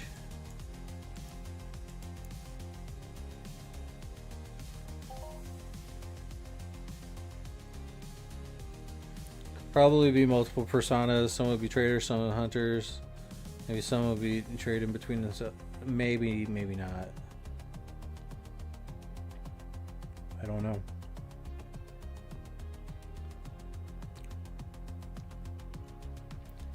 Alright guys, we're gonna go ahead and run the Raphael. If you're not in it, I gave you enough chances.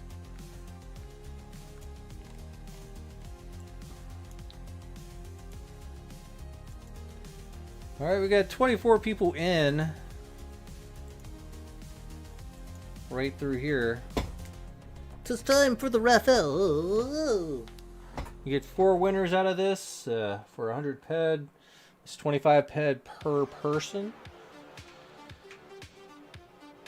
I'll be at my shop almost all night.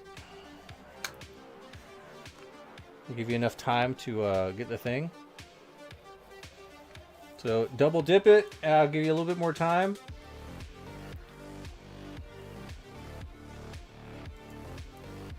A little bit more time. I'll be right back.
Alright, I got good news and I got bad news, guys. Alright, so the good news is we're gonna run the raffle, right? That's the good news, of course. But the bad news is you're probably gonna have to wait to turn it in, so we'll probably sticky it, but because I'm gonna go out and get some sushi. Some sushi. So is everybody in that's gonna win?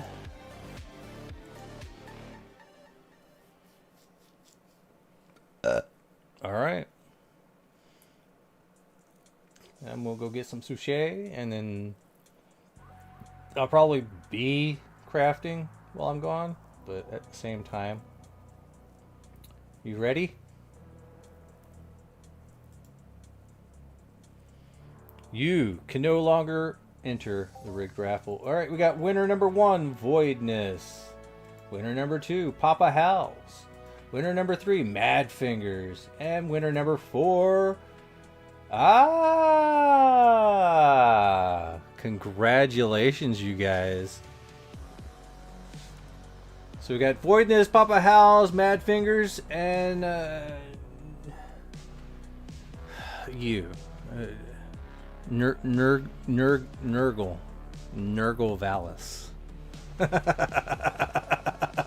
Perfect timing, as I am broke. That is perfect timing.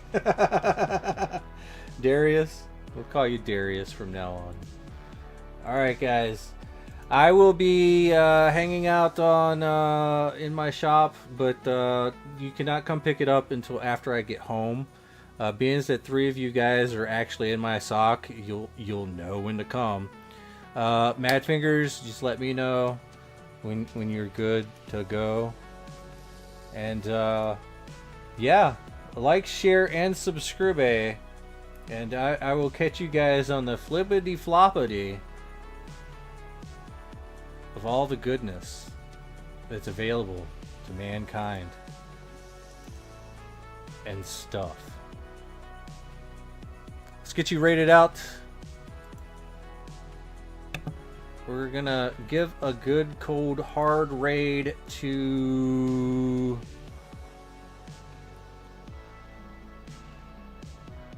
Mr. Mac Maelstrom.